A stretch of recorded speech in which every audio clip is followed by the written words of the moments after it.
Welcome to listening to stories on Kevin TV Audiobook channel. Shadow Slave. Chapter 449,000 Years of Hunger. Here we go. Sonny faced the stairwell and stood motionless, looking at the black rot through his trembling shadow.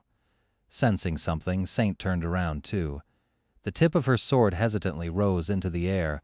The next few moments were going to decide whether he was going to live or die, or maybe be condemned to a fate much worse than death. One level lower, the harrowing corruption that had been spreading from the severed arm of a deity was moving. The black ulcerous flesh was rising and falling, as if in the throes of death or transformation. Sonny gritted his teeth, waited for a second, and then breathed out with immeasurable relief. Dying, it's dying. It felt as though he had been sentenced to execution, only for a pardon to arrive at the last possible moment, when the rope was already pressing on his neck. Indeed, the terrifying rot was withering. As thousands of years that passed since it was locked in the obsidian tower caught up with it, the devouring corruption appeared to be dying of starvation. The stone surface assimilated into it, convulsed and wriggled, as if consumed by pain. The silver brazier was melting, the growths of the bulbous black flesh were slowly receding, their color turning ashen. The process was slow, but at the edges of the patch of corruption, the rot was already turning into wisps of darkness, which then disappeared without a trace. As tension left Sonny's body, he couldn't help but sway a little. Good, something has gone my way at last.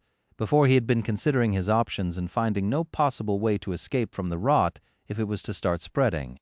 He had considered trying to damage it with broken oath, but doubted that anything the awakened memory could do would work, considering that even the original owner of the seven-fingered hand resorted to severing their limb completely, instead of trying to destroy the spreading corruption. He had also entertained the idea of using the cruel sight, which was now infused with divine flame.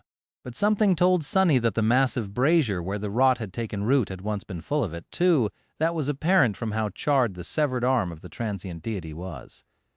If even thousands of years of burning and annihilating divine flame couldn't destroy or stop the black rot, then what hope did he have? In the end, though, the corruption had destroyed itself. Neither divine flame nor an actual deity had been able to damage the black rot, but its hunger and the relentless nature of time were, thank gods. Sonny inhaled deeply and tiredly closed his eyes. The corruption was slowly dying, pieces of it slowly disappearing, bit after bit. All that was left behind were the damaged stone and the memory of primal horror. He grimaced. But also, damn the gods. Why would they allow for such a thing to exist? Shaking his head, Sonny wiped the sweat off his face, then turned around and walked back to the stone pedestal. Reaching with one hand, he picked up the long, sharp needle and stared at it for some time. The needle seemed to have been made out of polished iron, but due to the traces of divine blood absorbed by it, the cold metal had assumed a faint golden shine. Sonny looked at it for a long time, trying to understand if this was a mundane item or some mystical artifact. In the end, he had to admit that he had no clue. The needle did not turn into a memory like Weaver's mask had. He didn't see any spell weave inside of it either, however. The needle also didn't feel like a simple object. It was strange. He thought for a bit, then summoned the covetous coffer and carefully placed the needle inside. The skeins of diamond string also went in, easily disappearing into the gluttonous box. I will have time to study it later.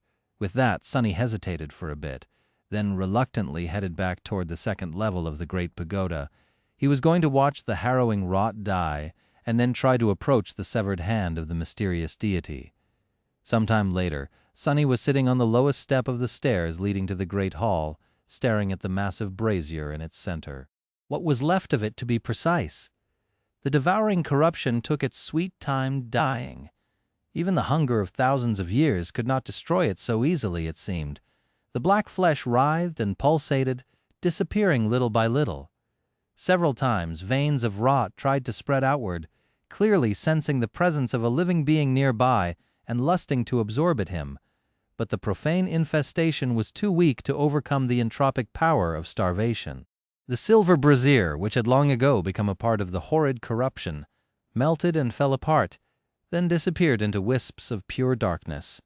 Soon it was clear that the rot was not long for this world. All that remained from its vile flesh were a few growths infused into the severed arm itself.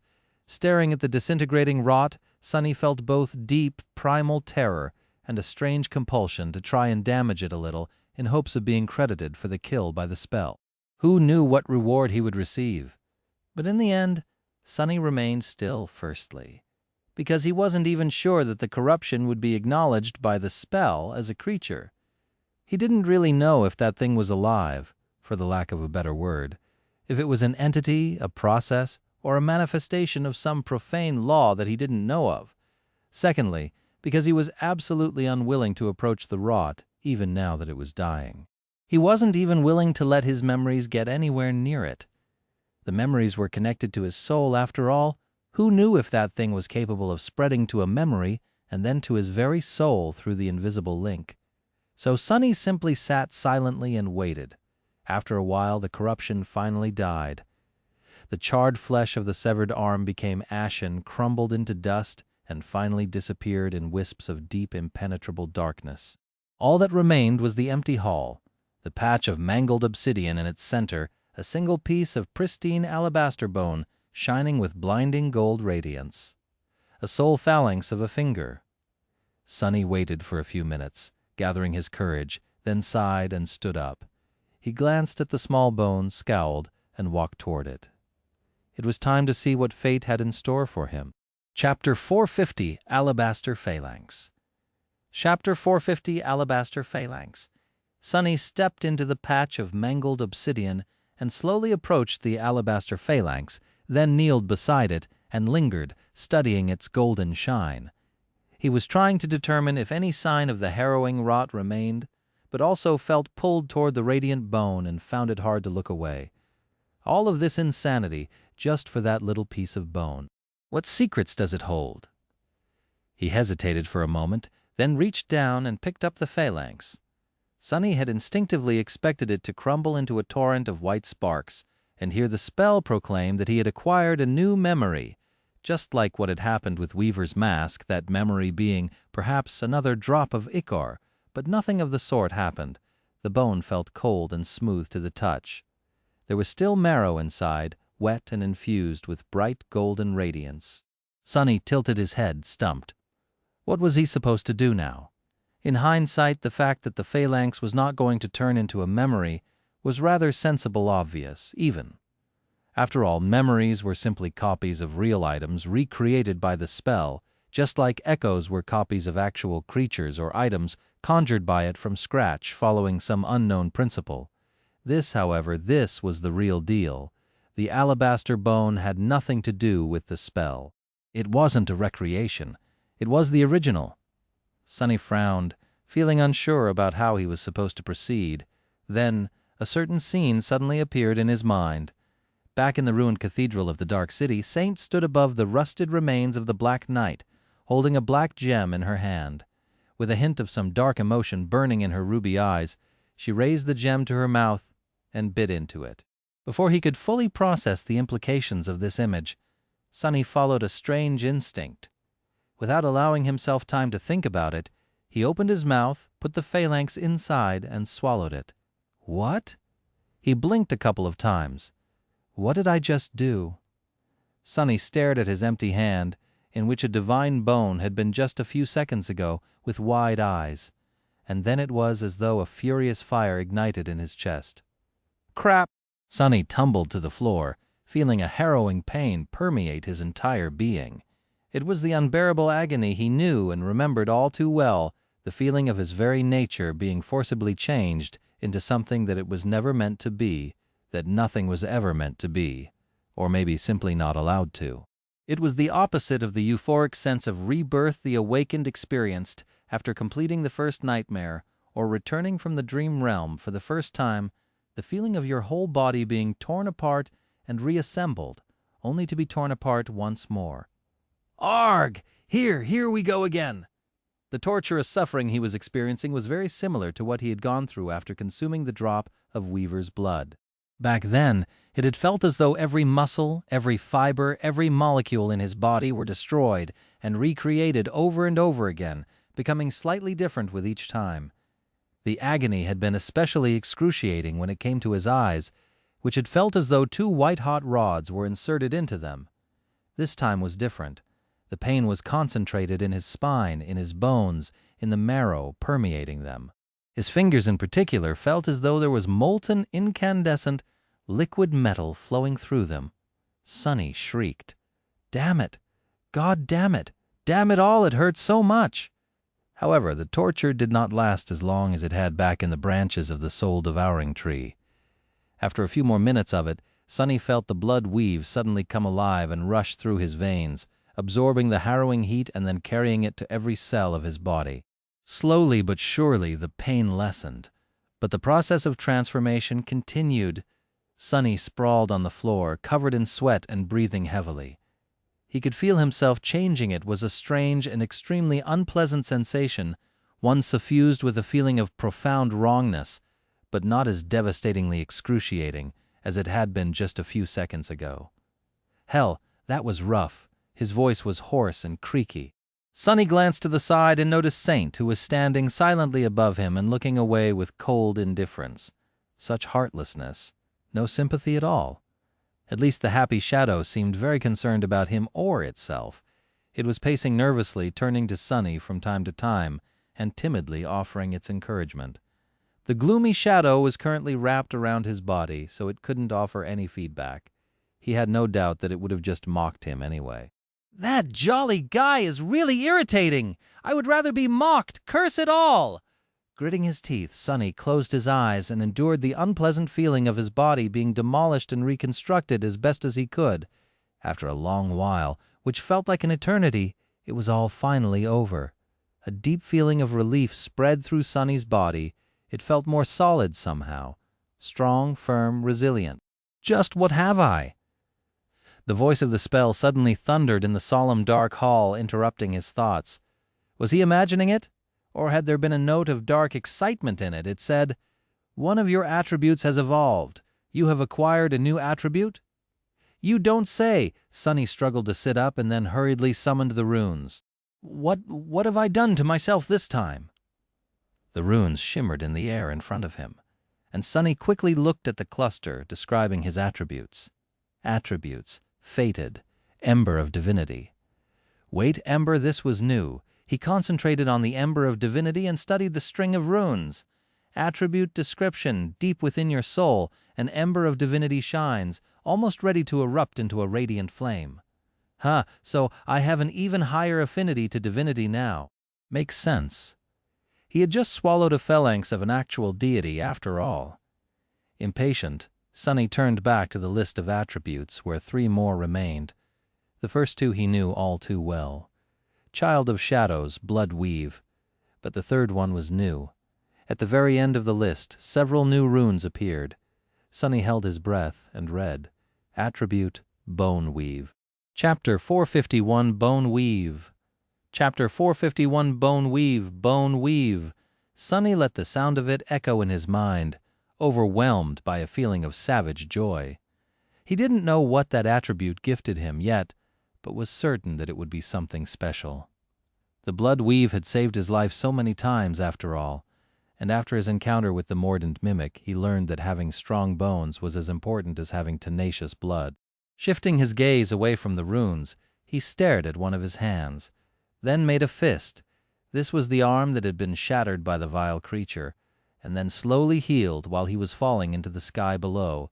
Even though Sonny had already been able to use it for the past few days, it used to feel weak, awkward, and slightly damaged. But now it was as good as new, more than that actually. It was better than ever before. All of his bones felt much more durable and resilient, stronger. His joints seemed to be slightly more agile too. His teeth felt as though they could crush stones and cut through metal. The strangest change, however, happened to his fingers. It wasn't very apparent, though. On the surface, it simply felt as though they had grown subtly more sensitive, the tactile feeling of touching things becoming deeper and richer. However, Sonny suspected that the true change was more profound. He just didn't know what it was exactly.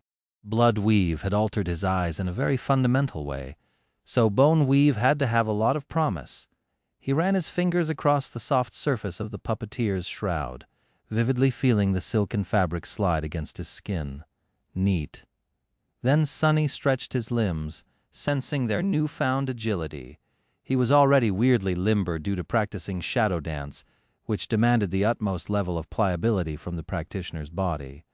Now, however, it was even further enhanced. Satisfied, Sonny turned back to the runes and read, Attribute Bone Weave. Attribute Description. You have inherited a part of Weaver's forbidden lineage. Your bones have been altered and imbued with steadfast temperance. He tilted his head, stunned by the somewhat expected, but still profoundly fascinating piece of information he just received. Weaver's legacy. So the severed arm had actually belonged to the mysterious demon of fate. It was Weaver who had snuck into their siblings' tower while bearing a terrible wound, sliced off their rotting limb, and then fashioned a new one from the parts scavenged from the broken porcelain dolls before sewing it onto their body with diamond strings. It was Weaver's footprints that Sonny had seen in the basement of the great obsidian pagoda. He trembled. Even though Sonny had seen many incredible things and lived through many unlikely events, both wondrous and terrifying, he suddenly felt awe. It was as though he was suddenly in the presence of divinity. Demon of Fate had been to this dark island, had walked the same halls that Sonny walked, and breathed the same air. The sharp needle infused with remnant traces of their blood was currently inside his storage, memory, as well as the diamond string they had used to sew a new arm to their body. Unlike the miraculous black mask, the needle was not a memory either.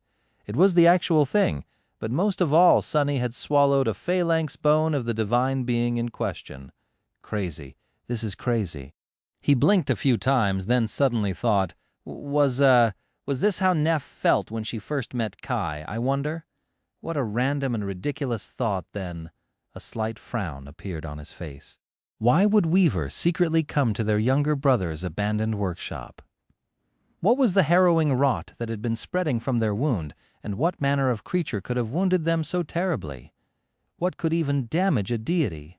Sonny had so many questions. Luckily, the description of the bone weave was not over. Several strings of runes still remained. He concentrated and read. When children of the unknown rebelled against the gods, Weaver was the only one to refuse the call of war. Despised and hunted by both sides, they disappeared. No one knew where Weaver went and what they did until it was too late. Sonny shivered. A few things became more clear from this short description.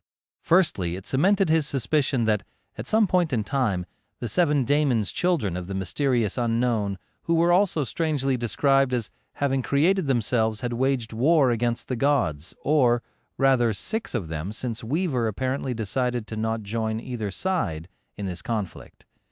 Secondly, Weaver's reluctance to participate in the war had landed them in big trouble with both the gods and the other daemons, unsurprisingly. One side would have seen the demon of fate as one of the enemies simply by virtue of them being a demon, while the other would have seen them as a traitor for that same reason. That could potentially explain how Weaver ended up being ghastly wounded, and why they had to sneak into the obsidian tower in secret. These 2 pieces of information were extremely fascinating, but it was the third one that gave Sonny pause. No one knew what Weaver did until it was too late. That sounded so ominous. That made it seem as though Weaver alone had turned out to be more terrible than both the 6 daemons and the 6 gods combined in the end. What exactly had Weaver done? Sonny really wanted to know the answer to this question, and not only out of idle curiosity. He was carrying 2 parts of Weaver's lineage inside of him now, after all. The lineage that was described as being forbidden. Was the reason for that connected to what Weaver had done? Just as always, the answers Sonny had received brought him a swarm of new questions. Curses, with a sigh, he dismissed the runes and stood up.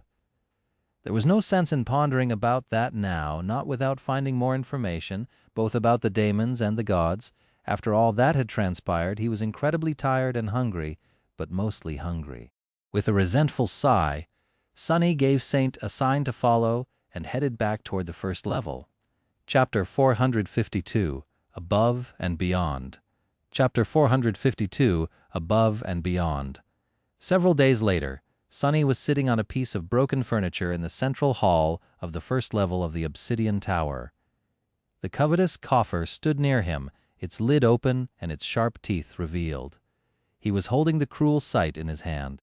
The silver blade of the somber spear was incandescent with white radiance, infused with divine flame. Sunny was currently using said divine flame to roast a piece of repulsive, slightly rotten black meat. That was the last piece of mimic's flesh he had stored inside the coffer before taking a plunge into the ocean of merciless stars. Saint was also nearby, staring into the distance with her usual cold indifference. He glanced at her, then sighed. "Sorry that I haven't fed you in a while." The shadow did not react to his words in any sort of way. Sunny continued to talk, though, unbothered by the taciturn demon's apparent lack of interest. "Hey, that's not true. It is not my fault. Blame my incredible luck instead. What can I do? The memories I find are just too incredible. How can I let you eat them? I can't." He grinned, then threw a dubious look at the sizzling black meat and sighed. "I guess it's done." Dismissing the cruel sight, Sunny brought the meat to his mouth and took a bite out of it. As he chewed, an absolutely miserable expression appeared on his face. "Ah, that's the stuff, I tell you, Saint. This meat absolutely delicious. I pity you, really, for being unable to taste this divine— oh, damn it, how can anything be so vile? This divine dish. It's the best devil steak you can possibly eat in a lifetime. Just a single bite can really change your life. For the worst, at least chewing the damned thing was much easier now. Before the acquisition of bone weave, eating mimic's meat felt like gnawing on an old leather boot. It felt pretty much the same now, but Sunny's teeth were different. They were able to slice and cut through the tough meat of the devil with ease. Plus, it wasn't raw. That was already a reason to celebrate. Feeling his eyes tearing up from disgust, Sunny glanced at Saint and forced the smile to remain on his face. "I see you are left speechless by my culinary skill. Fair, fair." However, in the next moment, a voice suddenly resounded in the darkness of the obsidian tower. "You actually survived." Sunny choked on a piece of the vile meat. For a second he thought that his loyal shadow had only been pretending to be mute all this time, instead simply choosing not to speak to him. But no, he recognized the voice. Sadly, it wasn't Saint. It was Mordred. The Prince of Nothing was back. Thank gods! Sunny had been burdened by being all alone on the dark island much more than he was willing to admit. Even though he didn't trust the mysterious voice, he felt relieved to hear it. Swallowing the meat, he took a sip from the endless spring, then looked around the hall and said, "As you can see, although, being the honest to a fault young man that I am, I have to admit that it wasn't easy or pleasant. In fact, I can hardly believe that I survived myself." He glanced at his body, which was still in a rather sorry state. His burns were healing, but much slower than they would have usually healed. Even though the divine flame had not touched him directly, just the heat radiated by it was enough to leave long-lasting traces that even blood weave wasn't able to remove fast. Mordred remained silent before speaking again, as he usually did. When his voice appeared, it was full of genuine surprise. "You really found the rift in the ocean of flames?" Sunny shrugged. As it turned out, I was more or less falling toward it the whole time. But even then, I almost burned to death trying to reach it.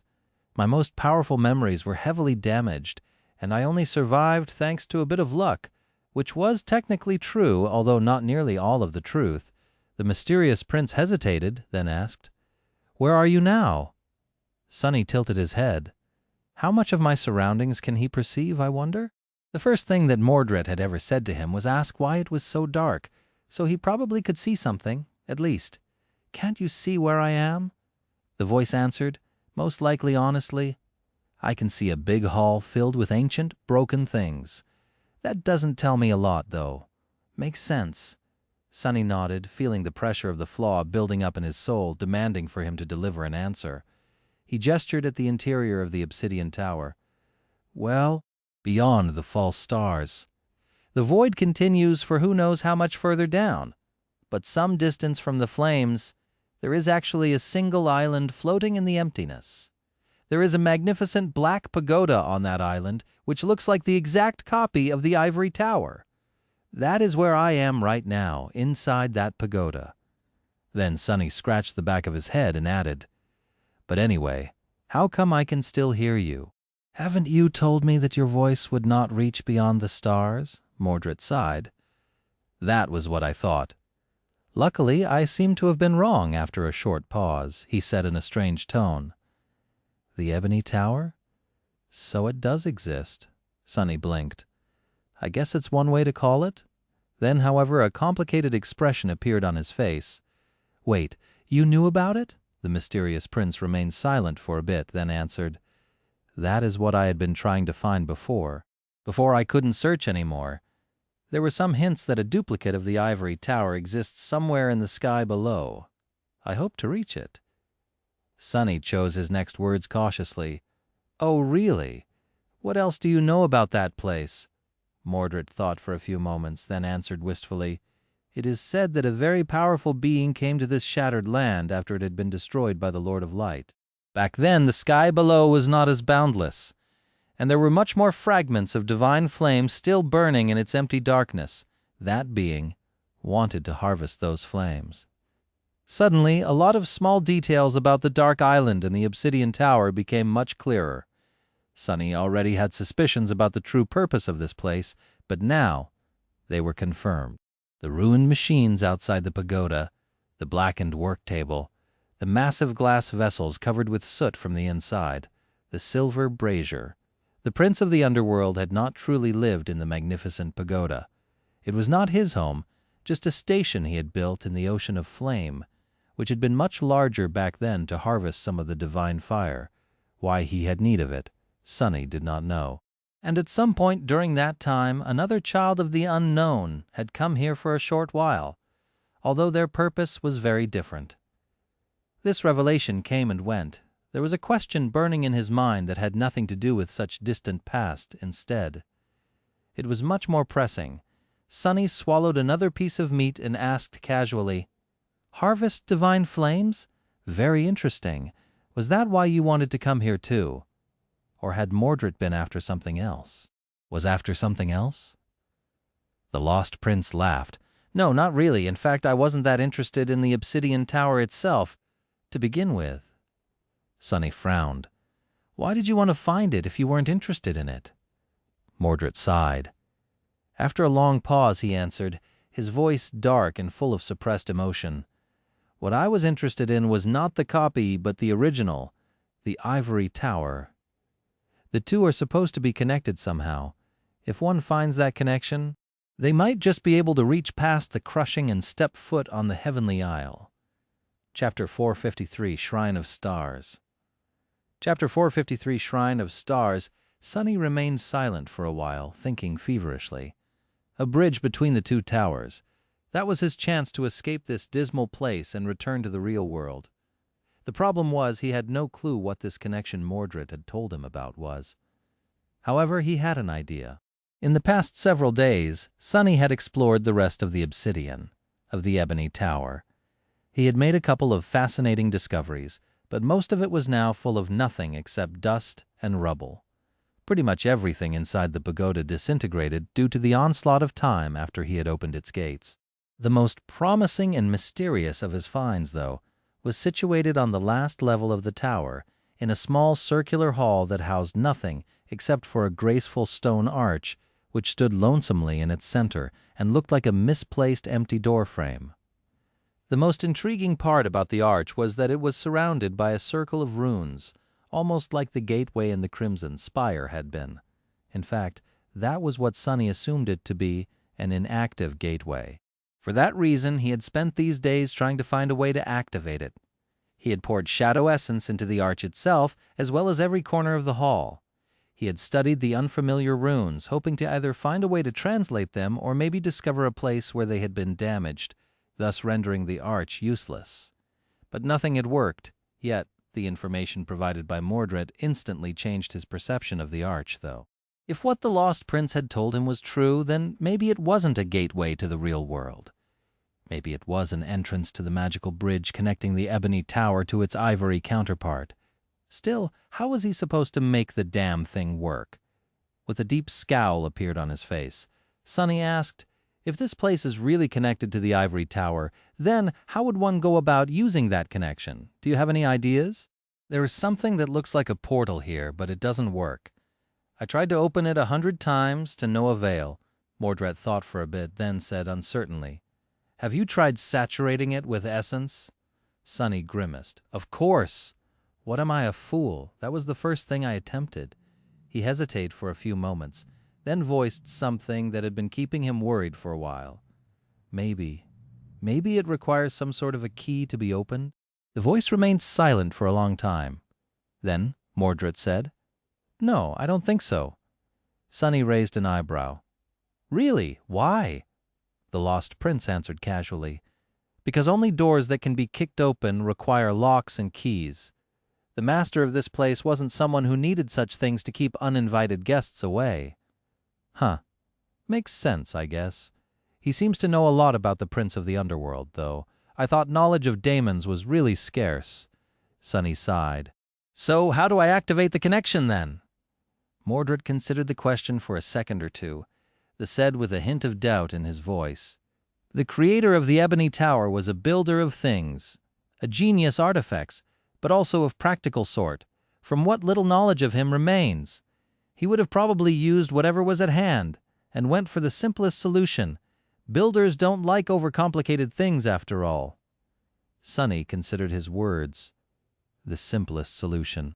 A seed of an idea appeared in his mind. With a thoughtful expression, he took another bite out of the piece of meat and chewed it thoroughly. The lost prince politely remained silent while Sonny ate. After a while, however, he suddenly spoke. "Oh, by the way, I don't want to worry you, Sunless, but there seems to be a powerful nightmare creature standing right behind you." Sonny almost choked again. If not for the fact that he was looking both forward and back at the same time with the help of the shadows, he would have jumped and summoned the cruel sight immediately. But he knew that there was no one behind him, except for Saint. He swallowed the foul meat, then smiled weakly. "Curses! You almost gave me a heart attack. That's not a nightmare creature. Can't you differentiate a real demon from an echo?" Mordred remained silent for a bit, then said with amusement, "She is your echo? Fascinating." Sonny frowned. What's so fascinating about it?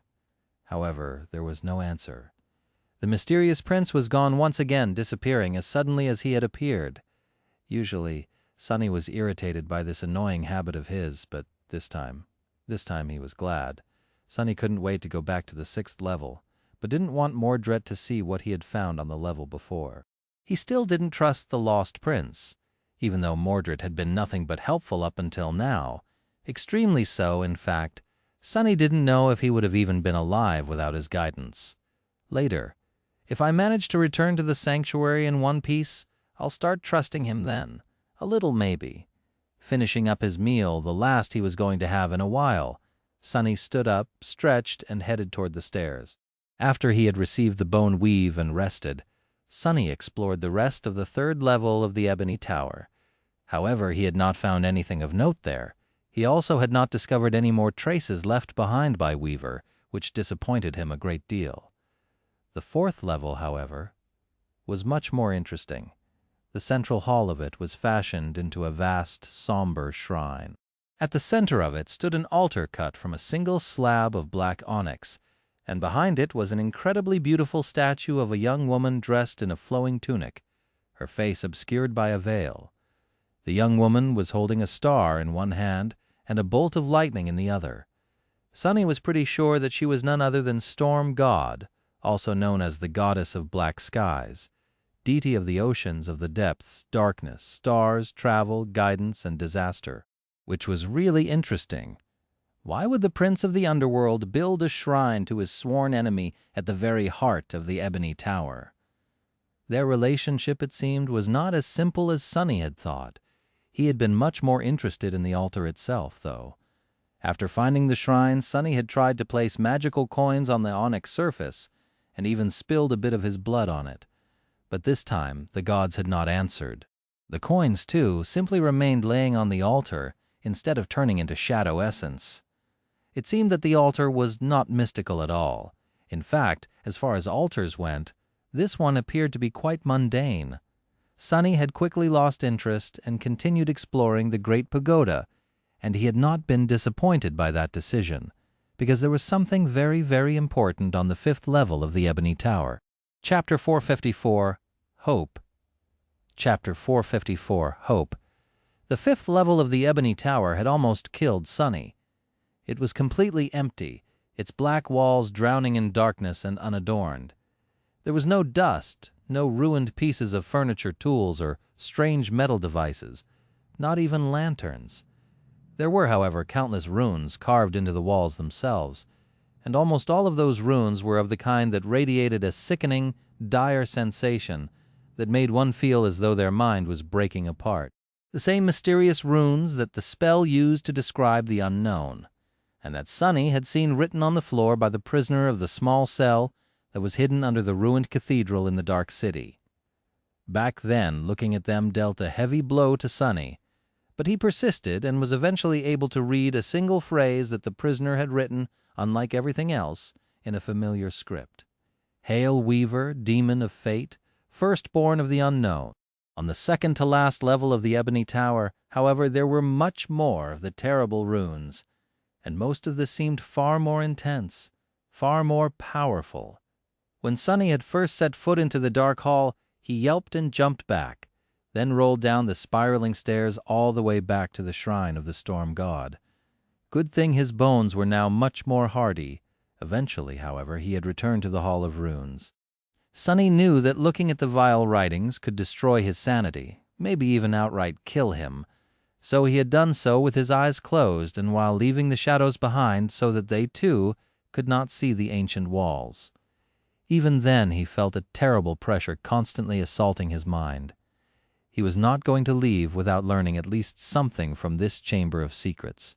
Where else would he ever be able to study writing left behind by an actual demon?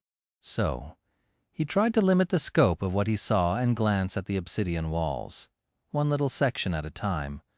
The experience was nothing short of horrid, but at least tolerable. And only when Sunny summoned Weaver's mask was he able to look at the portions of the hall without feeling like passing out or falling down in a fit of convulsions. The forbidden runes turned less dreadful, but did not give up their secrets. He didn't know their language after all. The spell, too, either refused or failed to translate them. His exploration, however, was not for naught, because while slowly moving around the dark hall, he discovered something extremely valuable. It was a map, or rather, a strange semblance of one. Both the runes and the images constituting the map were cut into the stone, their lines smooth and deep. Sunny did not know what tool the prince of the underworld had wielded to leave these markings behind, but imagined him simply using his nail to cut into the indestructible stone that even divine fire couldn't destroy. At the center of the map, jagged mountains were depicted, shrouded by mist. Directly south of them, an island with a familiar silhouette of a graceful pagoda floated above flames. Even further south, separated from the mountains by a vast emptiness, was a mighty castle. Far to the west, a snowy peak stood near a fuming volcano, and nestled between them was an arched bridge. To the southwest, a strange ship floated on ghostly waves. Southeast of the mountains, divided from them by a long stretch of nothingness, a perfectly symmetrical pyramid was cut into the obsidian wall. And lastly, to the north, further away than any other image above all of them, was a familiar shape. A fearsome mask stared at Sunny, crowned with 3 horns. Weaver's mask. The map was strange, however, because the areas she depicted seemed disconnected somehow. There were no borders, no terrain, no measure of distance between them. The ideas of north, south, east, and west were only something Sunny had assigned to the map out of habit. Truly, it could have been the exact opposite, or impossible to apply to the logic of the map altogether. But at the same time, it fit with the geography of the dream realm as he knew it somewhat. Each of the images had an inscription near them written in a runic language that Sunny had trouble understanding. It was similar to the one used by the spell, but also different enough to make translation either impossible or difficult. But even without reading the inscriptions, he easily guessed what the images meant.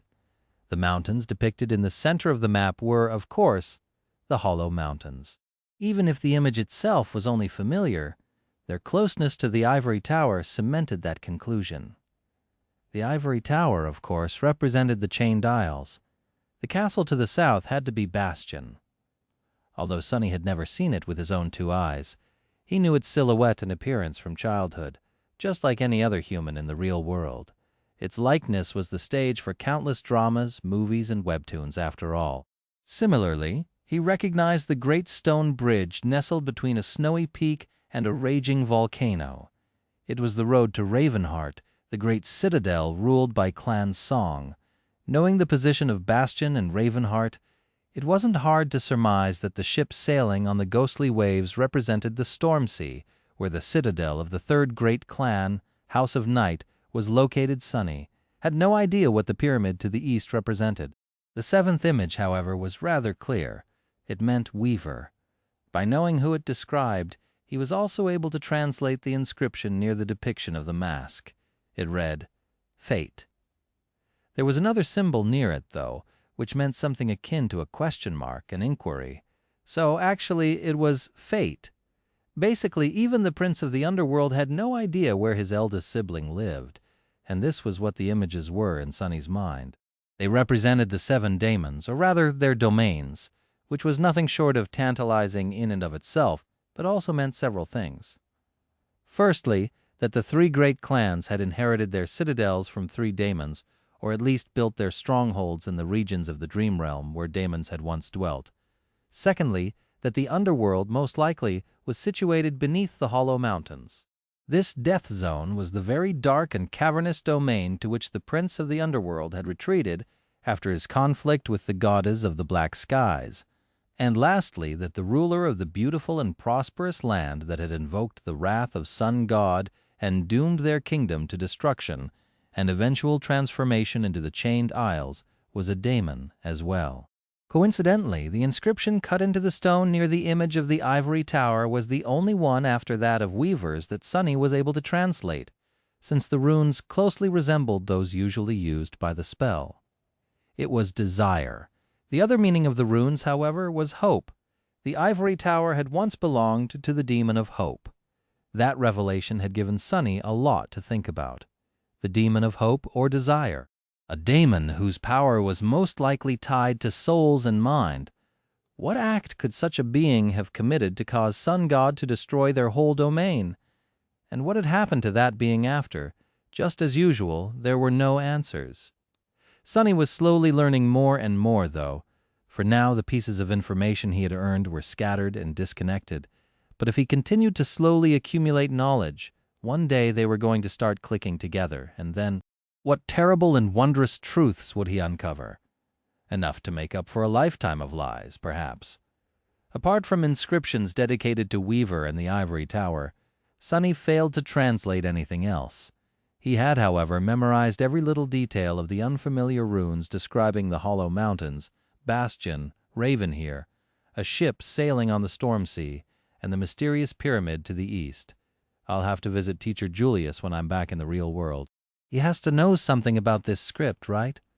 Thinking about the map, Sonny entered the rune hall, kept his eyes closed, and walked to the entrance to the stairwell leading to the 6th level of the Ebony Tower, the last one. When he entered the chamber of the stone arch, he sighed with relief. The pressure emanated by the terrifying runes was finally gone. Leaving his mind at ease, the headache caused by them, however, was going to persist for a few more minutes. Sonny sat down, leaned his back against the wall, and stared at the arch while waiting to fully recover.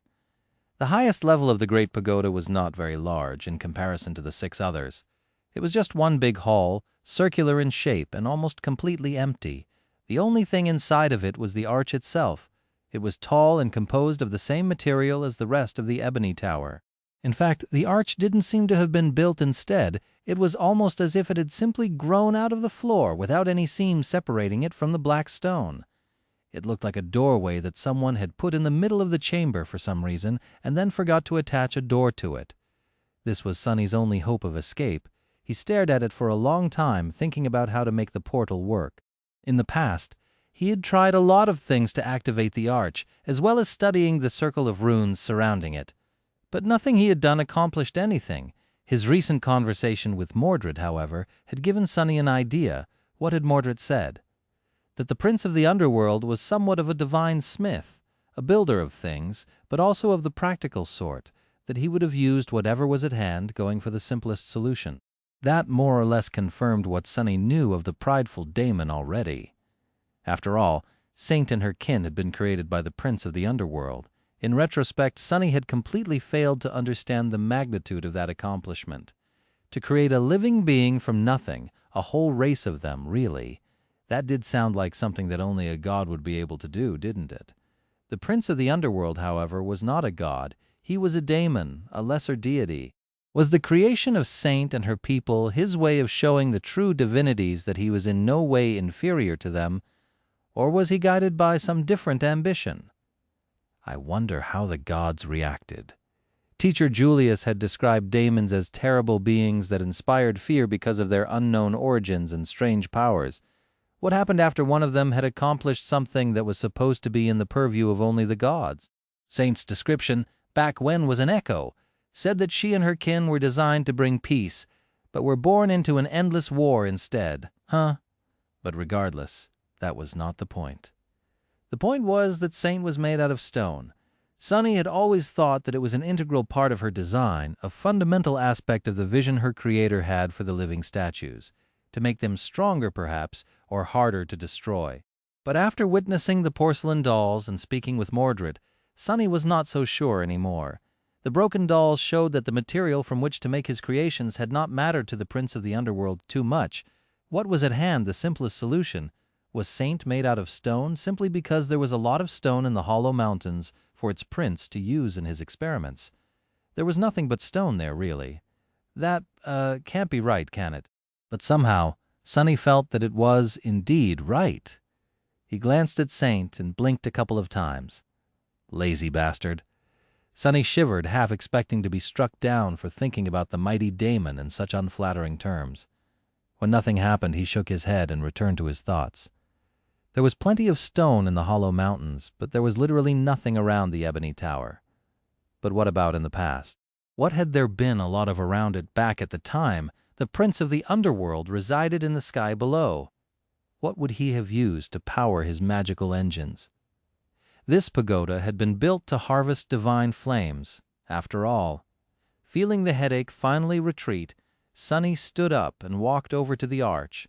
Then he summoned the cruel sight, activated the dark mirror enchantment and poured his essence into it, watching the silver blade become infused with incandescent white light. Then he hesitated for a moment and lightly pressed the tip of the somber spear against the cold black stone. Immediately, it was as though the floodgates had been open in his soul. The shadow essence flowed into the cruel sight, and through it the divine flame flowed into the arch. Sunny staggered. In just a few seconds, all of his essence was spent. However, the portal did not open. Something in the hall did change, though. The circle of runes surrounding the obsidian arch began to glow with weak, shimmering light. That light was dim and barely visible, but it was without a doubt there. Sunny stared at the runes for a long time, and then a wide grin appeared on his face. Bingo! For the next few days, Sunny's life became rather monotonous.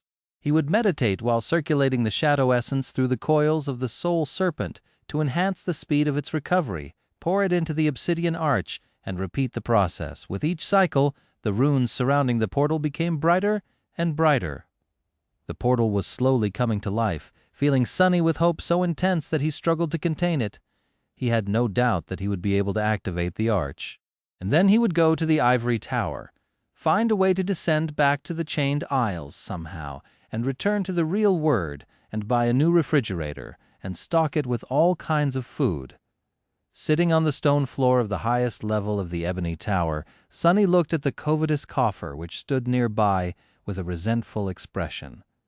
He knew full well that there was no meat left there, or any other kind of food. Who knew he would miss the vile flesh of the mordant mimic one day? I guess one should never say never. Sunny was close to fully replenishing the shadow essence, so his thoughts began to wander.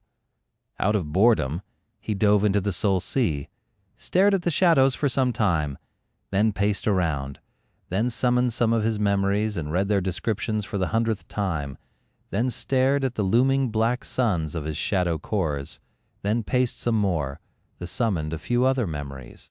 Boring, so boring. After a while, something finally attracted his attention.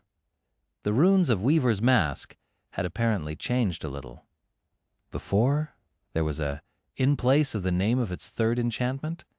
After Sonny had activated that enchantment, almost frying his brain in the process, the name changed, however. He blinked a few times, then looked at the runes again.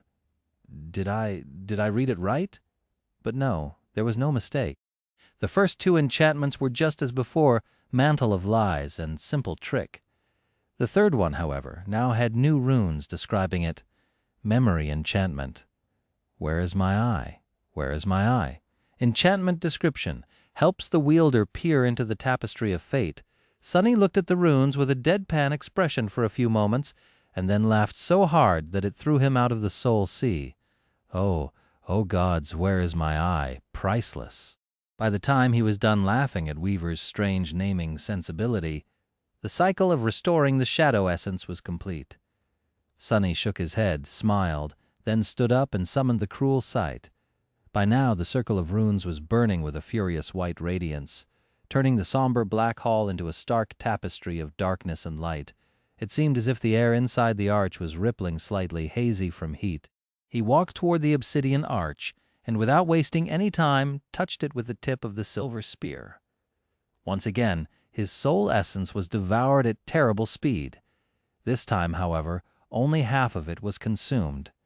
As bright light suddenly hit Sonny in the eyes, he took an involuntary step back and raised a hand to shield them.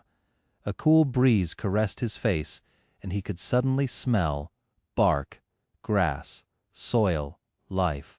When his eyes adjusted to the brightness, Sonny slowly lowered his hand and looked at the arch with a bewildered expression. It was as though a rift in reality appeared inside the ebony tower. All around the portal the hall was just as it had been, dark, somber, cut from lusterless black stone. Inside the portal, however, was a clear blue sky. Sunlight had suddenly invaded the ebony tower, after thousands of years spent in utter darkness, and brought with it the sounds of the wind and the rustling of leaves. Sonny could see the skies, but also the ground. A beautiful green meadow continued from where the obsidian floor ended, full of vibrancy and life. A shadow of a tall tree shaded the proximity of the portal, and there was a path of white stone leading from it toward some distance away. A pristine white wall rose higher than Sonny could see through the portal. Surrounded but the blue skies, clouds, and vibrant green grass, it seemed to be the epitome of beauty and tranquility. The whole sight was like a paradise. He swallowed. The ivory tower! Mordred was right! What's more, judging by how softly the grass swayed under the wind and how lazily the branches of the tree moved, the heavenly island was really not affected by the crushing. In that regard, at least, it was safe. Yes. Suddenly tense. Sonny quickly glanced at the circle of runes. Just as he had expected, it was already growing dimmer. The portal was burning through the meager amount of divine flame. Sonny had been able to charge it within these past days, and was going to close soon. Curses? Well, it was not as though he had not been prepared to go through the arch as soon as it opened. He had done everything he wanted to do in the ebony tower, given the circumstances. There was not much to be done here, to begin with. Time had destroyed every possible trophy he could have found, and the most valuable treasures, the bone weave and the knowledge of the map left behind by the prince of the underworld, were already in his possession. Now he just had to escape alive. Dismissing all of his memories, Sonny wrapped both shadows around his body and dashed toward the light. Please, please don't be an illusion. He appeared near the portal, dove inside, and stumbled, falling to his knees. His fingers touched the soft grass, and, with his tactile sense enhanced by the bone weave, Sonny felt every tiny detail of its texture, of the rich soil beneath, of the heat of the sun on his skin. It was all real. It was wonderful. As the portal shimmered and closed behind him, Sonny closed his eyes tightly and let out a short, quiet cry. He had too many emotions boiling in his heart to put them into words. He made it. He escaped from the void. He left nothing behind. While Sonny was feeling the joy of escaping from the sky below, something else happened.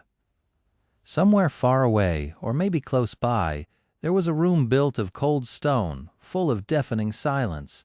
It was dark and empty, arranged in the shape of a heptagon with 7 corners drowning in deep shadows. There were 7 mirrors standing at each of the 7 walls of the room, pointed at its center. There was nothing there.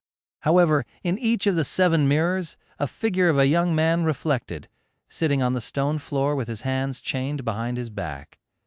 The young man was still and motionless, almost as if he was just a statue and not a living being.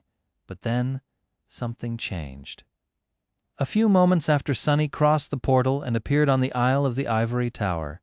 One corner of the young man's lips curled upward slightly, forming a hint of a smile. Mordred was glad to see Sunny escape too. "Saint, come look at this." Sunny sat on the soft grass, enjoying the sunlight and the cool wind. He had not even known how much he missed them, missed everything, really. Looking back, it was hard to imagine that he had endured more than a month of utter nothingness without losing his mind. His experiences in the dark city, it seemed, made him far more resilient. The shadow of the ivory tower was slowly moving closer as the evening approached, marking the passage of time. It was peaceful and quiet on the green meadow of the heavenly island. Answering his call, the taciturn demon appeared nearby and stood silently, observing the magnificent white tower. Her ruby eyes, however, did not show any emotion. He sighed. "Well, I think it's lovely." The soaring island was not very large, so Sunny could more or less see its edge not too far away, surrounded by floating slates of shattered marble. There was a meadow on this side of it, a grove that rustles under the wind, and a graceful gazebo built of the same white material as the ivory tower itself. The stone arch inside of it was also white and empty. The portal was gone. Some distance away, connected to the gazebo by a stone path, stood the magnificent great pagoda that had once belonged to the Demon of Hope. If its copy in the sky below was somber and ominous, the original was the complete opposite. It was beautiful, graceful, and slightly surreal, as if too sublime to exist in the mortal realm. In a sense, it did not. Something about the ivory tower made Sunny uneasy, however. He couldn't quite describe the feeling, but it was as though he simultaneously felt pulled toward it and threatened by it. The sensation did not come from his intuition, but more so from the deepest corners of his soul. It was rather strong. And there was also something strange in the shape of the tower itself. There was a weird thing that went around the base of it, circling the whole perimeter of the great pagoda and disappearing from view. That thing was almost of the same color, but slightly less pristine, and made out of long and weathered sections. After looking at it for a while, Sunny finally realized what the thing was. Bone wrapped around the tower was what remained of the tail of some giant, dead creature. He frowned. "Good thing it's dead. I hope it remains this way." Sunny sighed, used the cruel sight to help himself stand up, and headed toward the edge of the island. Saint followed, putting the blade of the midnight shard on her shoulder. Reaching it, he cautiously looked down and saw the disjointed patchwork of the chained aisles far below. From this high, they looked like pieces of a beautiful mosaic that someone had laid out on the backdrop of velvety darkness, with a scattering of radiant stars shining in between. Sunny gazed down for a while, then picked up a rock from the ground and threw it over the edge. The rock fell for 100 meters or so without meeting any resistance. Then, however, it suddenly cracked and exploded into shards, which then became dust and were scattered in the wind. Curses. It seemed that the crushing was still there. It's just that the ivory tower itself was not affected by it, as well as the island it stood upon and a small area surrounding it. How was he going to come down? Sunny stood at the edge for some time with a resentful expression on his face, then turned around and walked deeper into the island, circling the ivory tower from the left. On the other side of the great pagoda was a clear lake, with streams of water flowing out of it and falling over the edge of the island. In the bright sunlight, it seemed as though the entire surface of the lake was shining with pure golden radiance. Sunny looked at his reflection in the water, then at an intricately engraved bench standing near it, cut from white stone. Finally, he walked further on and reached a vantage point from which the gate of the graceful tower could be seen. Oh, the gates looked very similar to those he had opened in the depths of the sky below. with the main difference being the color and the absence of soot. As well as that, there were skeletal remains of a giant beast lying in front of them, its serpentine body wrapped around the tower, its massive skull resting right near the tall white doors. Each of the terrifying fangs of the great beast was as long as Sonny was tall, at least deep darkness nestled in its empty eyes. He shivered. Is that a dragon? Indeed, it was. Right in front of Sonny were the weathered snow-white bones of an actual dragon. The image of the mighty creature laying dead in front of the pristine tower was solemn, mysterious, and terrifying. What could have killed such a being? Thinking that he didn't wish to know, Sonny lingered for a while, then headed toward the remains of the dragon. He was desperately hoping that the great beast would not stir and come to life. If that happened, well, it was better to not even think about it. Reaching the white skull of the mighty creature, Sonny hesitated for a bit, then walked between the terrifying fangs and approached the gates. They were slightly ajar, so he didn't even need to use essence to unlock them. Sonny gathered his courage, raised his hand, and pushed the gates open. Suddenly he felt a bit sleepy. What is this?" shaking his head to chase the sleepiness away. Sonny walked inside the tower and found himself in a great hall, bright light streaming through its tall windows. The air inside, however, was infused with a strange shimmering darkness, and in its center there were chains, 7 chains, sprawled from the pristine white floor as if growing out of it, each ending in a broken shackle. The shackles were inscribed with a myriad of runes and marred their metal torn. They were also the source of the strange shimmering which rose from their surface in ethereal wisps. A chaotic, ever-changing mass of pure darkness pulsated in the very center of the great hall. No, it was not darkness. Rather, it seemed like a rift in the fabric of reality, one that could devour even light itself. Sonny tensed, then took a tentative step forward, hoping to see what was hidden behind the darkness. As soon as he did so, however, a familiar voice echoed in the silence of the great hall. "Stop, sunless, turn back if you wish to live." Chapter 458, Shackles of Hope, Chapter 458. Shackles of Hope. Sonny froze, then took a careful step back and stared at the walls of the great hall. Mordred's timing this time around was impeccable. It was not like Sonny had planned to get too close to the mass of darkness, but he might have underestimated the danger it presented, to be honest. He felt that he wasn't thinking entirely straight. It was not like he had lost control, but the strange pull he felt outside the tower was much stronger here, exerting a subtle effect on his mind. Sonny tensed and glanced at the pulsating dark rift, then realized that the pull emanated from the shackles that were the source of it. "Why, what is that thing?" The lost prince remained silent for a few moments, then sighed. "I really can't make sense of you." Sonny blinked. That was not the answer he had expected. What is that supposed to mean?" Mordred answered with a bit of doubt in his voice. "Nothing really, it's just that some things about you suggest a certain background, but then there are as many contradictions. Don't you know what a seed of nightmare looks like?" Sonny jumped back, then cautiously looked at the mass of shimmering darkness again. So that was a seed of nightmare, a vile manifestation of the spell that grew in the dream realm and eventually blossomed, opening a gate to the real world for the nightmare creatures to enter. The thing that awakened were supposed to seek out and destroy by challenging the nightmare contained within. No wonder it exerted a pull on him. He scowled, then said with annoyance, "How am I supposed to know what a seed of nightmare looks like? I only became an awakened a few months ago." Mordred spoke in his usual polite tone. "Have your clan elders not taught you anything?" Sonny opened his eyes wide, a shocked expression appearing on his face. "Clan? What clan? Do I look like a legacy to you?" The lost prince did not answer, letting Sonny boil with outrage and silence. Eventually he slowly exhaled and asked dejectedly anyway, "Are you sure that that's what it is?" Mordred lingered for a long time, then said quietly, "I am. I searched for it for a long time after all." Hearing these words, Sonny frowned. "What? Wait, is that why you were trying to reach the ivory tower, to challenge a nightmare?" He rubbed his face in frustration, trying to find a way to make sense of that statement, then shook his head. "Why the hell would you do that? There is no shortage of seeds of nightmare everywhere in the dream realm, ones that are not hidden behind endless voids and oceans of divine flame. These things were not so numerous that one stumbled on one every day, but also not so rare to go to this lengths to reach one." What had Mordred answered with a hint of surprise in his voice? "You know of the daemons?" A crooked smile appeared on Sonny's face. "I do a bit, why wouldn't I? Although truth be told, there's not a lot of information about them even among the dream realm researchers."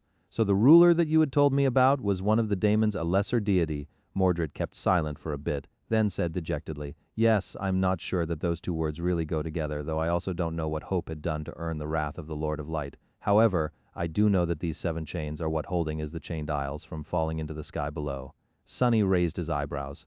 "What?" The lost prince sighed. "People think that there are numerous heavenly chains connecting all the island, but in fact there are only 7, and you're looking at their roots, or rather there were only 7. Each of them had to be broken, for the ivory tower to become untethered, of course. So now the islands are linked by the fragments of the original 7 chains, many of them severed from each other. That is why they are slowly crumbling.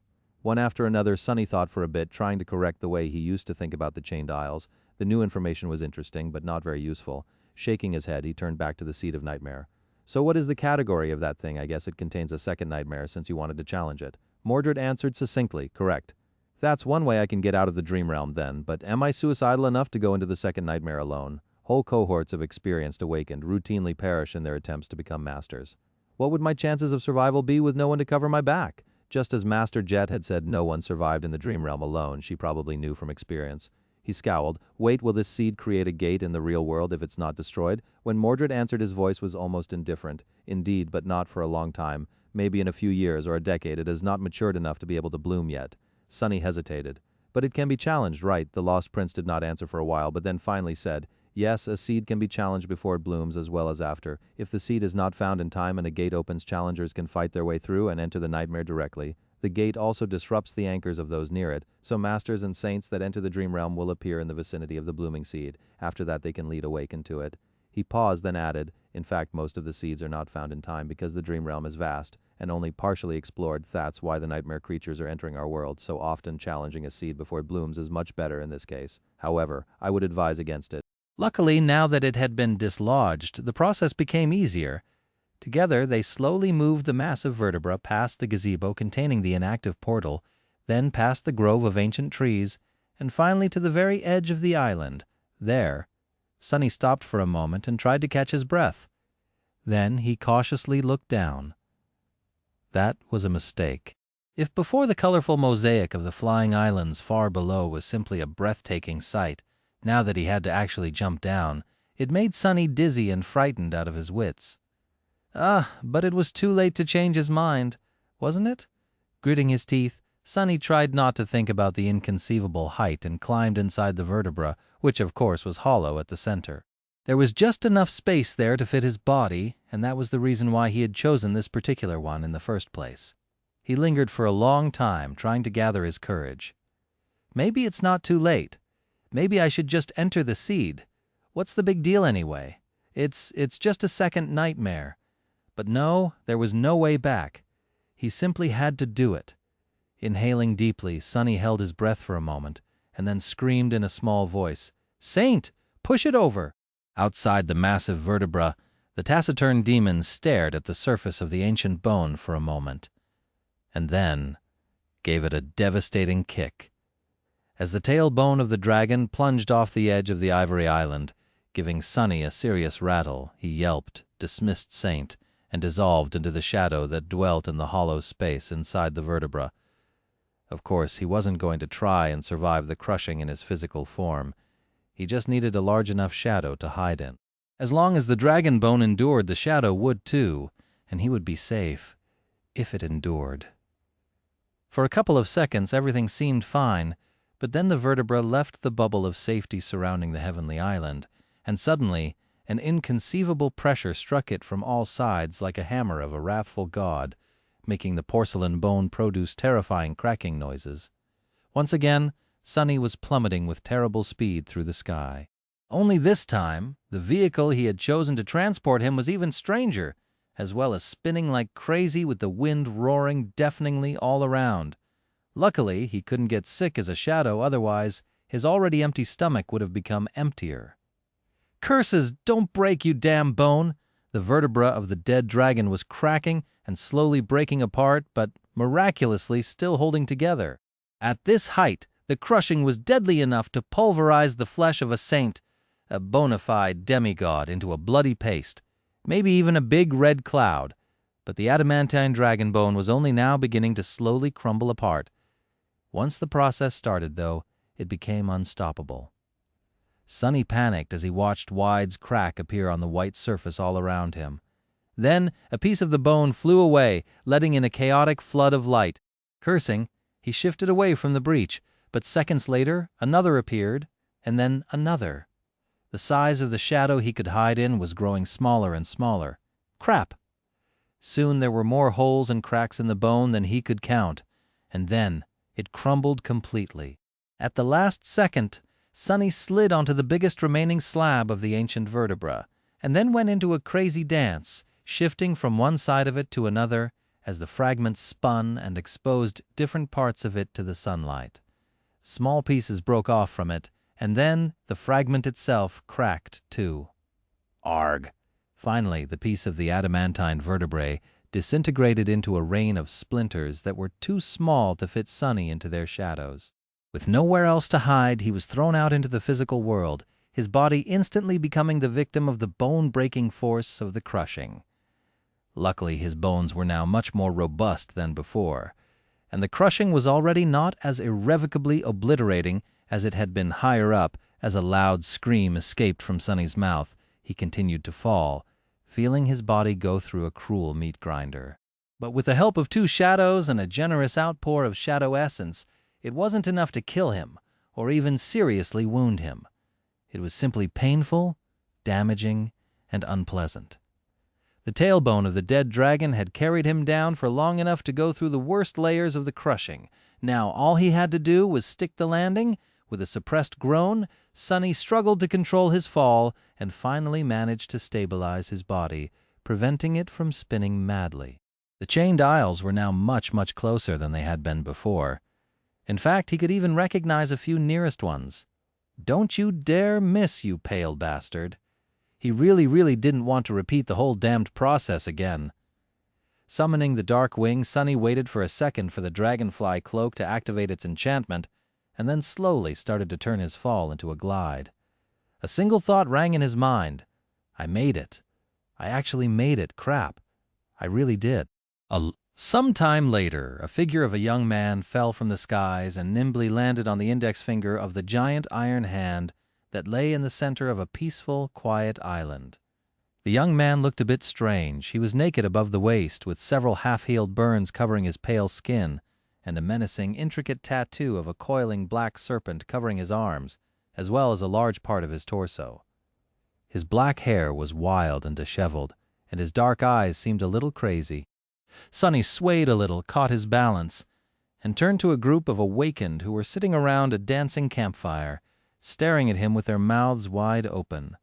A bright smile appeared on his face. "Ah, good day to you, fellow humans, say?"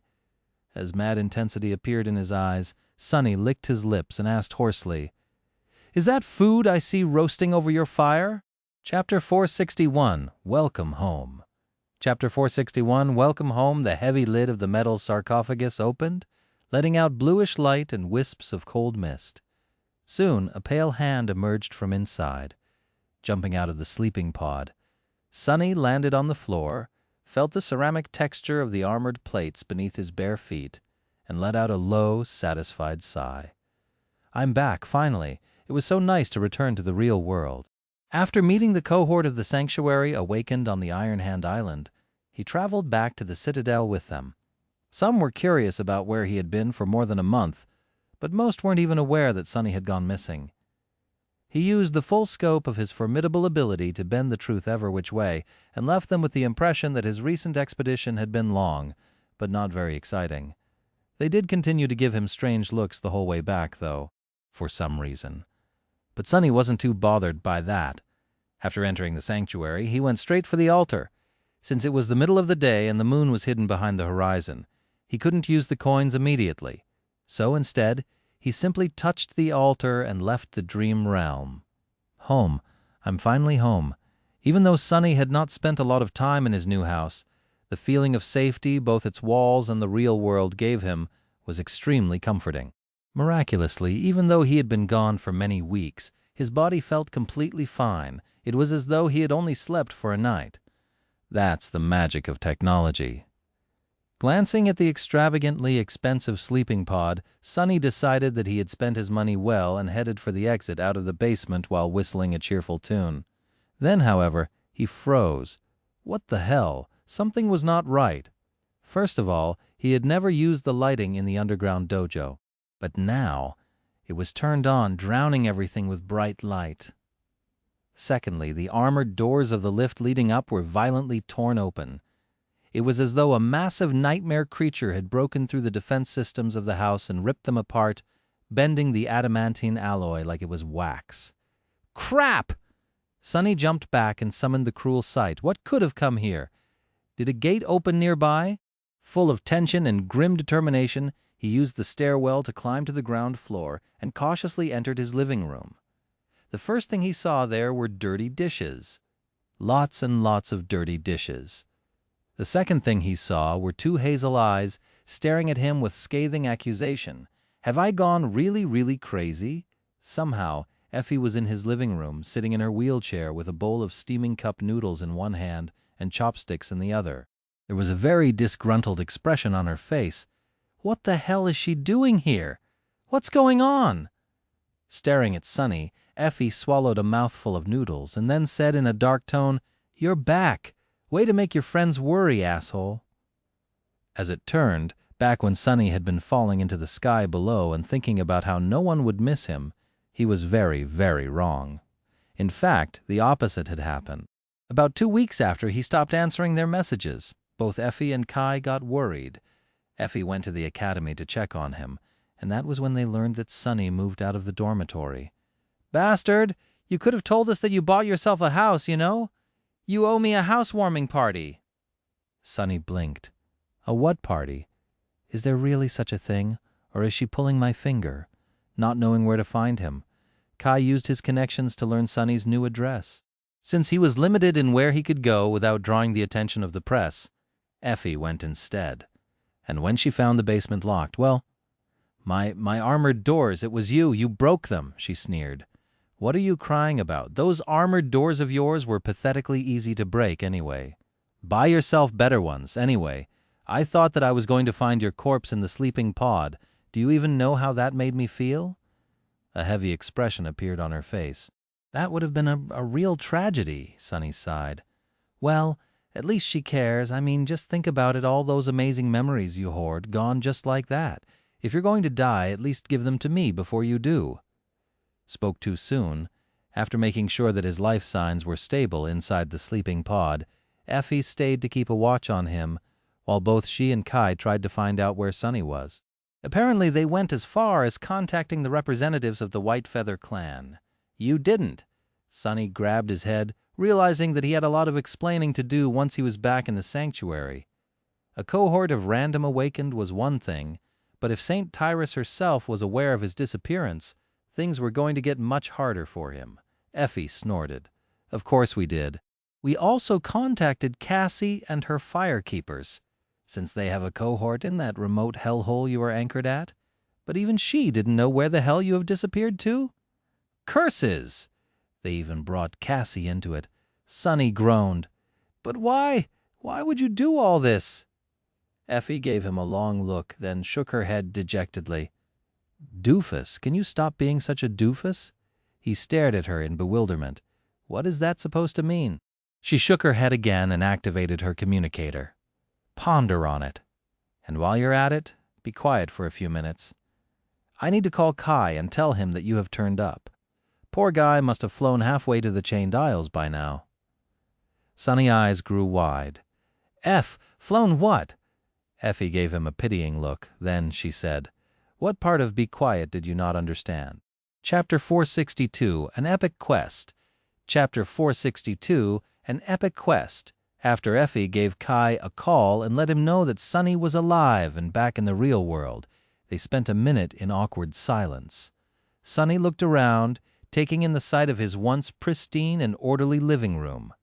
Now, there were dirty dishes everywhere, as well as empty packets of takeout food. At least he thought that that was what they were, since he had never actually bought one before. Effie was such a slob. There were even several pieces of clothing thrown into a corner. Speaking of clothing, crap. "By the way, Sonny, when did you get this badass tattoo? A big, long snake, no less. Makes a girl wonder." He sighed heavily, cursing the fact that he had not adjusted the puppeteer's shroud after summoning it back in the basement. There were no burns on his skin now, after all. "It's not really a tattoo. It's a magical serpent that helps me control and regenerate essence faster. Don't ask why it manifests as a tattoo, because I have no idea, really." He hesitated for a bit, then asked, "So you've been just living here for these past few weeks?" Effie shrugged. Sure, someone had to monitor your vital signs, plus my family. Well, they deserved a break after taking care of my comatose body for 4 years and everything before that, so I bought a very nice place for us and then sort of moved out. Then an animated expression appeared on her face. Don't worry, though, the stuff you keep in your bedroom remained a secret. I can't even go up the stairs, remember? Sunny stared at her in outrage. What stuff? There's no stuff. I don't even use the bedroom. I can't really sleep, can I? Effie laughed. Right. Makes sense that you're not doing it on the bed kind of guy? Oh yeah, what happened to your fridge? He glared, then looked away in embarrassment. Ah, that, I sort of broke it by accident, then. A sudden smile appeared on his face. Want to go buy a new one? Since Kai wanted to meet, Sunny and Effie decided to visit an elite shopping center in the center of the city and then wait for him in a posh restaurant nearby. The former huntress also told Sunny that she would hold off on asking questions about his unexpected adventure until all three of them were together so that he didn't have to repeat everything twice. Which suited him fine, since he needed time to decide what he wanted to tell his friends and what would be better kept to himself. There was so much he needed to think about, and do the journey into the sky below had not only disrupted his plans in the real world, but also added new things to his agenda. From training to wield a spear better to setting up a shop to sell the soul shards he had brought back with the help of the covetous coffer. There were just too many opportunities in front of him.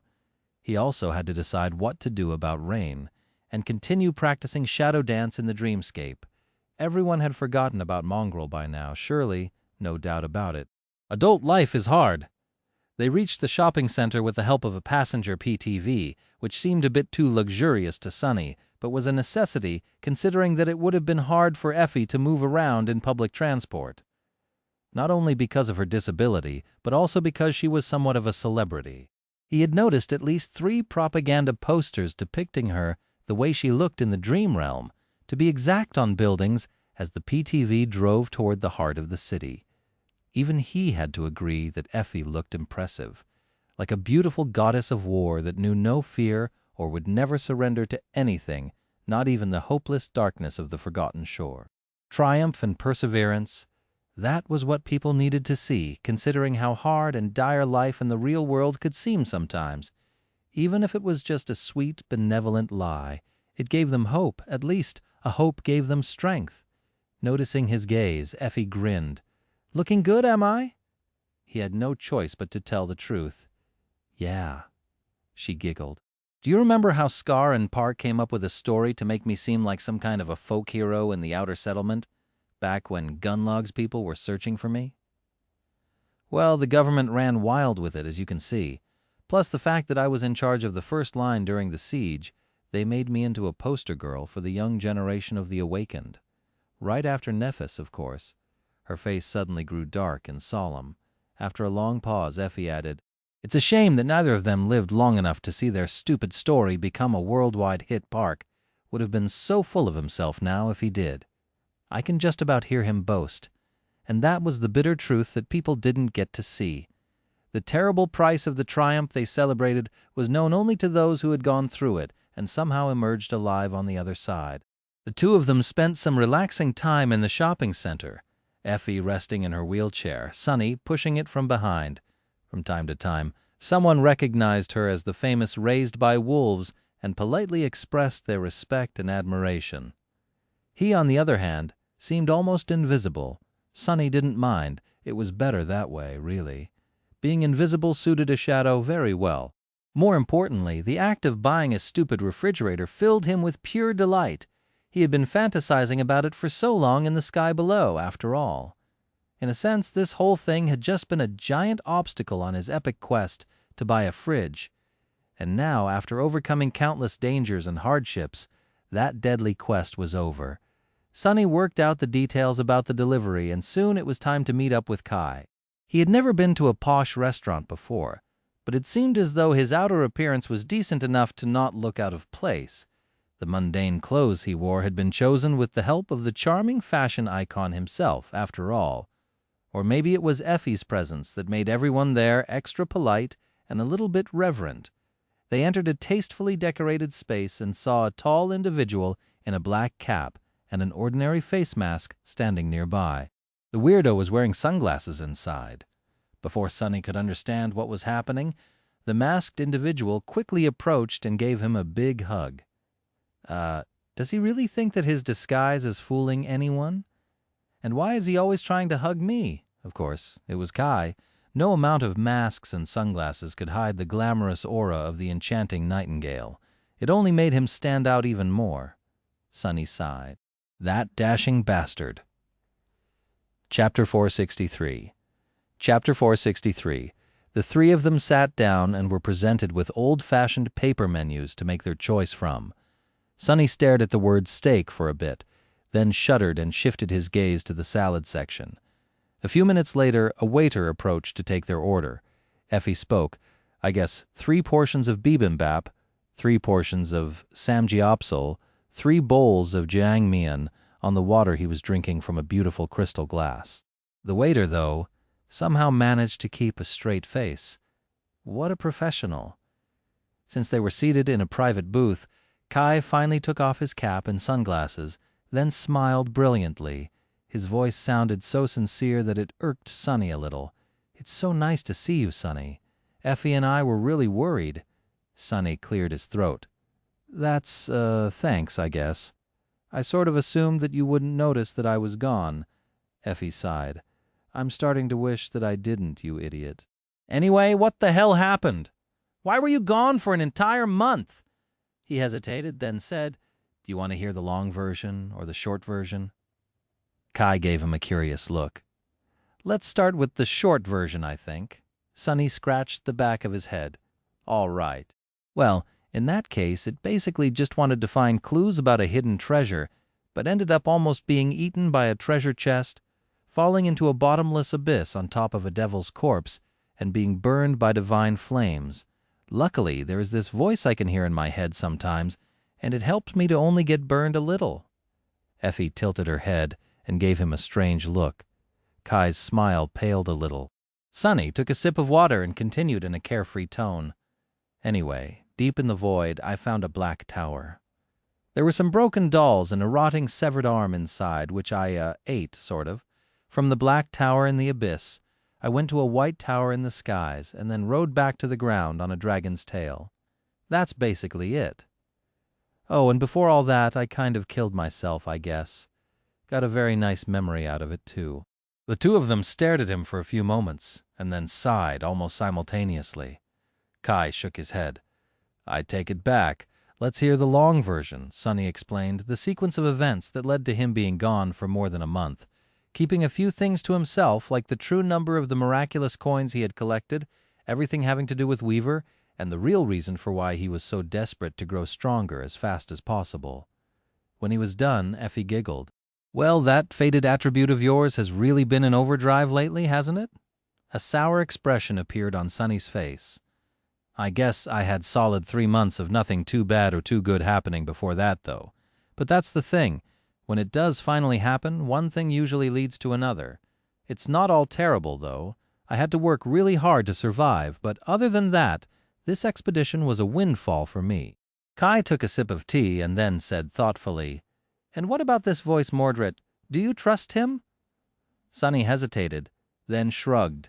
In large citadels like Bastion or Ravenheart, but on the frontier most people simply had to figure out ways to get by with makeshift replacements. Still, nothing could compare to the real deal. All in all, the brilliant Emporium was performing splendidly.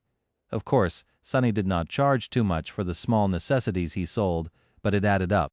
He wouldn't charge a whole soul shard, even if it was from a dormant creature, for a tube of toothpaste. But a few tubes, plus a toothbrush, plus some soap and a box of tea leaves, and a promise to bring some sugar with him the next time? That could work. Unlike before, he wanted soul shards instead of memories. He was going to take these shards to the waking world, where their value was much higher. Out there, soul shards came from only 2 sources. Some were brought back by Ascended and Transcendent from their journeys into the dream realm, and some were scavenged from the corpses of the nightmare creatures that had invaded reality through a gate.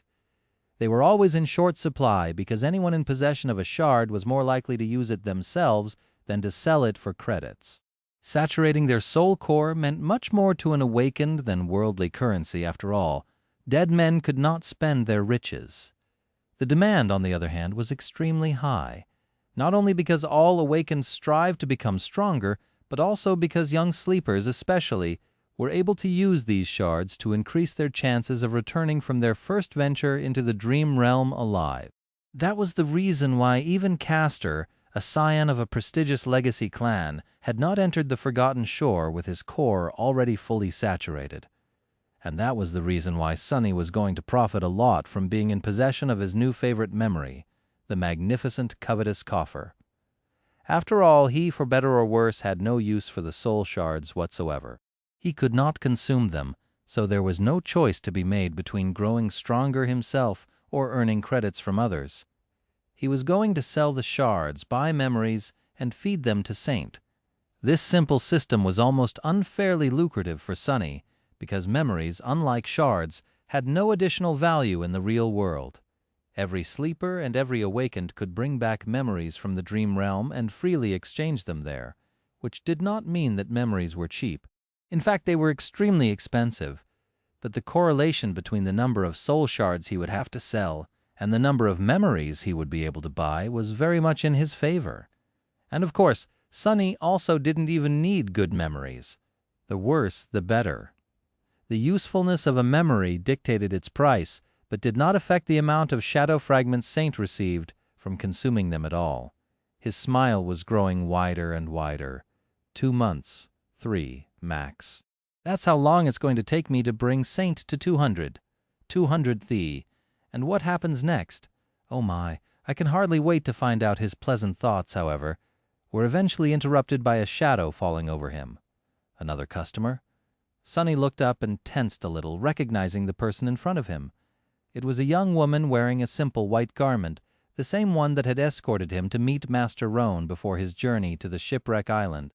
The representative of the White Feather clan. He suppressed a heavy sigh. What can I do for you? The young woman bowed slightly, then said in a neutral tone, St. Tyrus invites you to share a meal with her awakened sunless. Curses, that is what I have been afraid of. Sonny shivered slightly. What were the chances of him keeping all his secrets to himself during a conversation with the fearsome demigod in charge of the Chained Isles? Saints were creatures of another breed. It wasn't a coincidence that there were only a few dozen of them across all of humanity. They were not only the most powerful, but also the most skilled, strong-willed, brilliant, and deviously cunning members of the human race. Each was a force to be reckoned with. Nothing less would suffice if one wanted to survive the harrowing trial of the third nightmare. He wasn't sure of his ability to fool such a person. Sonny forced out a weak smile. It would be my pleasure. The young woman nodded, then turned around, obviously expecting him to follow. Sonny sighed, then dismissed the covetous cover and stood up from the rock. It was time to face Skytide again. The graceful stone chateau perched on top of the tall menhirs of the sanctuary was just as Sonny had remembered it. The open pavilion at the very edge of the ancient monolith had not changed as well. It was bathed in sunlight and exposed to winds, opening to a breathtaking view of the Chained Isles. The ivory tower floated far above, shrouded in white clouds. This time there was a simple meal served for 3 people on the round table in the center of the pavilion, and both Master Roan and St. Tyrus were preparing to eat. The young woman led Sonny to them, gestured to a free chair, and then moved to stand silently by Skytide's side. Sonny lingered for a bit, then said awkwardly, Greetings, Lady Tyrus, Master Roan. It's an honor to be invited to join you for dinner. Lunch, yeah? To join you for lunch. St. Tyrus simply nodded and didn't say anything. But Master Roan looked at him and grinned. Then he gestured to the food on the table. What are you waiting for, Sunless? Dig in. Food's growing cold. Sonny hesitated for a moment, then smiled. If there was one rule he tried to follow faithfully in his life, it was to never refuse free food. Master Roan didn't have to ask him twice. It seemed that the conversation was not going to happen until after the meal, which suited Sonny fine. Not only did he get to enjoy a simple but delicious food provided by the White Feather clan, but he also received a bit more time to think about what he was going to say and how Sonny focused his attention on the plate in front of him. And after a few moments, a delighted smile found its way onto his face. "That's really good!" Noticing it, Master Roan chuckled. "You like it?" "Well, I'm not going to say that I cooked it myself, because that would be a lie, but I did hunt the beast with my own 2 hands. I also watched and gave very wise advice when Tyrus was planting the vegetables." Sonny choked. Tyrus planted what? Skytide grew these vegetables herself? The image of the stern saint doing gardening did not fit into his mind at all. He threw a furtive glance at the unnaturally beautiful woman and swallowed. Yeah, can't imagine it. Saint Tyrus was calmly eating, not a single emotion appearing on her face. At the mention of her name, she looked at her husband for a second and then returned to her meal without reacting in any way. Sonny didn't know if she was simply like that around strangers, or always aloof in any case. It was hard to picture Skytide doing mundane things like gardening. Not knowing what to think of it, he lingered for a few moments, then said awkwardly, "Yes, thank you. It's very tasty." It was too good, in fact. The food was disappearing from his plate at a concerning speed, which meant that he had to sort out his thoughts fast. Basically, there were 3 things about his recent adventure that were better kept secret. The first one was the miraculous coins and their connection to the sanctuary of Noctis. The second was more dread, despite the fact that Effie and Kai had easily believed him, telling total strangers that there were voices in his head was not the best of decisions. Besides that, Sonny got the feeling that the lost prince might have been in not-so-friendly relationship with the emissaries of the Valor clan that resided on the Chained Isle. Skytide did not serve Valor directly, but her clan was still allied to the rulers of Bastion, to the point that one might have gone so far as to call them a vassal clan. And lastly, there was the whole thing about the ebony and ivory towers, the connection between them and the Seed of Nightmare. If it threatened to create a gate at any moment, he would have felt obligated to inform the White Feather clan so that someone else could destroy it before that happened. But since the seed was far from blooming, he wanted it all for himself. However, Sonny suspected that he will have to sacrifice one of these secrets to keep the others intact. The question was, which one? Finally, the food was gone from their plates, and the young woman in white poured beautiful ember tea into their cups. Sonny blew on his and glanced at Master Roan. "So, not to appear impolite, sir, but to what do I owe the pleasure?" "Here it comes," he hesitated, then added, "Is it about my friends making a ruckus after I have gone on an unusually long expedition? You weren't too inconvenienced by having to look for me, were you?" He was expecting a confirmation, but instead a surprised expression appeared on the strapping master's face. "Look for you? Why would we look for you?" Noticing that Sonny was confused, he remained silent for a moment and then smiled. "Ah, there must have been a misunderstanding. Nightingale and Raised by Wolves did indeed bring your disappearance to the attention of our clan. I was going to explore the places where you had been seen last to investigate, but luckily Lady Cassia arrived at the sanctuary just in time. She informed us that you would return in a few weeks, so we didn't have to worry." A tense smile froze on Sonny's face. "She did? Well, I'm glad your time wasn't wasted then. Damn it! Damned Cassie and her damned visions. How much does she know?" He took a sip of tea to hide his expression behind the cup for a second. That changed things on purpose or not? Cassie had helped him avoid the scrutiny of having to explain his absence to the White Feather clan. That, however, posed another problem, and that problem was Song of the Fallen herself. The timing of her visit to the sanctuary of Noctis and this strange action of hers were probably not a coincidence. What was she playing at? Or was he being too paranoid, looking for a meaning where there was none? Cassie was not some Machiavellian mastermind, after all, unlike Sonny and Nephis both. At least, she had not been. Putting down the cup, Sonny cleared his throat. "But then, why did you invite me?" Master Roan smiled and produced a folded piece of paper from his pocket. "Oh, it was just to hand you this. Lady Cassia left you a message before leaving on an expedition with her cohort." Sonny tried to seem calm and nonchalant as he took the piece of paper and unfolded it. Inside, 2 words were written in awkward handwriting, "Desecrated Grove." They were, without a doubt, left by Cassie. After becoming blind, writing was hard for her. That's why the penmanship seemed so crude. What the hell is that supposed to mean? Desecrated Grove, Sonny had heard of that place. It lay west of the sanctuary, separated from it by a stretch of long chains. The grove itself was not the most deadly of territories, but there were several corrupted creatures nesting on islands in close vicinity to it. Had Cassie known that he would want to speak to her, and left him a direction to where to find her? Why would she lead her cohort to that remote place, which was situated as far from the hollow mountains as one could get on the Chained Isles? Strange Sonny folded the note, put it under the vambrace of the puppeteer's shroud, and smiled. Thank you. Things like that weren't too strange. Since he had gone on a long expedition and missed Cassie, who was planning to remain in the dream realm for a while herself, it was logical to communicate through messages. She could have just sent one to his communicator, though, although if he was honest with himself, there was a big chance that he would ignore the message if she had. Sonny finished his tea and then asked cautiously, "So I can go?" Master Roan shrugged. "Sure. It was nice to see you again, Sunless. I hear your emporium is doing well." Sonny couldn't believe his luck. Expressing his gratitude, he rose to leave. Just as he did, though, St. Tyrus spoke for the first time. Piercing him with a penetrating gaze, she said evenly, "Have you been to the Reckoning Island?" He froze, under the stare of Sky Tide. Twisting the truth didn't seem that wise anymore. Sonny hesitated, then said simply, "Yes." St. Tyrus looked at him for a few moments, then turned away. "Next time someone asks, say no." Taken aback, Sonny stared at the stunningly beautiful woman for a bit, gathered his courage, and then quietly asked, "May I know why?"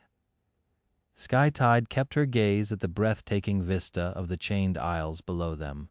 Then in a calm voice she answered, "You may not." Sonny descended from the white feathers airy in a complicated mood. If he ever had doubts that the lost prince was harboring dire secrets, now there were none. Why else would St. Tyrus caution him to not speak about the mirror beast, who had seemingly been the only trace left of Mordred's existence?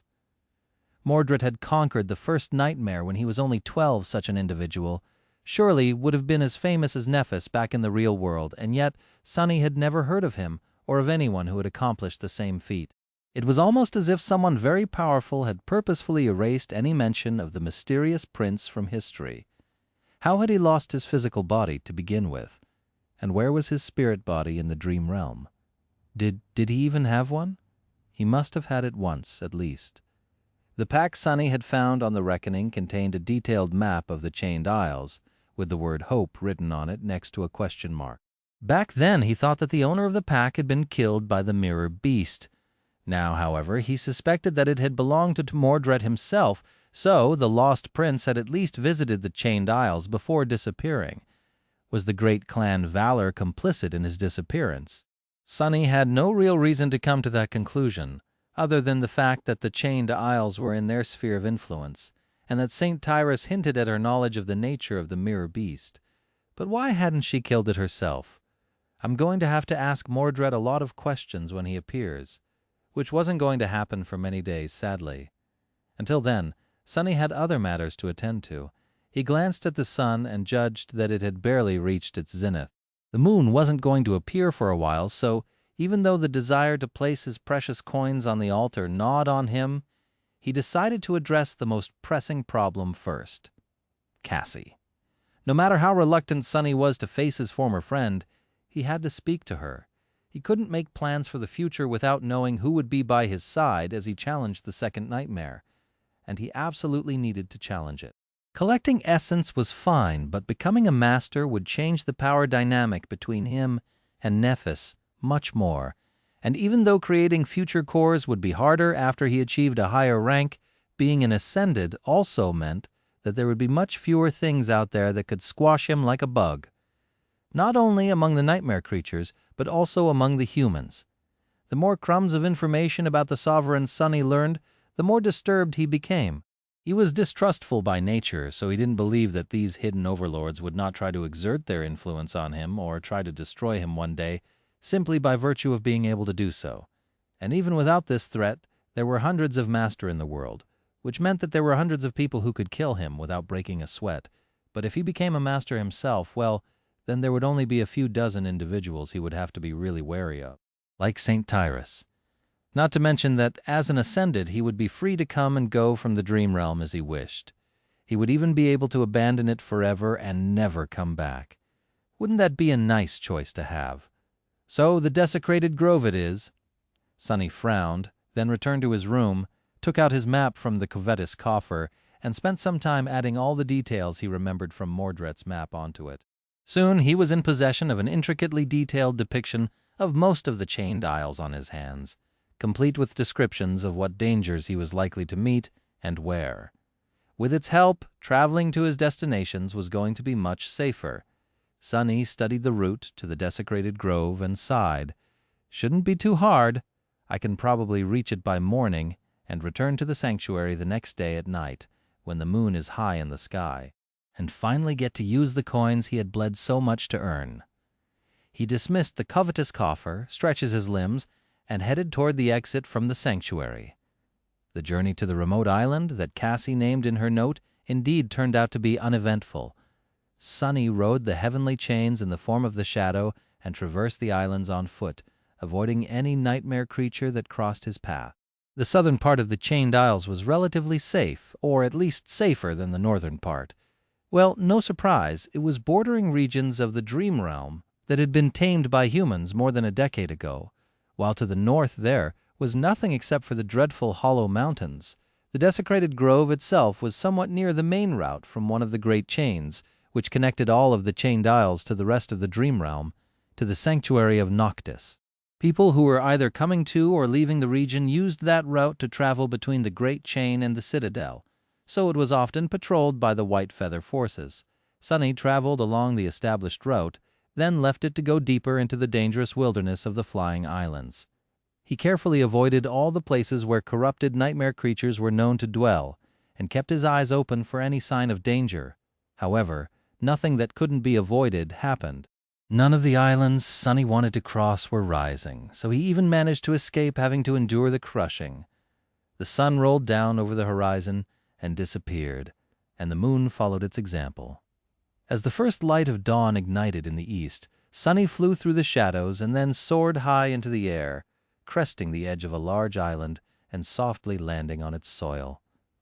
The desecrated grove he had arrived. Sonny let out a heavy sigh. He had almost hoped that some terrible monstrosity would attack him on the way, making it so he wouldn't have to meet Cassie. The searing mess of emotions he felt toward her was much scarier than any nightmare creature could ever hope to be. At the end of the day, humans were much harder to deal with than monsters. The desecrated grove was a large island, its surface overtaken almost entirely by a forest of the air by the strong winds. Gray flakes rained down from the sky. There were many nightmare creatures nesting in the dark forest, and although most of them were only of the awakened rank, one had to be careful to not get ambushed, surrounded, or stumble upon an especially ferocious abomination. Sonny couldn't even begin to guess why Cassie would choose such a place to establish a camp. However, he could already see the signs of human presence. There were 4 chains connecting the desecrated grove to other islands, but the one he himself had used was the most convenient. Any sane leader would have chosen the same route, and even though the crushing was capable of making anyone's path unpredictable, the other 3 were just too much of a risk. That's why Sonny wasn't surprised to see human footprints leading toward the menacing wall of blackened dead trees, already mostly covered by a new layer of ash. There were also signs of a battle, with several misshapen carcasses laying on the ground and showing clear signs of their soul shards being removed. Judging by the fact that they were only partially devoured by the scavenging, nightmare creatures, Cassie's cohort must have passed through no more than a week ago. Sighing, Sonny tied a piece of cloth around his mouth and nose, summoned the cruel sight, and started following the footprints. Soon he entered the ashen veil of the twisted forest. His ability to see through any shadow proved to be invaluable once again. If not for that gift, he would have been scared witless, expecting a sudden attack to come from the surrounding darkness at any moment. With his sight, the shadow sense, and the ability to see all around himself with the help of one of the shadows, Sonny felt confident that nothing would be able to get close to him unnoticed. At least not on this comparatively tame island. But that was the thing about the dream realm. Even creatures that were supposed to be easy to deal with could kill you in a second if you weren't careful enough. Tame or not. Everywhere in this god-forsaken world was a potential death trap. As Sunny went deeper into the forest, he discovered more signs of Cassie's cohort passing through. There were marks left behind by violent skirmishes, as well as several abandoned campsites. It seemed as though the firekeepers had been taking their time, slowly exploring the path ahead and moving their camp further and further into the depth of the desecrated grove after clearing a long stretch of it. Why travel here all the way from the Night Temple? She had to cross the entire region getting away from the Hollow Mountains, only to get stuck on an unexceptional island. I just don't get it. Sunny was clearly missing something. With a slight frown, he turned into a shadow and glided through the darkness, covering much more distance with every minute than he had been on foot. He still preferred to be cautious, though, sending one of the shadows ahead and moving slow enough to be able to react in time if something unexpected happened. After an hour or so, he finally found them. Cassie and her cohort were camped at a secluded clearing that was around halfway to the heart of the island, dangerously far removed from the edge. If the desecrated grove entered the ascent phase, the time window for them to get back to the chain before the crushing became deadly would be extremely narrow. Since it was early morning, most of the members were asleep, with only 2 lookouts standing watch with torches in their hands. Sunny observed them for a few seconds from the shadows and then sent his own forward. He recognized both of the watchmen since they had spent a lot of time together during the struggle for the throne of the Bright Castle as fellow members of Neff's faction. The firekeepers were comprised of about 40 survivors of the Forgotten Shore, those who had decided against pledging their allegiance to the legacy clans that wanted to recruit them, as well as the government, and had not become fully independent like Effie and Sunny had.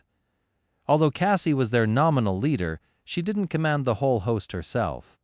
Instead, Neff's followers were divided into several cohorts, each operating in different regions of the Dream Realm.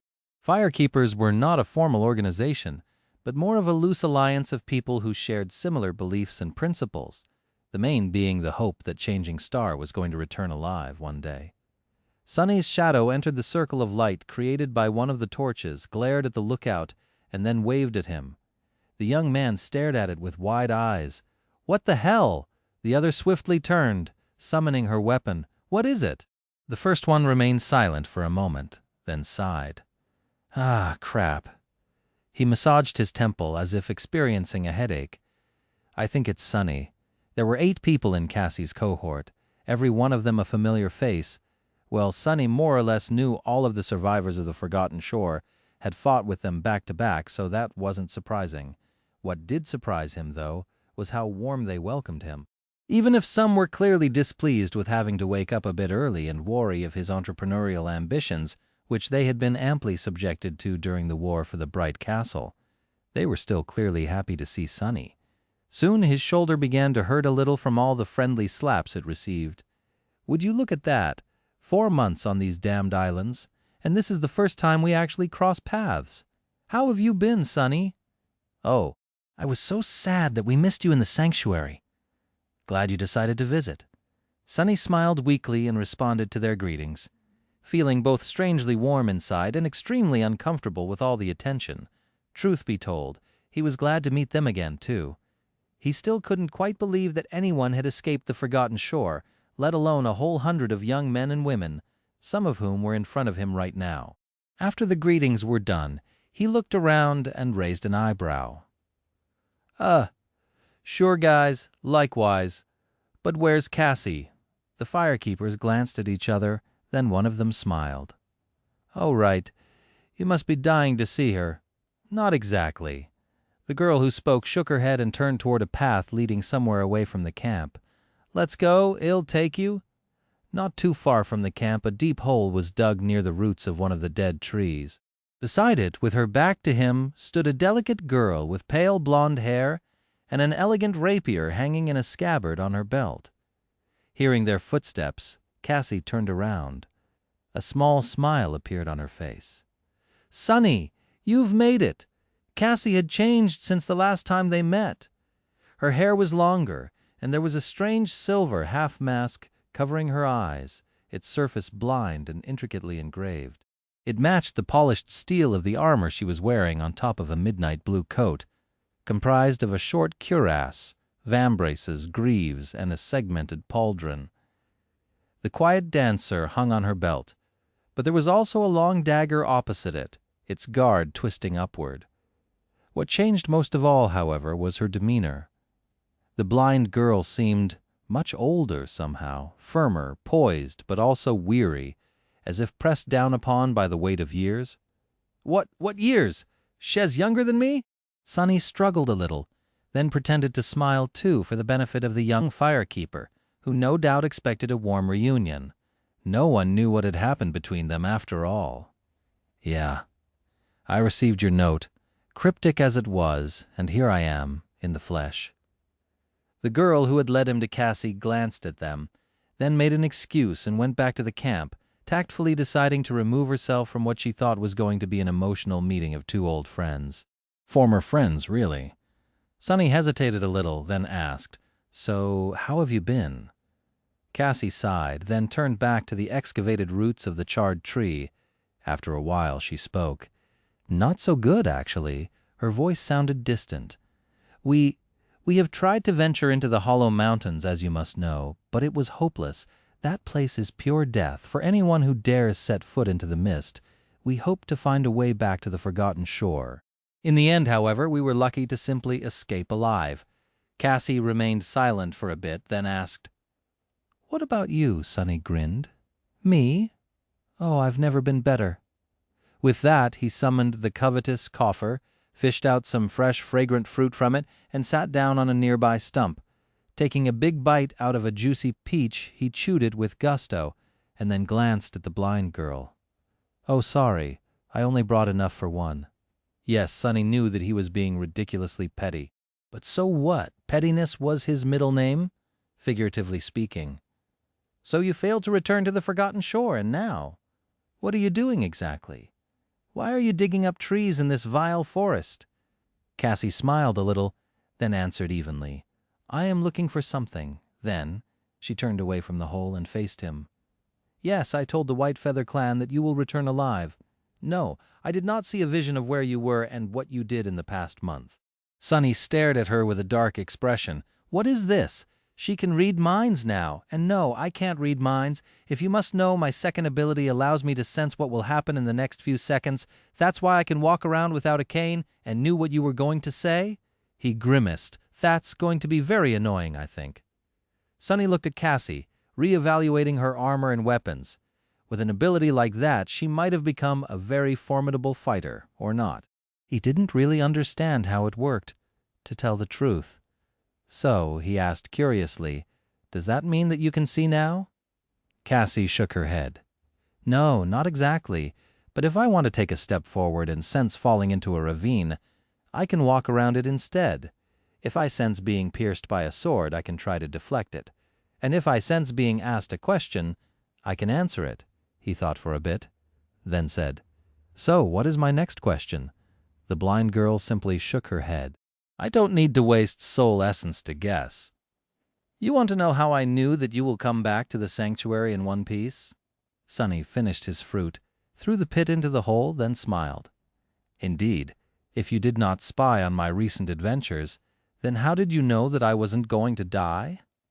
Cassie lingered for a bit, then turned away. After a while she said, "It's still spring." He scowled. "What does that have to do with anything? You knew that I would be fine because it's spring?" Cassie smiled, yes. "I knew that you wouldn't die because, you see..." She paused for a moment and then said calmly, "I already saw you die. In winter. Both of us, actually."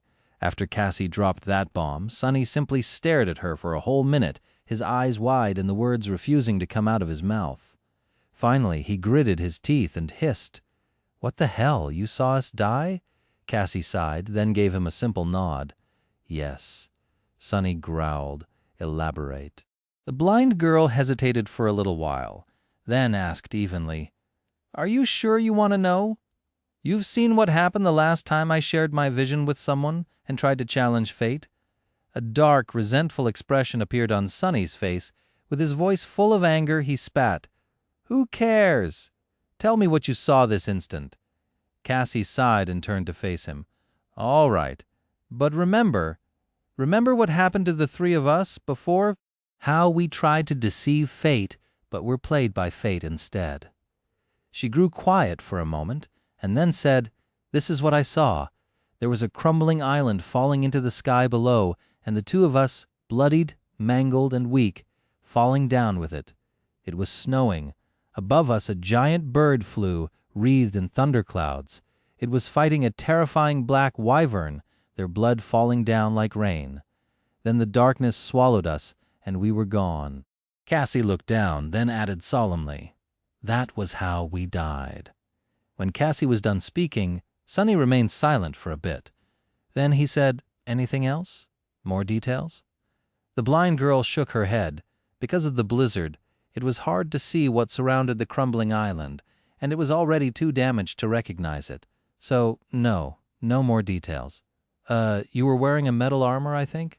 "Not the puppeteer's shroud." Sonny massaged his temples with a bleak expression on his face. "Well, it's not as bad as I expected." Cassie tilted her head a little. "It's not?" A dark smile appeared on his lips. "We already know that your visions are easy to misinterpret.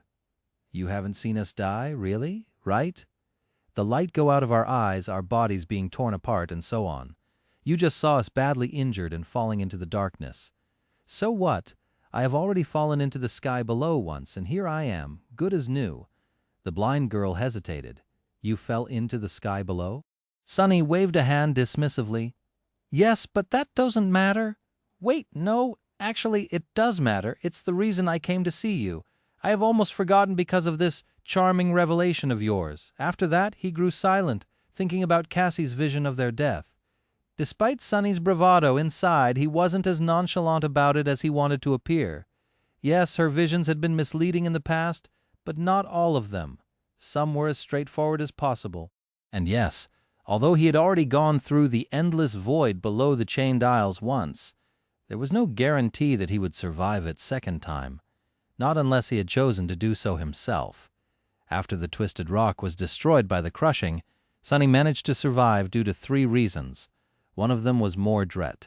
One was that he had already been near the tier, and the other was the "where is my eye" enchantment that he had used in a moment of desperation. That enchantment had almost killed him itself, and only failed to do so because his already exhausted shadow essence ran out just at the right time. If his reserves had not been depleted, and he was forced to endure staring into the eternity of fate for a few seconds more, his mind would have been destroyed completely. If he was thrown into the sky below once more, away from the tier, there would be a very slim chance of him finding the rift in the ocean of divine flame again, especially if he was as badly wounded as Cassie implied, and there were giant birds fighting wyverns in the sky above. So, what he had to do now was, well, what the hell was he supposed to do? The vision did not provide any actionable information. The only thing Sonny could think of was to work really hard to get himself a flight-capable memory or echo before winter. And maybe make a will, he sighed. "So, what have you been doing to prevent the two of us from dying?" How can you calmly dig around in the mud, knowing what is going to happen? Cassie lingered for a moment, then smiled. "In fact, I am digging around in the mud for that very reason." Sonny snorted. "What are you hoping to find there? A pair of wings?" She shook her head. "No, I'm just hoping to find a preserved root." "A root? What can a root do to save us from dying?" He kept quiet for a bit, then said, "All right, suit yourself. Anyway, I wanted to talk with you about something." Cassie looked into the depths of the forest, then nodded. "About what?" Sonny gathered his thoughts, then explained, "I have found a nightmare seed. A very special one that contains a very special second nightmare. And I want to challenge it after the winter solstice. Actually, scratch that. I want to challenge it by the end of the autumn." His initial plan was to give himself and his companions 7 months to prepare. But considering what Cassie saw happening in winter, these plans had to change. Whatever it was that she predicted, facing it as a master would be much more desirable than facing it as an awakened. Unless her vision took place inside the nightmare, of course. Regardless now, he decided to return to the ivory tower before the autumn was over. 6 months was a tight amount of time to get ready, but now so different from his initial plan. He could make it work, provided that other people whom he wanted to take with him would too. That seed is also located in a very special place. In fact, it's right above our heads in the ivory tower. I found a way to get there without being killed by the crushing, although that other path is arguably just as dangerous. Sunny pointed down. It's in the sky below. Effie and Kai are coming to the Chains Isles to join me. We hope that you will challenge the nightmare with us too. Oh, and need your help getting into the Night Temple. There is an item we need to retrieve there. Cassie faced him and remained silent for a while. With her eyes being hidden by a mask and her face unmoving, it was hard to tell what she was feeling or thinking about. Finally, she said, "You want me to join, after what I have done to you?" Unseen to her, a cold expression appeared on Sunny's face. He looked at the blind girl for a long time, then shrugged. "Why not? We don't have to be friends to go into a nightmare together. We don't even need to like each other. We can just be temporary allies. Wasn't that what I was to you anyway? If you can handle that, so can I. I don't mind being used as long as I get to use you in return. Pretty simple." Cassie turned away and didn't say anything for a few moments. Then she answered, "All right, I will go to the Night Temple with you and help you conquer the second nightmare, but I want your help with something in return." Sunny raised an eyebrow. "My help? With what?" The blind girl hesitated for a second and then said, "You have been to the Shipwreck Island, haven't you? The creature that dwells there in a few months, I want you to help me kill it." Sunny stared at the blind girl with surprise, clearly written on his face. Allowing this surprise to seep into his voice, he asked, "The vine creature? You want to kill that thing? Why would she want to attempt to do something that dangerous?" Cassie nodded. He shook his head. "That bastard sprawls through the entire island, its vines buried underground. It is corrupted, which means that our weapons will barely be able to out it. And, if that was not bad enough, the vines produce clouds of deadly poison. Are you sure that you want to attack it?" The blind girl lingered for a few moments, then answered calmly, "It is a corrupted monster, indeed. It is terrifying and lethal, yes, but I'm sure that we can destroy it. With enough preparation, everyone has weaknesses after all. That creature is susceptible to fire, for example. There must be other things we might be able to exploit, too." Sunny thought wrote a while. "I will not promise that we will succeed, though." Cassie sighed. "Then we have a deal. My cohort and I will remain in the desecrated growth until our business here is done. I expect it to take a month at least, maybe more. After we will return to the sanctuary, recuperate, and proceed to the Shipwreck Island." She paused for a moment and then added, "And then I will help you challenge the second nightmare." Sunny smiled. "If we don't die before that, you mean?" The blind girl turned back to the roots of the dead tree. "Yes, if we don't die before that?" On his way back to the sanctuary, Sunny had a lot to think about. Firstly, there was the fact that he would have to cooperate with Cassie again, which made him feel all sorts of complicated emotions. The manner of their relationship at least was set clear. It was purely an alliance of convenience and nothing else. He could put away his resentment for the sake of mutual benefit. After all, Sunny could be a very pragmatic person when he needed to be. Secondly, there was the perspective of returning to the wreck of the ancient ship, this time to do bathe with the vine monster that ruled over the island. Sunny knew very well how dangerous that thing was, so he had a lot of preparations to do if he wanted to come out of that fight in one piece. The divine flame augmentation of the cruel sight, however, was going to come in very handy. And lastly, there was the ominous prediction that Cassie had made about both of them dying sometime in winter, or falling into the sky below, at least. That he didn't even know what to think about that. However, Sunny was not going to let this vision affect his decisions. The last time he had tried to act on the knowledge received through Cassie's prophetic gift did not end well for him, or anyone for that matter. The best thing to do was to keep it in his mind, but continue. Act as if nothing had changed. At least he thought that this was the best course. Tired and mentally exhausted from the long journey to and back from the desecrated grove, Sunny approached the sanctuary of Noctis in the middle of the night. His shadow essence reserves were almost depleted, and his head buzzed from all the thoughts swarming inside of it. Landing on the soft grass and hearing the familiar sound of water falling over the edge of the island, Sunny gritted his teeth. Forget about it for now. First things first, the moon was high in the sky, which meant that he was finally going to get his sweet, enchanting reward.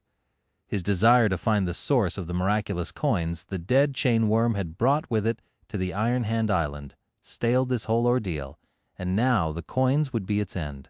His prize was waiting for him up ahead. Entering the sanctuary, Sonny walked through the empty garden and approached the clear pond in its center. Stopping for a couple of moments to make sure that no one was watching him, he then crossed the stone path leading to the small island in its center. There, a white altar stood in the shade of an ancient tree, and an obsidian knife lay on its surface. The moment of truth, Sonny summoned the covetous coffer, took out one of the gold coins out of it, and placed it on the altar. The coin shimmered, reflecting the moonlight, and then disappeared. Your shadow grows stronger. A big smile appeared on Sonny's face. Summoning the runes, he read, Shadow Fragments, 224-2000. It works. Initially, Sonny thought of going about using the coins in a slow and deliberate manner, throwing a dozen or so on the altar each time he had to return to the real world, to minimize the chances of being noticed and, well, as a rising suspicion. But now that the reward was in his sight, he decided against it. No, he wanted all of it right now. He deserved it. Putting the wooden box on the altar, he turned it to the side and then put his hand inside. A moment later, a stream of golden coins flowed onto the white surface. Then they all started to disappear. Your shadow grows stronger. Your shadow grows stronger. Frightened to believe that it actually happened. He summoned the runes again, then rubbed his eyes and read the line describing his shadow fragments 3 times in a row, just to make sure that his eyes weren't deceiving to him. Luckily, they weren't. The runes now showed, I did it. I did it. In the first 2 months on the Chained Isles, Sonny worked really hard to hunt down nightmare creatures and slay them, and yet he had only been able to collect 200 fragments. His last journey, harrowing as it had been, though, gave him so much more. A wide grin appeared on Sonny's face. Who said that greed is a sin? It's a virtue, a goddamn virtue, I say. Chapter 473, Mobius Loop. Chapter 473, Mobius Loop. Because of the sudden influx of so many shards, Sonny got disoriented and swayed. His body was subtly rebuilding itself, growing stronger, more powerful. The difference was stark enough for him to feel it with every fiber of his being. As awakened absorbed soul shards or shadow fragments, in his case, the capacity of their cores grew and their physical capability was slightly enhanced. Usually it happened at such small increments that the difference is hard to judge. But this time, Sonny had done something pretty preposterous and consumed 1,400 shadow fragments all at once. He wondered if anyone else in history had accomplished the same feat. Not likely. Grabbing the edge of the altar to support himself, he endured the strange and euphoric sensation as best as he could. How could anyone do such a thing if, as far as Sonny knew, everyone except Nephis and him were limited to having only one core? They wouldn't even be able to absorb this much. Back on the Forgotten Shore, Sonny had gone from having almost no shadow fragments to fully saturating his core at 1,000. In the process, he went from being no different from a mundane human to the pinnacle of humanly possible to breaking past those limits. Becoming an awakened had elevated him even further above what was considered normal. He was much stronger and faster than any mundane human could ever hope to be, and capable of enhancing his prowess even more with essence, achieving truly superhuman might. And now he went through a transformation that was similar in scale. His rise on the Forgotten Shore, becoming so much more powerful. In fact, he was now probably the strongest, awakened both in the waking world and in the dream realm, with the exception of those whose aspects directly enhanced their physique, and even then he could soil double, even triple his physical ability with the help of the shadows. Insane. Sonny drew in a deep breath, then silently flexed his muscles, feeling a new strength course through his veins. He felt incredible. Incredibly strong, incredibly fast, incredibly resilient. But that wasn't all. The capacity of both of his shadow cores was also dramatically enhanced, almost doubling in a matter of seconds. Therefore, his EE of shadow essence were now also much deeper. That meant that he could fight M, his peak form, for longer, use the active enhancements of his memories more, remain in the form of a shadow for a bigger amount of time, control his shadows at a larger distance, and travel further when using shadow step. In short, Sonny had just become even more of a menace. Slowly getting accustomed to his new and improved physique, he couldn't help but smile. Now that he had finally made use of the miraculous coins, his previous disaster of an expedition came into perspective. Despite how much he had suffered and how close he had brushed with death, it all felt worth it somehow. His goal was to grow stronger, and Sonny had just made a big step toward that goal. It felt good. While Sonny was consumed with triumphant thoughts, his gaze fell on the obsidian knife that lay on the altar. He lingered for a while, then cautiously reached with his hand and touched the cold stone handle. Will it work? That knife remained on the altar of the sanctuary for as long as humans lived there. Pretty much every awakened that had ever set foot into the citadel tried to raise it off the white surface at least once, including Sonny, but none of them succeeded. The knife seemed to weigh more than the entire island itself, as if it was glued to the altar. No matter how much people tried, no one had ever managed to move it even by a millimeter. However, when Sonny used the miraculous coins for the first time, he seemed to have noticed that the obsidian knife moved a little. Therefore, he had made a conclusion that if he were to place enough coins on the altar, the knife might become detached from it and fall into his hands. Holding his breath, Sonny wrapped his fingers around the handle. Here goes nothing. Putting all of his strength into the pull, he tried to lift the obsidian blade of the altar. The knife, however, offered no resistance at all. It behaved like any knife would, easily sliding off the white stone, which then caused Sonny to lose his balance and tumble to the ground in a graceless roll. Sitting up, he stared at the knife in his hand with wild eyes. Then he shuddered. Crap! Sonny half expected for the entire sanctuary to suddenly plunge into the sky below, or for the gateway to stop functioning. That's why he wanted to just lift the knife a little and then place it back down if something had gone awry. Instead, he was now a few steps away from the altar, with no way of getting back to it immediately. Luckily, none of his fears came true. Despite the fact that the obsidian knife had left its usual spot on the altar, the island seemed fine. Everything was just as it had been a few seconds ago. He exhaled with visible relief. Well, good. I wouldn't want to mess things up too bad for everyone here on the chained isles. Rising to his feet, Sonny looked at the obsidian knife. It seemed have been cut from a single piece of black stone, with its blade sharpened and polished. There wasn't anything special in how the knife looked. In fact, it seemed a little bit crude, almost primitive. There was also one little problem. The knife did not turn into a memory. Sonny had expected it to disintegrate into a rain of sparks and enter his core, just like Weaver's mask had done, or like shard memories behaved when raised by a new wielder. Mordred had mentioned something to that effect when speaking about the ivory knife in the Night Temple. He told Sonny that one had to spill blood on the black altar to receive a memory of the blade that rested on its surface, but the obsidian knife did no such thing. It just remained in his hand, as material and palpable as one could imagine. What was even stranger, though, was that the knife didn't appear to have a spell weave. LAT was, without a doubt, a magical item. Sonny could feel that it was, even if he didn't know what properties that entailed.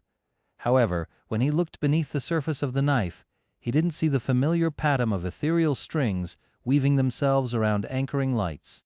What he saw instead was just brilliant radiance, as though the knife was filled to the brim with soul essence, and in that radiance was just a single string. It wasn't the same type of ethereal string, though. It was a... Sonny frowned. A string of fate. A single string of fate was somehow placed inside the obsidian knife, folding on itself endlessly, with its two ends connected to create a perfect, never-ending circle. Sonny stared at the strange string for a while, and then furrowed his brow. What is that all about? Chapter 474, Truth Be Told. Sonny studied the obsidian knife for a while, and concluded that he had no idea what this thing was supposed to be capable of. It wasn't a memory, and it didn't have a weave, so neither the spell nor his own ability to perceive and somewhat understand such things could help him. The only thing Sonny knew for certain was that someone had plucked a string from the tapestry of fate and placed it inside the knife, making a circle out of it for some mysterious purpose. Everything else was going to have to wait until the next time he heard from Mordred. The lost prince was bound to know more about the obsidian knife, since he seemed to know a lot about the chained isles and their past in general. Now, however, Sonny had to deal with another problem.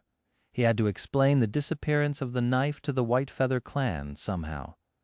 Come morning, or at any moment, really, if someone decided to leave the dream realm or entered it in the middle of the night, people would become aware that the knife that no one had been able to lift or move was now gone. Sonny had no doubt that it was not going to take a long time for them to figure out that it was him who had taken it. And after that, what to do, what to do? In the end, he came up with a really crazy idea, something that he would have never even considered in normal circumstances, something that went against his very nature. He went and told Master Roan the truth. Well, the part that had to do with the miraculous coins, to be precise. Visiting the White Feather compound in the middle of the night was a bit strange, but luckily for him, the older man turned out to be up. He was preparing to leave on a patrol and so rose early to make the necessary preparations. After Sonny was done talking, the mighty griffin rider stared at him for a while with a perplexed expression. Then he asked to take a look at the knife. Sonny reluctantly handed the obsidian blade over and watched nervously as Master Roan inspected it. He was really hoping that the White Feather clan would not decide to keep it. There were very few things Sonny could do if they did. Finally, the strapping master returned the obsidian knife to him and asked curiously, "So you managed to lift it by using Noctis coins on the altar?" Sonny nodded. "Yeah, wait, you know about the coins." Master Roan nodded. "A few have been found here and there on the Isles over the years. It seems that this was the preferred currency people who lived here thousands of years ago used. No one had ever discovered a literal treasure trove of them, though, as you did." He thought for a bit and then smiled. "Actually, I think I have one stashed somewhere. Wait here for a bit, all right?" With that, Roan disappeared into the stone chateau and then returned 10 or so minutes later, holding a familiar golden coin in his hand. "Found it. I used to carry it with me a lot before as a lucky charm. Let's go." Together they returned to the altar island. The first thing Master Roan did was glance at the moon and then place the coin on the altar. Once again, it gleamed and disappeared, leaving a bewildered expression on the handsome man's face. "I'll be damned, I just received a bit of soul essence. You were right." He shook his head in astonishment. To think that these coins had such a use all this time, and no one was the wiser. "Good job, Sunless." Then Master Roan hesitated for a few moments and asked, "Can you place the knife back on the altar?" Sonny did as he was asked, and then watched as the mighty griffin rider used all of his formidable power in a vain attempt to lift the obsidian blade off the white surface. When he was done with that futile attempt and stepped back to catch his breath, Sonny simply took hold of the handle and retrieved the knife without any problem. Interesting. Then came the moment of truth. Sonny tensed as he waited for the older man's decision. After thinking about it for a while, Master Roan said, "Well, I don't know if you know this, Sunless, but there is a sacred rule among us awakened in the dream realm. The sanctity of this rule is unassailable and beyond reproach, and that rule is finders, keepers." Sonny blinked. "What?" The strapping master grinned. "So you don't have to worry about either me or Tyrus taking that knife from you." Then, however, his smile dimmed. "Other people, though, might not be as reasonable. Even if no one knows what power this thing has, or if there even is anything special about it, someone might get too excited and act in a regrettable manner. So I'd advise you to put the knife back on the altar until the time you feel like using it." Sonny considered his words and had to admit that this, indeed, would be the best decision for now. Master Roan helped him confirm that no one else would be able to take the knife, and carrying it around before venturing into the nightmare had no benefit. Summoning the memory of how exactly the obsidian blade had been placed on the altar, he put it in its previous spot and took a step back. Master Roan nodded. "Good choice. Please, do tell us if you find out anything about its purpose, at least if it has anything to do with the well-being of the sanctuary. If need be, we'll compensate you fairly to either take the knife off your hands or lend it for a bit. If that's what you prefer." Sonny agreed to this condition, since it sounded reasonable. With that out of the way, the strapping griffin rider looked at him with sparks dancing in his eyes. "So, what are you going to do now?" Sonny frowned. "What a weird question. Go home, take a shower, deal with some real-world business. Why? What are you going to do?"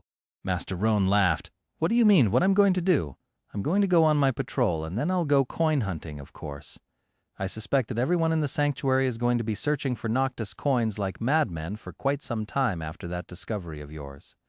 People are going to get really busy." Sonny remained silent for a bit and then said in a very serious tone, "Good luck, then. Oh, and one thing, if you find a big chest full of them, make your griffin stomp on it a few times before coming closer. Better yet, do that to every chest you encounter in the future.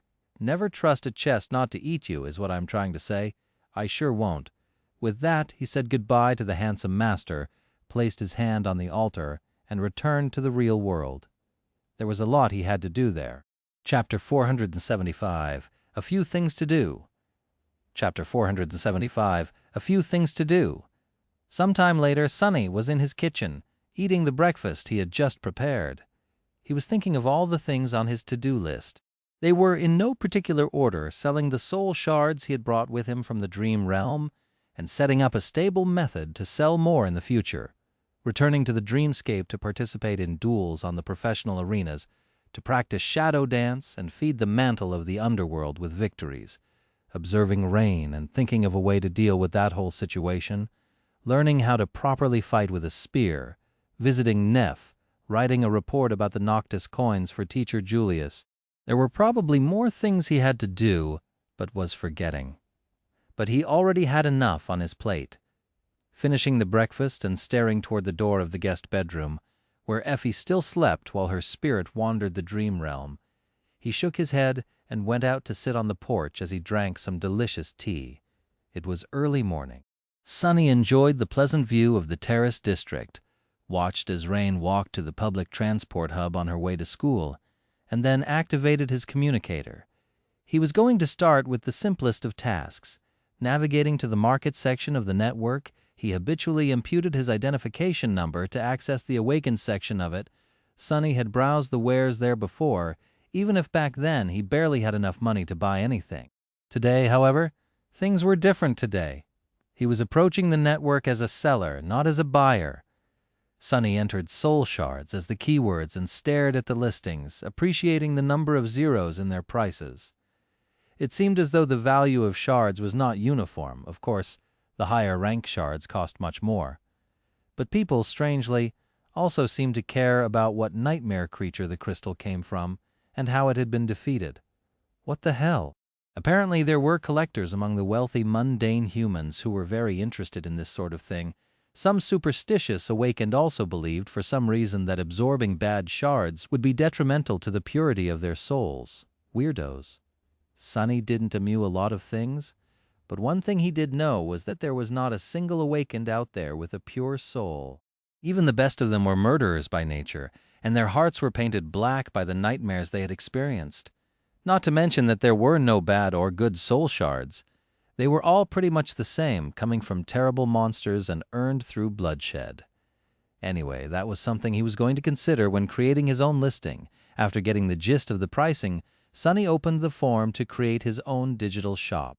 Without thinking too much, he named it Brilliant Emporium and went on to fill out the entire form then. It came the time to put his soul shards into the auction. Sonny wrote simply, 4 soul shards coming from a fallen devil, mordant mimic. The creature was killed and eaten by the proprietor of the Brilliant Emporium himself. Before that, the mordant mimic had been pretending to be a treasure chest and devouring those lured by the promise of treasure. In the end, it bit off more than it could chew. Satisfied with that, he finalized the listing and stared at it for a bit as if expecting someone to bid instantly. However, nothing of the sort happened. With a sigh, Sonny deactivated the communicator and went back inside. Soon, I will be rich soon. It took several days for all 4 of his soul shard to sell. After that, Sonny had to arrange secure delivery, which was somewhat of a headache on its own. Overall, the process took too much time from his already packed schedule. He also felt that he was missing some crucial knowledge on how to make his business really boom. Even though the product he was trying to sell was first class, There was not a lot of fallen rank soul shard out there compared to dormant and awakened ones. The bidding had not really taken off. He did make a sizable amount of money, but not as sizable as it could have been. Still, it was enough to purchase a couple of cheap, lower-rank memories. Sonny simply looked for the most useless ones, which no one else would ever want to buy, and made the minimum offer. Whoever was selling them must have been happy beyond belief to finally be rid of these things. Sonny was going to feed the memories to Saint immediately after receiving them, but before that he spent a lot of time training with the cruel sight in his underground dojo. He had a solid understanding of how to use a short sword, but a spear was an alien beast to him. Even though Sonny knew the basic rules of combat technique and could perform somewhat effectively while wielding any weapon, he was far, far away from mastering them. How fortunate it was then that he had a renowned spearmaster raised by wolves herself crashing in his guest bedroom. Granted, she couldn't really spar with him due to her condition, but he had Saint for that. In the end, the three of them spent a lot of time in his basement. Effie was observing and explaining to him what to do, how to do it, and most importantly, what not to do. Saint served as his opponent and the mighty enemy to polish his nascent skill against, and Sonny found himself once again in the role of a willing punching bag. It was just like in that week they had spent in the hidden chamber of the ruined cathedral in the dark city. Sonny even got nostalgic, remembering how cozy and nice things had been back then. Now, how Eve's things were much better. Not only was there an unlimited amount of delicious food they could eat during the breaks in his training, there were even medicine and ice baths to ease the pain in his bruised and beaten body. Training with Saint was really effective, but she really didn't know how to pull her punches. Just like that, a few days passed. And then, something that Sonny had been dreading for a while, finally and inevitably happened. It was time to accompany Kai to the premiere of The Song of Light and Darkness, Chapter 476, A Song of Light and Darkness. Some time later, Sonny was pondering his life choices while sitting in the back row of a crowded theater. The lights were already off, which obviously meant nothing to him. People seemed to be really excited to see the movie, though especially Effie, who was to his side, munching on something called popcorn and staring at the screen. In the darkness, somber music started to play, reverberating through the entire space and making the audience shiver. Effie suddenly jabbed her elbow into his ribs. "Do you know who is the composer for this thing? It's Griffin! I don't know how they managed to get him, but he scored the entire movie. Such an honor. Can you believe it?" Sonny had no idea who this Griffin guy was, but judging by Effie's reaction, he was someone famous. Massaging his ribs with a grimace, Sonny offered a stifled answer. "I can." On the screen, the interior of a spacious and beautifully lit room appeared. A small girl with silver hair was playing on a carpet, while a handsome man with dark circles under his eyes was shown studying a map. What the hell? Was that supposed to be Nephis? If so, her hair should have been black. It only turned silver after her first nightmare. Effie giggled. So cute. The girl, meanwhile, approached the table and reached to touch the strange sword that lay on it. The blade of the sword was short and misshapen, as though shattered a long time ago. Before the girl could cut herself, though, the man lifted the sword and brought it out of her reach. "This is not a toy, Nephis." Sonny palmed his face and grimaced. "But Daddy, why is your sword broken?" The man smiled. "So what if it is broken? It is still sharp." Then he put his hand on the girl's shoulder and looked at her with a very serious expression. "One day you will wield a sword too, darling. When you do, remember one thing. We, awakened, only raise arms to protect humanity. As long as we don't give up, no matter how dire the situation is, there will be hope. Just like this sword, humanity is more resilient than it seems." Sonny tilted his head.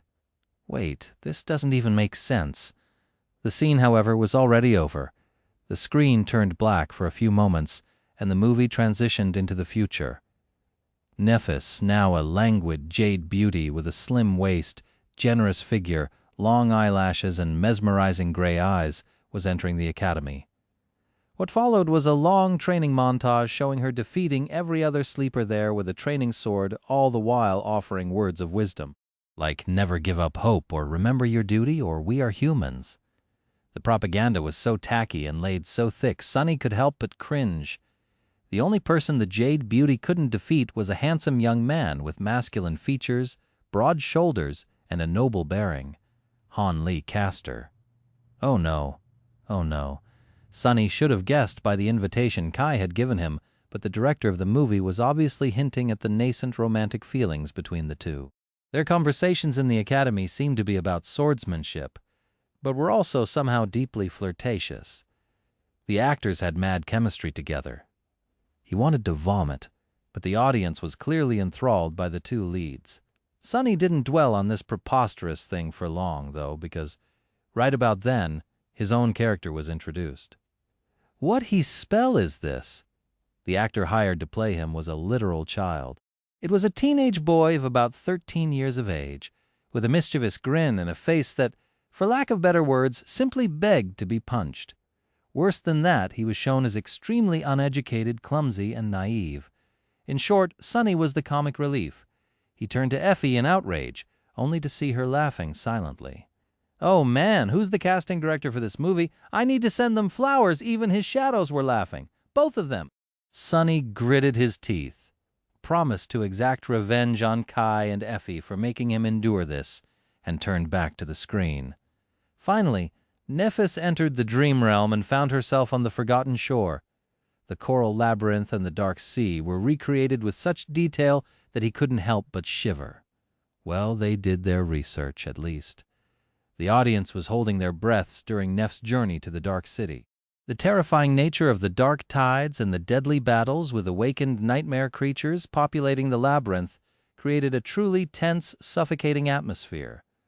Of course, everyone knew that the main character was not going to die in the first half of the movie. But that's where Sunny, as well as Cassie, came into play. Just as he had expected, the movie showed them as a burden that had to be carried by Nephis on her heroic journey. But since very few people knew who Sunny was, his fate was uncertain. Nephis was bound to survive. But what about her friends? And thanks to his character, there were also moments of pleasant levity amidst all the tension.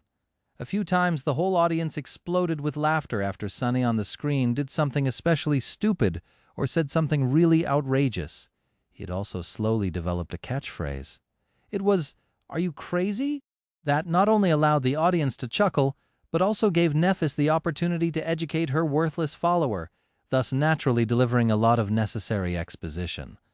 The real Sunny wasn't amused, though. Because they weren't laughing with him, they were laughing at him. Idiots. What do you even know? They didn't know anything, since no one really knew what the three of them had gone through on their way to the Dark City.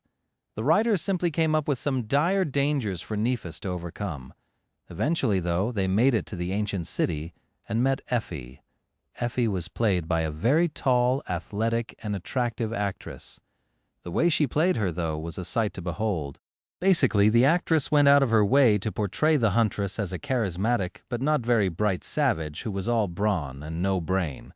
All she knew how to do was fight, eat, and break things. Sunny turned to Effie and grinned, full of malice and gloating. This was the first time he had ever seen the boisterous young woman. Completely mortified. Casting director, you say? I think I'll send them flowers, too. After Nephis reached the Dark City, and the huntress was introduced, both Sunny and Effie watched the rest of the movie with bleak expressions. The second act took place in the outer settlement and was dedicated to Neph's heroic attempts to protect and inspire the young men and women trapped there. There were a lot of impassioned speeches, blood-chilling expeditions into the Dark City, and tense altercations with Gunlog's forces. There were also a lot of shenanigans from young Sunny. To the delight of the audience, at some point, people started to scream, "Are you crazy?" along with him, and a bit later, there was a sort of comical moment of growth for the character when he asked, "Am I crazy?" instead and went along with Nephis without offering his usual critique, which was met with cheers.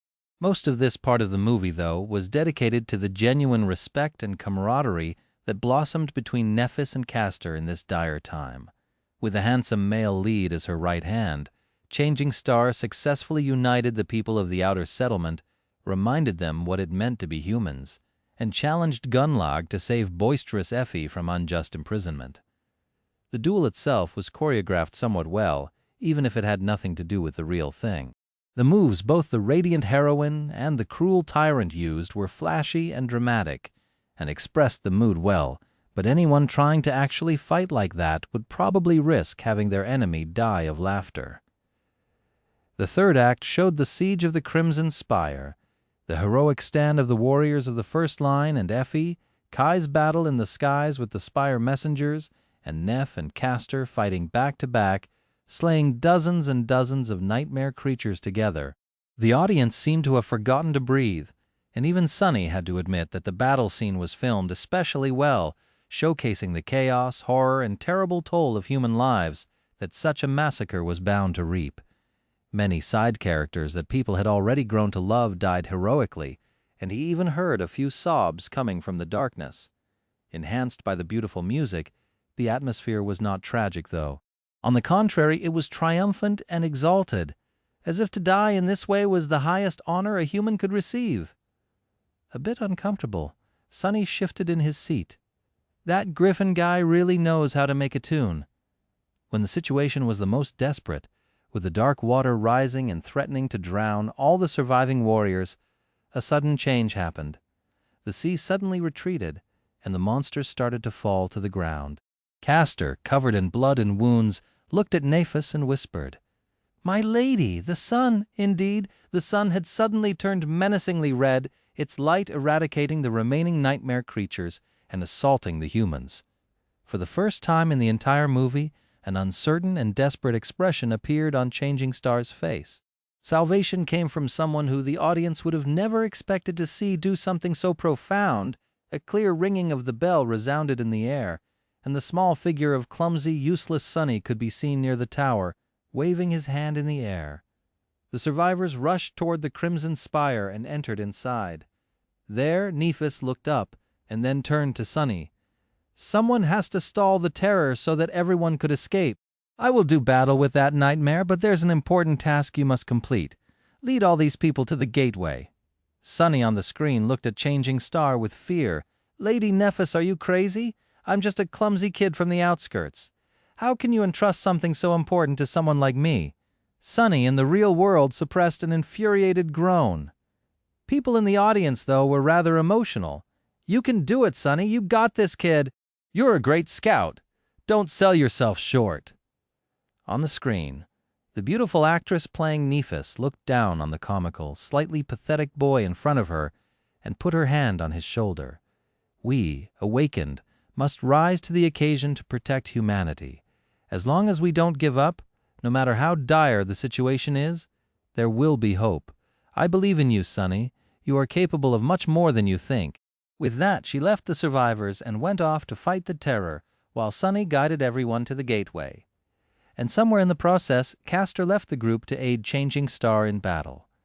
The last scenes of the movie cut between the 100 survivors fighting their way to the gateway and the tragic duo battling the terrifying creature at the top of the spire. Many people in the audience were crying, knowing full well that neither of them was going to return to the real world.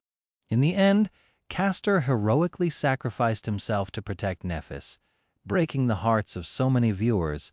The survivors found the gateway and escaped seconds before it was destroyed.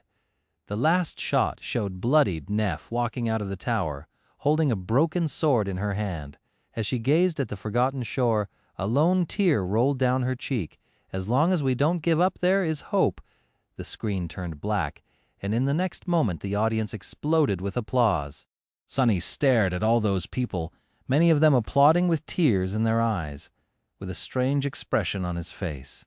Did they actually like that crap? He turned to Effie, lingered for a moment, and asked, "Did you like it?" The former huntress gave him a long look. Then she said, "What, I am an idiot. Of course I didn't like it. It's such a piece of crap." Sunny exhaled with relief. At least there was one other sane person in this theater. Chapter 478.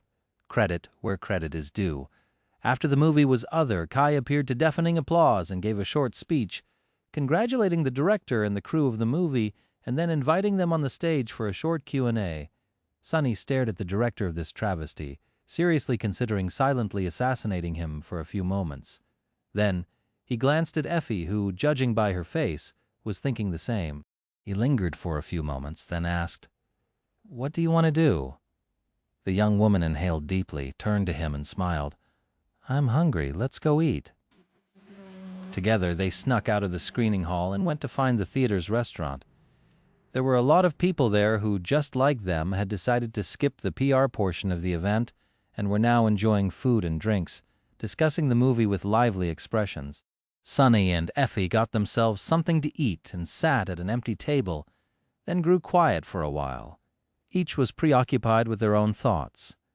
Now that Sonny had a little time to digest the movie, his anger subsided a bit. In fact, he was even happy. Sure, the way he was portrayed in the story was as far from the truth as it could have been, and more than a little bit humiliating. But in a way, this was exactly what he needed. Now that Nephis had become his master, he didn't have to hide his strength and true name that much. But he still preferred to remain in the shadows, not only because there was a possibility of becoming masterless again, but also because it was the best way to be in the world, so full of hidden dangers and powerful enemies. Being renowned would make a lot of things difficult for him, and make every battle he fought after that harder. After all, there was no better advantage than being underestimated by the enemy. From that point of view, the ridiculous way in which he was portrayed in the movie was a blessing. It made the possibility of anyone thinking highly of him that much lower. Of course, not everyone was going to watch that travesty, but many would, and their opinion was going to spread. Who would believe that a changing star's bumbling sidekick was, in fact, one of the most dangerous awakened alive, and thus consider him as a serious threat? Pretty much no one. So, in fact, the director of the Song of Light and Darkness unintentionally made him a favor. Satisfied with that conclusion, Sonny looked around. He saw several people looking at Effie with stunned expressions, clearly gathering their courage to come and introduce themselves. But no one had yet. He could hear their whispers, though. "Look, it's her! Raised by wolves! Oh, my! I heard about her situation, but to actually see, she is so brave." Effie herself was strangely quiet. She ignored the whispers, then looked at him and asked, "Hey, Sonny, can I ask you something?" Sensing that this was not going to be a simple question, he tensed a little and then said, "Sure, what is it?" Effie hesitated for a few moments, then lowered her voice so that no one would be able to overhear. Did Castor really leave to help Nephis? Ah. Sonny stared at his friend for a bit, then shook his head. "No, he left to make sure that she dies." Effie inhaled deeply. "I see." She didn't continue that conversation, as though his answer confirmed something that she had already suspected.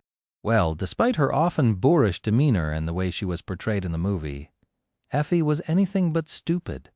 In fact, she was extremely intelligent, cool-headed, and cunning. Otherwise, she would have never survived for 3 long years alone on the streets of the Dark City. It was only natural for her to have suspicions, considering how much she knew. Luckily, Effie did not ask anything else. Mostly because of a strange man who entered the restaurant, looked around, noticed their table, and walked over with gleaming eyes. Oh no, another fan of Raised by Wolves. The man stopped in front of them, glanced at Effie, and then turned to Sonny with an odd expression. "Eh? Are you awakened sunless?" Sonny blinked. "What? Yes." A bright smile appeared on the man's face. "Oh my! Oh goodness, it is such an honor. I am such a huge fan of yours. What is happening?" Sonny stared at the beaming man, trying to comprehend what he was saying. Misjudging his expression, the man hurriedly said, "Oh, sorry. I was so nervous that I forgot to introduce myself. I am a writer, in fact. It was I who wrote the screenplay for A Song of Light and Darkness. And it's all thanks to you." Effie stared at Sonny with an expression that didn't promise him anything good and asked in a sweet voice, "Oh, all thanks to him, really? How come? I'm in trouble." The man's smile grew even wider. Exploration report on the Forgotten Shore. "Ah, it is such a brilliant piece of academic work. I based most of my research on your profound work. Awakened Sunless. Everyone on the crew and everyone in the cast read it at least once. I even insisted on giving you the co-writer credit. But sadly it was impossible, you know, due to you not being a member of the Screenwriters Guild. But fret not. I'll let everyone know that if it weren't for you, this movie wouldn't exist." Sunny stared at the man with wide eyes and then said in a weak voice, "Please, don't." But it was of no use. "Ah, you are so humble, so modest." "Well, of course, what else would I expect from a researcher as talented as you? But it wouldn't be right for me to receive all the praise. No, people must know." He looked at the restaurant and proclaimed, not even trying to keep his voice down, "that it is you, awakened sunless, who they must thank for being able to enjoy our wonderful film." Sunny looked at the floor. "I guess I'm going to have to kill Kai. Or wait, no. Actually, that probably makes us even after the whole mongrel disaster." Luckily for Sunny, Kai was finished with his business soon, and they were able to leave the theater for a more private space. Otherwise, there might have been civilian casualties at the premiere of The Song of Light of Darkness. After that damn writer had announced Sunny's identity to everyone in the restaurant, the amount of people asking him to say, "Are you crazy?" to their faces almost pushed him to the brink. In any case, soon he found himself in a sophisticated lounge in the company of Effie, Kai, and Aiko. The petite girl looked very sharp in a fashionable business suit and radiated a sense of cold professionalism that made people think twice before approaching laid-back and friendly Kai, which Sunny supposed was a big part of being an idol's manager. When they were seated, the idol in question gave them a guilty look. "Well, it wasn't that bad, was it?" Effie smiled at him and said sweetly, "Sure, sure. But also the only reason you're still alive is that it would be a chore to clean the blood of my wheelchair." Kai chuckled nervously and glanced at Sunny. "What about you?" Sunny shrugged. "I don't mind, actually. I'm happy to be portrayed as a bumbling fool." The charming archer blinked. "Really?" Sunny gave him a serious nod. "Of course. It's easier to fool people who think that you're the fool, so I don't mind." Kai looked away in embarrassment. "Anyway, you don't have to worry too much, really. These types of films are usually made to boost public morale. No one is really going to take them seriously. Even mundane people understand the difference between reality and fiction when it comes to the awakened." Sunny laughed. "Sure, when they want to. He was a mundane person for most of his life too, after all. And even though he grew up in the outskirts, he used to consume cheap entertainment just like everyone else in the waking world. Yes, he knew how to recognize propaganda and what to not take seriously, but at the same time, many things that had nothing to do with the truth found their way into his mind and silently became beliefs. That was how well-engineered falsehoods worked. They spent some time chatting and joking about especially ridiculous moments in the movie, and at the right moment, Sunny said, "By the way, I talked to Cassie, she's in. But we'll need to do it before winter, so -1 month for preparations." Effie smiled. "Good news. I'll start packing then. I am south of Bastion right now, so it will take me 2-3 months to get to the Chained Isles, unless one of you knows a friendly local saint."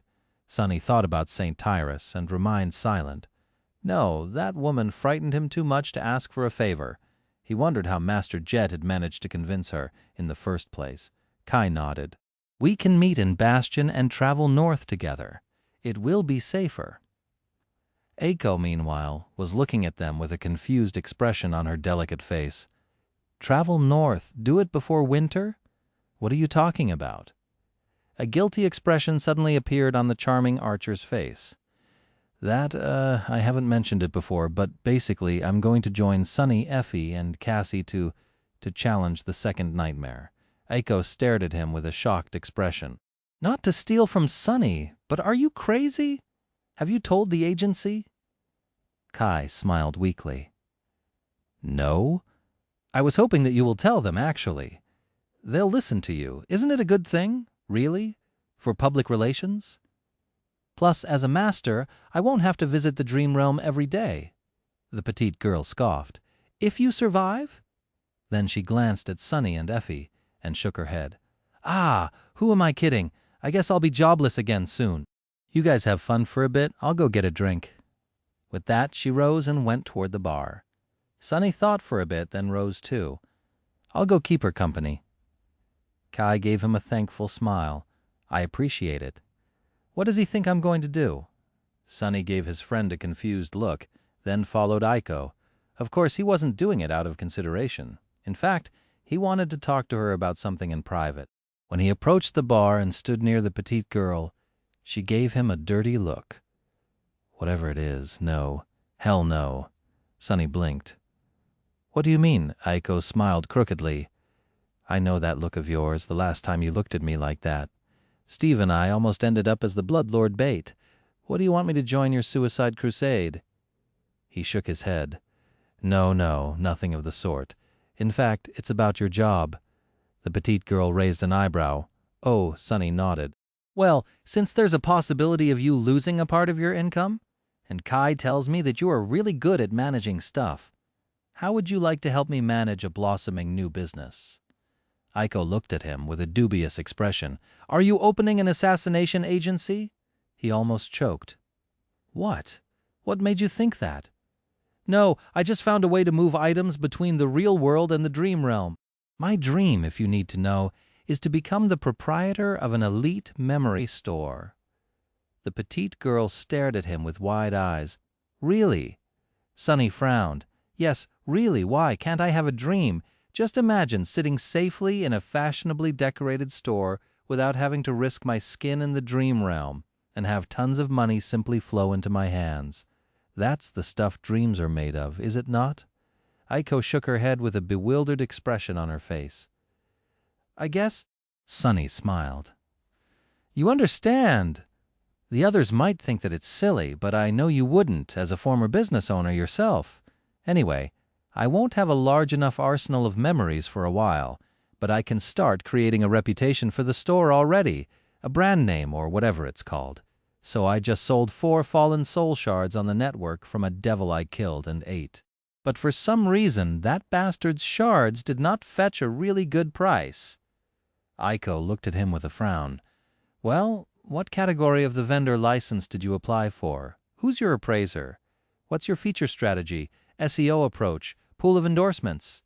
He remained silent for a bit, then said, You see, you said a lot of words, and most of them even sound familiar, but I have no idea what I mean. What the hell was she talking about? What's a SEO? Are there different licenses? Wait, do I even need a license? Don't tell me that I need to pay taxes too. The petite girl closed her eyes for a moment. None? You did none of these things? Sonny nodded. It's a miracle that you even managed to sell those shards. He smiled. That's why I need someone smart and resourceful like you to help me. For 5% commission of every sale. Just think about it. How many awakened out there can bring soul shards to the real world and bring spices to the dream realm? We'll be rich in no time. Aiko sighed and remained silent for a bit. Then she said, That is a high-risk business venture that wholly depends on 2 unpredictable factors, you staying alive and you continuously hunting down nightmare creatures, which are usually in contradiction to each other. So in normal circumstances, I would have said no. But it is you, I guess. Plus, you have a good relationship with all 3 of the newest named Awakened, as well as a lot of prestige as a member of Changing Stars cohort, and now even some pop culture fame. Aiko shrugged, thought for a long while, and then said categorically, 10%. Sonny grinned and offered her his hand for a handshake. Perfect. Welcome aboard Sonny's brilliant emporium. The petite girl stared at him in shock. Wait, you actually named the store Brilliant Emporium? Can the naming be changed? He shook his head. No, it's non-negotiable. But what's wrong with that name? It's a great name. I think that it's, brilliant. After that night, Sonny became really busy. Delegating, that's the secret of success. That was his thought, after Aiko joined the Brilliant Emporium as a manager. With her help, he went through all the necessary paperwork to make his improvised network store seem legit. Sonny noticed the difference right after listing the soul shards he had gathered from the inhabitants of the sanctuary for sale. Not only did they got purchased much faster, but the price was also pleasantly higher than expected. He also didn't need to spend a lot of his severely lacking time on managing sales, delivery, and purchases. Aiko streamlined the process and created a simple and efficient system where he handed her the inventory and the updated information on what items the Awakened wanted to receive from him in the Dream Realm, and she did the rest. While its volume of sales was not overwhelming, The brilliant emporium started functioning as a real business with a constant level of activity and a slowly growing client base. Sunny just had to collect the money and spend it on low-tier memories to feed to Saint well, and remain alive while getting the soul shards, of course. Sadly, despite how appreciative of the concept of delegating he became, this was the only part of his busy life that he could entrust to someone else. All the other things he had to do were either too personal or too secretive to recruit anyone to help. No one was going to do his research for him, so Sunny had to spend time writing reports, bringing them to Teacher Julius, and working with the old man to make them worthy of being rewarded with contribution points.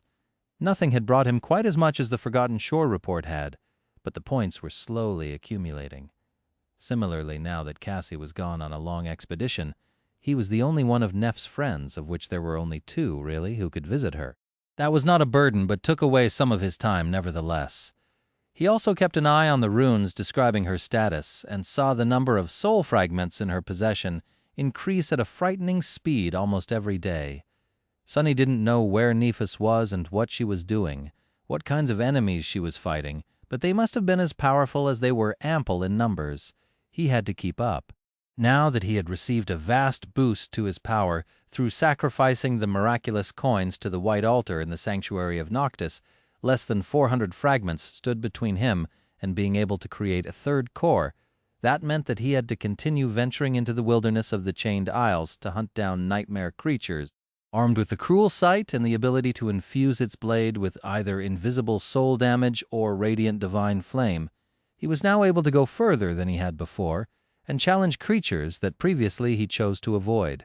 Their deaths rewarded him with shadow fragments, while their bodies gifted him soul shards that were then sold and converted into memories, and through those into shadow fragments as well, this time for Saint to consume.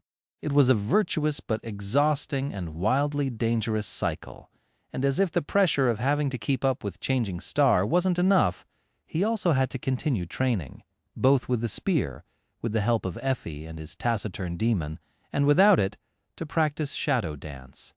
That second task, however, had turned out to be much harder than Sunny expected. Before plunging back into the dreamscape, he decided to be careful and check what the situation with Mongrel was. A quick search on the network could tell him if everyone had forgotten about the masked swordsman or not, and as it turned out they did not. To Sunny's dismay, he found out that in the month of his absence, the people infatuated with Mongrel had not only persisted in their excitement, but also brought it to a whole new, truly ridiculous level. All of them were flooding the network with theories and discussions, and countless individuals, even those who missed out on the initial sensation, were waiting with bated breaths for one glorious moment, the return of Lord Mongrel. With each day that passed, their anticipation only grew stronger. No matter how discreet Sunny could be once he appeared in the dreamscape, it was going to create too much noise and attract too much attention. Damn it all! What a disaster! He was on verge of pulling his hair out in despair. It was worth remembering that the persona of Mongrel, oh irony, had been created to help him stay anonymous, potentially in order to safely glean secrets about the sovereigns in the future. What a joke it was that the faceless phantom he created ended up being much more famous and recognizable than its creator. In any case, the situation was seriously messing up Sunny's plans. He simply couldn't use Dreamscape, which caused his progress with Shadow Dance and the Mantle of the Underworld to stall. And if that wasn't enough, there was another unexpected problem he encountered.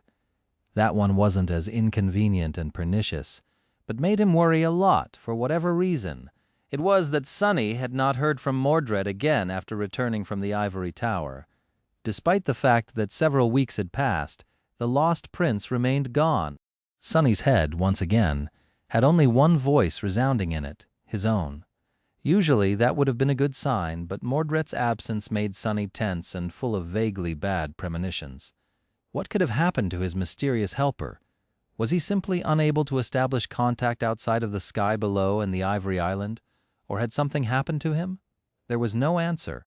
Sunny even took out the mirror shard from the covetous coffer and smeared a few drops of blood on it to no result whatsoever. The piece of mirror remained the same, absolutely dark and refusing to reflect anything. It was after one of these fruitless attempts that Sunny left Effie to enjoy the dinner he had cooked for them by herself, and went out to sit on the porch in a dark mood. It was early evening, and shadows were slowly growing longer and deeper. Maybe because of his exhaustion, or maybe because of how used he was to being safe in his home. But Sonny got consumed by thoughts and lost track of his surroundings, something that rarely happened. That was why he was so shocked to hear someone's voice just a few meters away. "What are you staring at?" Sonny blinked a few times, then focused his sight on the person who had addressed him.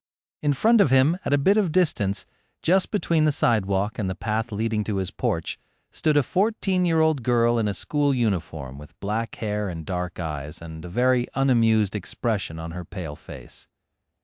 Sonny's chest grew cold. Crap. It was Rain. Looking right at Sonny, she sighed and repeated, "I said, what are you staring at, brat? What is she doing here? Why is she talking to me?" Although Sonny was panicking on the inside, none of the emotions reflected on his face. Armed with the extensive experience of deceit, manipulation, and facing terrifying nightmare creatures in melee, he kept a straight face, threw a dark look at Rain, and calmly said, "I'm not staring at anything, and who are you calling a brat, you brat? Respect your elders?" The girl scoffed. "What elders? You're obviously younger than me." Sonny opened his eyes wide in outrage. Ouch. A middle schooler, that was just too much. It was getting dark, so maybe that was the reason for her mistake. Rain, meanwhile, was not done speaking. "And you were definitely staring at me with a very nasty expression. I almost tripped." "Didn't your parents teach you not to stare?" Sonny opened his mouth, then closed it again, then opened it once more. "First of all, I am 18. Second, I was just zoning out and thinking about adult stuff that a youngster like you would not even understand. And lastly, my parents taught me all they needed to teach me. But what do they have to do with any of this?" "They're not here." Rain mockingly raised an eyebrow. "Oh yeah? You live in this big house all alone?" Sonny furrowed his brow. "Not only do I live in this house alone, I also own it." But right at that moment, Effie suddenly shouted from inside, "Sonny, come eat, dinner is getting cold." He froze, then felt the tips of his ears growing hot. "Damn it, Effie." That's a guest of mine. She's staying over for reasons." Rain stared at him for a few moments with a funny expression on her face, then asked, "Your name is Sonny?" Sonny shrugged, trying to appear as indifferent as possible. "Sure, why?" she suddenly laughed. "What's so funny? No, it's just my mom calls me Rainy." "What a coincidence," he relaxed. "Oh, for a moment, I was afraid that she remembers me. But it doesn't seem that way." "Good. That is good." Was he a little bit disappointed? Sonny took out his communicator, pressed a button on it, and threw an etched chip that slid from the slick device to Rain. She was in process of asking another question. "Oh, and by the way, I often see you meandering on the porch and skipping school. Are you a delinquent or what?" Then she caught the chip and stared at it in confusion. What's this?" Sonny smiled with a corner of his mouth. "Can't you see? That's a government-issued citizenship chip. Now, how would I have one if I wasn't of legal age?" Rain looked at the chip, then grew even paler than usual. You really are 18. She was so mortified that she even used the proper honorifics. Sonny laughed. "Of course I am. As a respectable adult, I never lie. I am the most honest person in the world, really." The girl seemed like she was currently wishing to sink into the earth. "Oh, I am so sorry then," I didn't think. As a child that grew up in a good family, she was most likely taught to be very polite to elders, so this situation was more or less a nightmare. Sonny himself had never associated with types of people who were particular about etiquette, but from what he had seen in Rain's school, among her ilk, social hierarchy and proper rituals were all the rage. Luckily, Effie decided to appear at that very moment to put an end to the awkward situation. Opening the door, she rolled her wheelchair onto the porch while saying angrily, "Listen, doofus, are you going to eat or not? Because if not, I'll eat your portion too, you know." Then she stopped and stared at Rain, then at Sonny. After a few moments, she asked, "Who's your friend?" Sonny rubbed his face. "Eat as much as you want, and this girl lives in the neighborhood. She was just passing by." Rain nodded. "Nice to meet you, ma'am. I'm very sorry. I was just on my way home from school and made a mistake, you see." What has happened? Effie grinned, then gestured for her to stop talking. Let me guess this one right here. Was zoning out with a nasty expression on his face, and then looked at you and said something wildly inappropriate? Rain blinked a couple of times, then said, Yes, I mean no. He didn't say anything. It was me. I said something inappropriate. The former huntress shook her head. Then you're lucky. Sonny here is a bit special. One of a kind. The things that sometimes come out of his mouth, Sonny stared at her in outrage and hissed, The things that come out of my mouth? You're the one to talk. She sighed, then looked at Rain with a hurt expression on her face.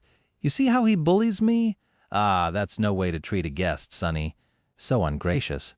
What will this nice neighborhood kid even think? Rain energetically shook her head. No, I won't think anything. I have to go home, actually. It's been nice meeting you. With that, she hurriedly turned around and made a step to walk away. Effie raised her voice a little. Bye. Nice meeting you two.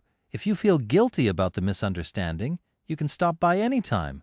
With food, all will be forgiven. Sonny stared at her with wide eyes, not quite believing what he was hearing. Finally, when Rain's figure disappeared behind the green fence, Effie turned to him and smiled. It's almost like there's a factory somewhere in the city releasing whole batches of tiny, pale, bony teenagers. That girl is almost as pale as you, Sonny. I can't believe it. With that, she shook her head, turned her wheelchair, and went back inside to continue her dinner, leaving Sonny alone, flabbergasted and trying to determine if he was currently awake. What was that? What just happened? Of all the countless scenarios he had in his head of how his first meeting with Rain would go, this was definitely not one of them. Chapter 482, Peace Offering Sonny was too shaken by what had just happened to do anything else today. So he just went down to the basement, entered the dream realm, and remained in his small room in the sanctuary instead of going out to fight nightmare creatures. There he just slept peacefully for the entire night. This was a very strange way to act for Sonny, but many awakened did just that every day, unless their citadel was under attack, which happened frequently in most parts of the dream realm, or they were assigned a certain duty. People just remained in their quarters, slept, and returned to the real world without throwing themselves into any kind of danger. Others performed various tasks to earn a livelihood in the citadel, all the while staying safe behind its walls. Few frequently ventured outside and challenged the wilderness of the dream realm, and who could blame them? Most people were made awakened against their will after all. It was the spell that wanted humans to risk their lives, go through deadly trials and endure terrible suffering, not people themselves. So there was nothing wrong with a person who wanted to stay as safe as possible for as long as possible. If anything, it was Sonny who behaved abnormally. In any case, he felt refreshed and more balanced when he returned to the real world in the morning. A good night of sleep helped him put his unexpected encounter with Rain in perspective. Yes, it was an unfortunate mistake on his part, and yes, the fact that she now knew his face and name was less than ideal. But truly, nothing too bad had happened. Rain just thought of him as a neighbor, not even an acquaintance, just a stranger, which was just as Sonny wanted it. To be on the safe side, he could avoid leaving the house for a while altogether. And yet in the evening he found himself sitting on the porch again, enjoying the view and a cup of tea, as he had already grown used to. After yesterday, I doubt that she'll ever want to approach this house again, so I should be all right. But as it turned out, he was not. Sonny noticed Rain walking from the public transport terminal long before she came anywhere near his home, because one of his shadows was stationed further down the street to keep a lookout. He sighed, then lowered his eyes and pretended to study the synthwood surface of the porch, hoping to avoid making eye contact with the teenage girl.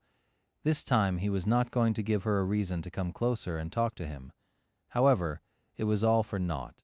When Rain approached the path leading to his door, she slowed down a bit, hesitated, then turned and walked directly to him. "What the hell?" Sonny raised his head and stared at her with a bit of surprise.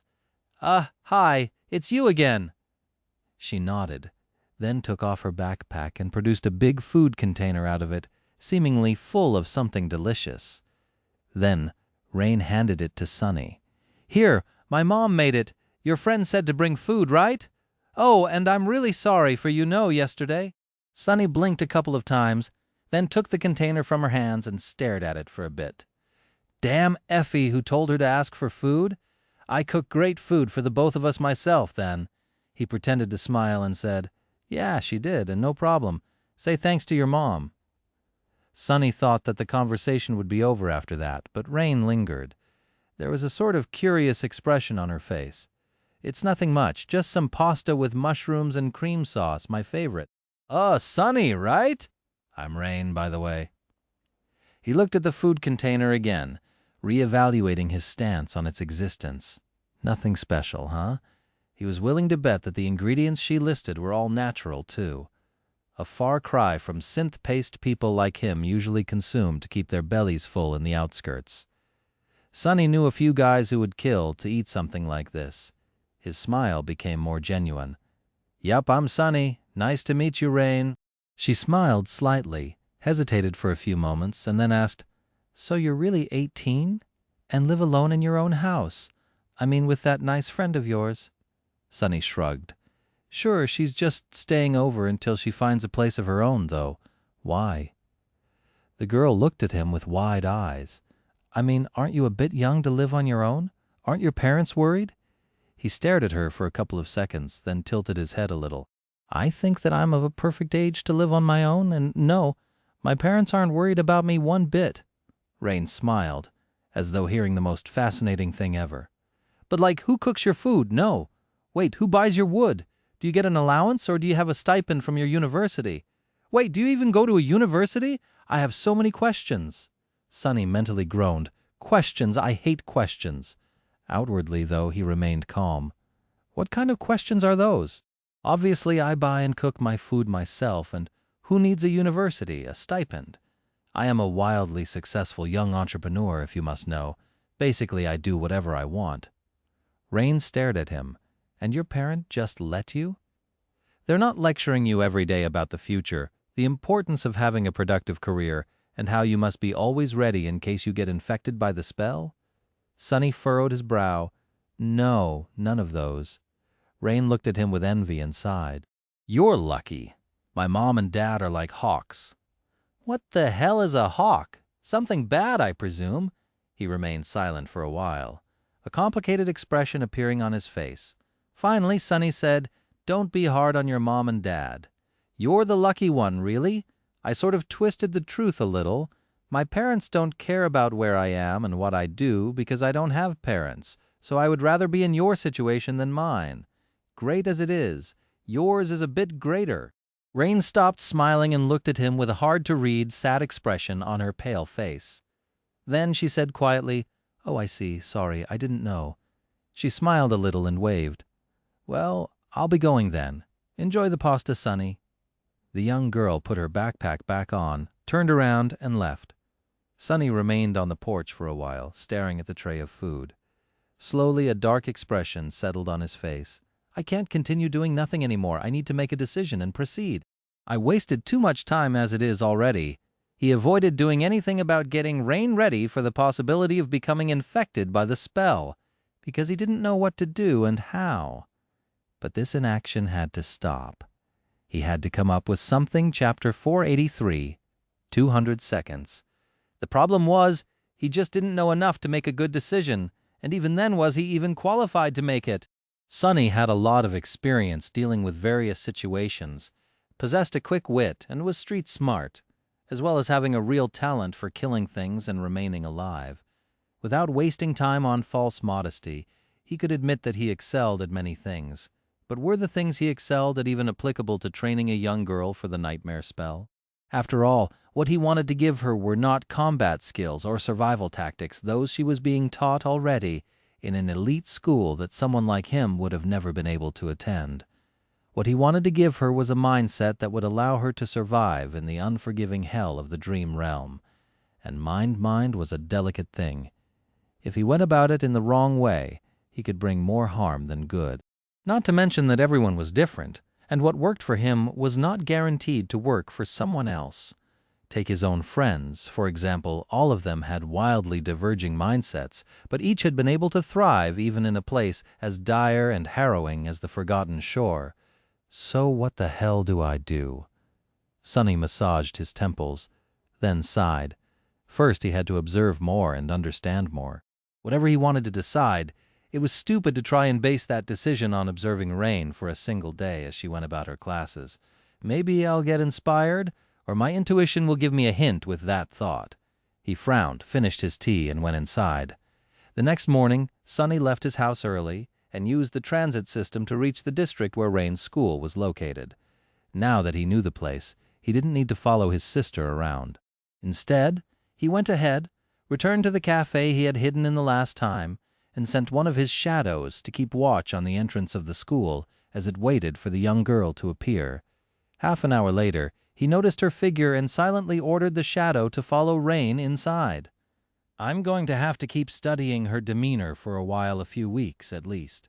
By then, it is going to be clear if my initial impression was right, or if I need to reconsider my evaluation. I'll also understand her strengths and weaknesses much better. Sunny had to stop himself from groaning. A few weeks that was going to really eat into his time.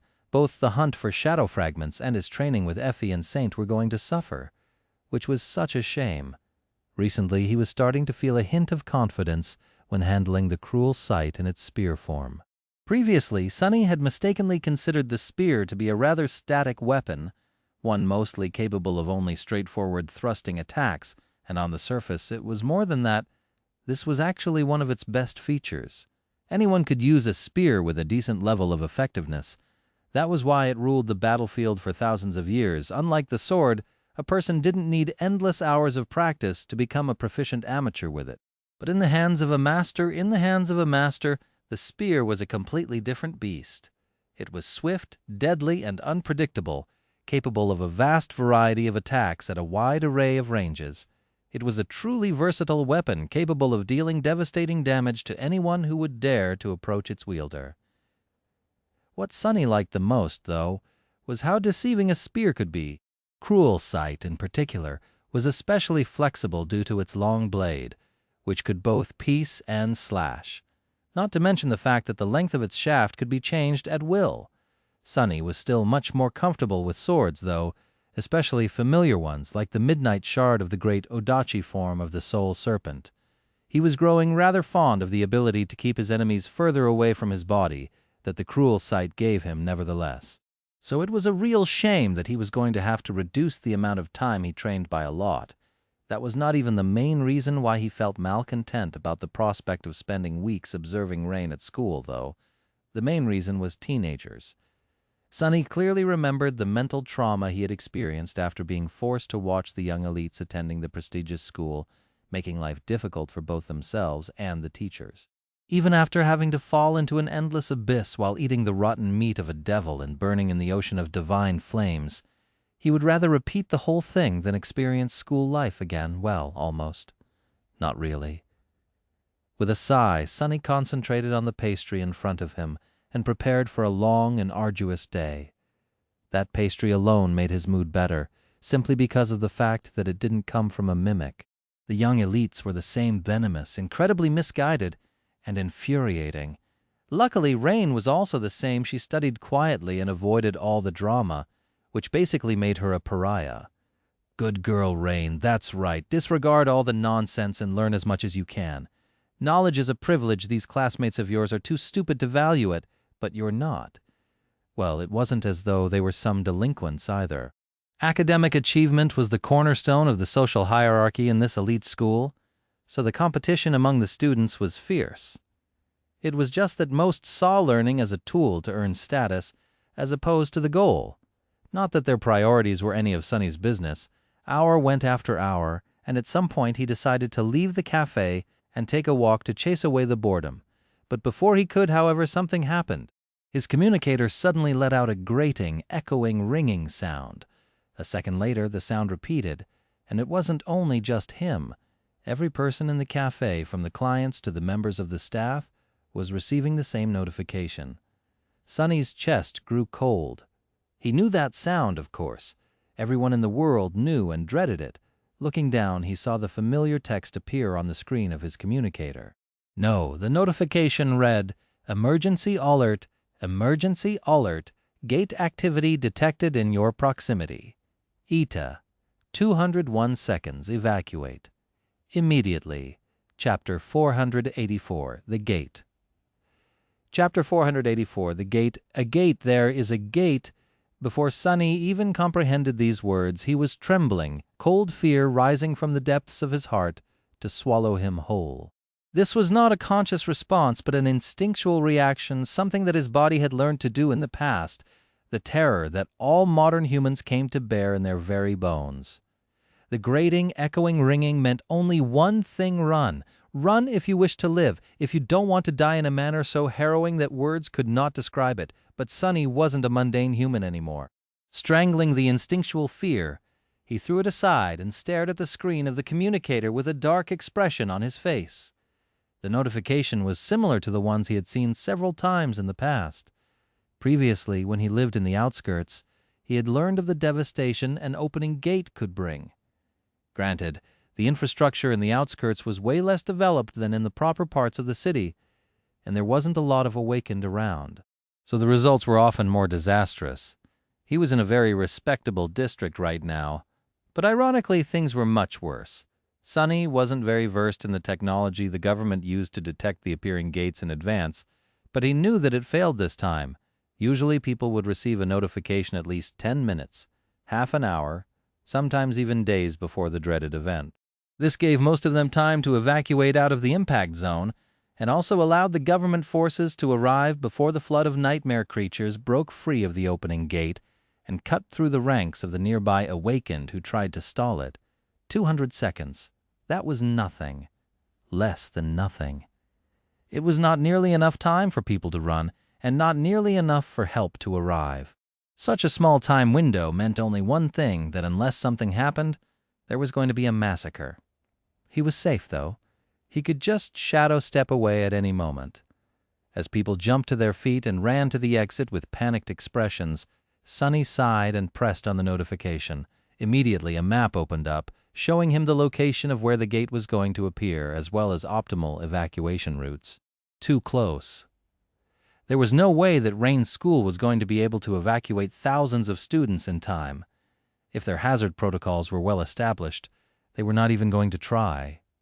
They would just gather the children in the most protected part of the school, activate their defense systems, and try to hold until help arrived. The school was in the direct vicinity of the opening gate, though Sonny wasn't sure how well its defenses would do, no matter how formidable they were. Even if there were several awakened staffed as security personnel or instructors for this exact eventuality, they wouldn't be able to do much. The true elites would not take such positions after all. What to do? This time, the notification interface was different from how Sonny had seen it in the past. There was an additional urgently blinking symbol on the map. It was very similar to the insignia Master Jet wore on her sleeve, only this one had 2 stars on it instead of 3. This symbol was there because the communicator knew that Sonny was an awakened. There were 192 seconds remaining until the gate opened. Out in the classroom, where one of his shadows was currently hiding, the children and the teacher were still staring at the notification with stunned expressions, not yet comprehending what it meant exactly, or simply refusing to, not paying a lot of attention to the chaos happening around him. Sonny pressed on the symbol, and additional information appeared on the screen. Attention all awakened. Request immediate action. Attention all awakened. Request immediate action. Attention all awakened. Request immediate. Below that, several lines of text shimmered. Gate Category 2, 89% probability. 3, 10% probability. Higger, under 5. Strike Force ETA, 16 minutes, 14 sec, 13 minutes. A corner of Sonny's twitched, a resentful grimace appearing on his face. The earliest any government force would be able to arrive to the gate was in 13 minutes after it had opened. 13 minutes, that might as well have been an eternity. Too long, and now Sonny had to make a decision. He had to either run away or respond to the call to arms to stand in front of the nightmare gate, hoping to survive in the flood of monsters for 13 entire minutes. Well, it wasn't that hard of a decision, really. Sonny knew that he was going to stay, not out of any sort of moral obligation, but simply because he wanted to. He was equally as reluctant to turn tail and allow the spell to invade his world with impunity as he was to see countless nice mundane humans die in the maws of nightmare creatures, like the polite waitress who served him the delicious pastries or the baker who had made them. This was his world, his city, and his fellow humans. Before Sonny was always weak and had no choice but to run, hide, and tremble in fear. He was done living his life in fear a long time ago, though. He was also done allowing anyone or anything to take what was his without a bloody fight. He was done being weak. But even that wasn't the real reason. Perhaps Sonny would have considered the approaching disaster too much of a risk and retreated, but Rain was there, very near to the center of the map, displaying the gate's impact zone. So really, running away wasn't even an option. 180 seconds remained. Now, left alone in the empty cafe, Sonny stood up and stretched. A heavy sigh escaped from his lips. This is going to be a wild, wild ride.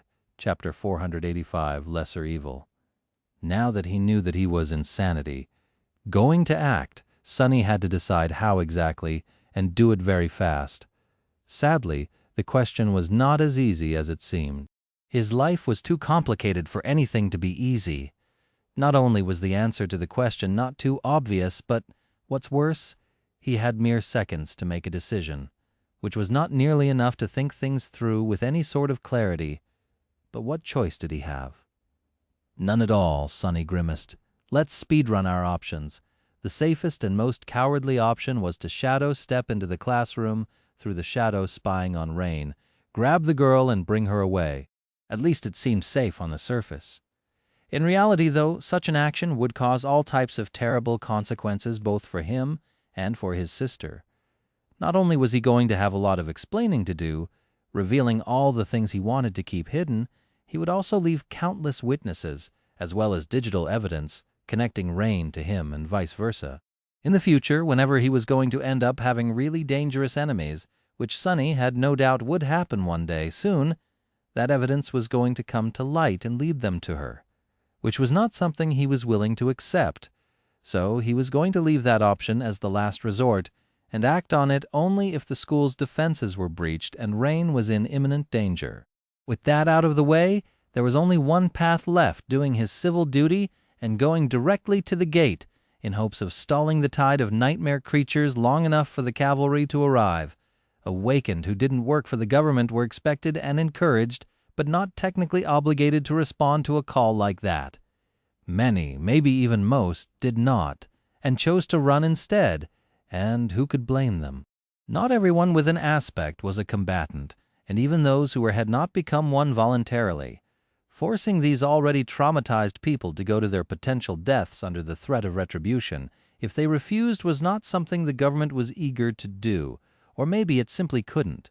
Forcing Awakened to do anything was a dangerous idea, since they could potentially topple the government if pushed too much. So the government preferred to use a carrot instead of a stick when dealing with them. It was a delicate balance. Sonny wasn't sure that he was even going to see that carrot, though, because he was facing a dilemma. Yes, he had decided to fight in front of the gate, but this could also be done in several ways. 2 ways, really. Sonny could go into battle as himself, or as Mongrel, protecting his identity from the prying eyes and himself from any attention. Using Weaver's mask was not without risk, as every time he did so without proper preparations could potentially leave behind context clues that would allow smart people to narrow down the list of suspects. But the alternative right now, with not a lot of time to weigh all the pros and cons, Sonny felt that the alternative was worse. If he wanted to have a hope of surviving for 13 minutes, he was going to have to go all out, showcasing the full scope of his true powers. That meant that all his efforts to create an image of a talented, but not too dangerous or noteworthy young Awakened were going to be destroyed. He was going to become really, really famous and draw the eyes of entities he wanted to remain blind to his existence for as long as possible. Perhaps even worse, he was going to create one too many coincidences for Rain to continue not noticing his secret attention. It was one thing to have a quirky neighbor if he suddenly showed up near your school in your moment of need, and turned out to be one of the most deadly Awakened of his generation, though that would most likely be enough to make her start asking questions that Sonny wasn't ready to answer. So, awakened Sunless was going to have to cowardly run away from the gate, while Mongrel was going to have to stand and fight. What a messed up situation. 170 seconds remained. Sunny sighed, knowing full well that this decision was not ideal. At the minimum, Mongrel's persona prevented him from using some of his most powerful tools, anything that people knew and associated with Sunny, no less. Like the cruel sight, very few people had seen him use Saint, however. In fact, outside of Neff's cohort, Mordred was pretty much the only person who had. There were also the people he had fought the Lord of the Dead with, but all of them were gone now, with one notable exception. Seishan was still alive and out there somewhere, in the embrace of one of the 3 great clans, so summoning Saint was not ideal too, even though someone else could have received a similar echo, revealing her was really risky. He could only do it if things got really desperate. Maybe I should reconsider. But there was no time to consider things anymore. There were less than 3 minutes left before the gate opened. He would just have to manage somehow. Sunny closed his eyes for a moment, then checked where the cameras monitoring the cafe were located, and walked into their blind zone. There, he summoned the covetous coffer, placed his communicator on its lid, and sent the box scurrying in the direction opposite of where he himself was headed. After that, Sunny took a deep breath and dissipated into the shadows. A few seconds later, and hundreds of meters away, an armored figure wearing a fearsome black mask walked out of the darkness, the blade of the great Odachi resting on its shoulder. Mongrel had arrived to the Nightmare Gate, Chapter 486, Call of a Nightmare. The road ahead of Sunny was almost empty. Only several people could still be seen, running away from the vertical line where the air was rippling strangely 100 or so meters behind their backs. When they saw his menacing figure, the stragglers recoiled. Someone let out a frightened yelp. Not paying them any attention, Sunny calmly walked forward. The soul serpent rested on his shoulder. Strange, I have never seen an opening gate up close before. The deserted street in front of him did indeed look very eerie, not only because it was almost entirely empty both of pedestrians and of rushing PTVs, but also because light and shadows were behaving very strangely. The hue of the light slightly wrong, the movement of the shadows slightly erratic. The sound was strange, too. It was deadly quiet, but at the same time, Sunny couldn't get rid of the feeling that there were barely audible noises coming from all directions, assaulting his ears like an inaudible cacophony of muffled, distant, demented screams. There was a strange pressure rising in the air, getting stronger the closer he got to the nascent Nightmare Gate. The gate itself was easy to recognize. It looked like a tall, vertical depression in the fabric of the world, a place where light refracted in unnatural ways and the inaudible screams were the loudest, not a rift in reality yet, but a hint of one. In front of the gate, half a dozen people stood, staring at it in tense silence. The awakened who, just like Sunny, decided to answer the call. Only 6 of them. While that fact didn't promise him anything good, it was to be expected. 200 seconds was just not enough for a lot of willing defenders to arrive. Even those who were ready to risk their lives in an attempt to protect the civilians needed time to get to the gate. After all, this bunch were those who had already been in the immediate impact zone when the alert was sent to their communicators, just like Sunny. Maybe they were overly confident in their abilities, or maybe, just like he, they had people they cared about in the surrounding area, perhaps even in the very same school where Rain was a few hundred meters behind their backs. In any case, he couldn't help but feel a bit of respect toward these people. Coming to a gate already required a lot of courage, remaining even after it became clear that there were going to be less than 10 awakened fighting side by side to stall the tide of monsters was beyond that. These people were ready to die to fulfill their duty. Fools, brave, brave fools. What about Sunny himself, then? I'm a fool, too, but a cowardly one. Sunny had no plans of dying today. He knew what he was doing, and had ways to escape if things got too dire. Without slowing down even a little, he calmly walked past the 6 awakened and stopped with his back to them, closer to the gate than anyone else. Unwittingly, Sunny found himself standing at the head of the small group of defenders. Unlike them, he showed no sign of fear. The others were staring at the gate with pale faces, their bodies tense, their eyes full of unease and dark resentment. Sunny's pose, however, was confident, indifferent, almost relaxed, and in the eyes of the fearsome mask there was nothing but darkness. The others reacted to his arrival with excitement. One more awakened to fight with them was already a good thing, but this one in particular looked especially imposing. His onyx armor and fearsome blade were obviously a cut above the memories they themselves had in their possession, and his calm demeanor suggested either an experienced fighter or a madman. And then someone recognized him. Wait, isn't that M. Mongrel? The others looked at the girl who spoke with confusion. Who? She stared at them with wide eyes. That's Lord Mongrel. Haven't you heard of him? A hint of recognition appeared in the eyes of the awakened gathered in front of the opening gate. One of them glanced at Sunny, lingered for a moment, and asked, I am sorry, friend, this young woman seems to have heard of you. If I may ask, are you an awakened of some renown? Sunny didn't move a muscle and lied almost on autopilot. I am not an awakened. I have no renown. The man raised an eyebrow. What do you mean, not an awakened? Then who are you? Sunny cursed inwardly. My damned tongue! He gritted his teeth, remained silent for a second, and then answered in a calm tone. I am just a human. Then he sighed and turned his head slightly, staring at the six awakened. From the look of their memories and how they held themselves, they weren't elites. Several seemed to know how to hold a sword, but that was all. They were going to get eaten alive once the gate opened. Disheartened, he asked, Combat aspects? The defenders looked at each other, and then the girl who had recognized him answered, I have an awakened aspect that enhances my agility and allows me to strike with deadly precision. Two guys have dormant aspects centered around endurance and strength, and the other two can perform ranged elemental attacks. So, 3 weak combat aspects, 2 supporting fighters, and no one capable of proper support or healing. He lowered his head for a moment. There were only 30 seconds left before the gate opened.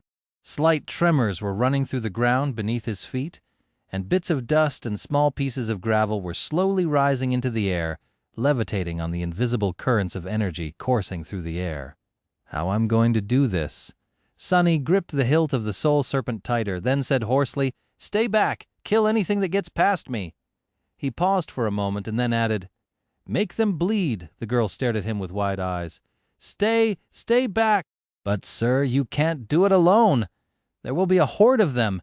Even if there were 100 of you, that wouldn't be enough to kill them all.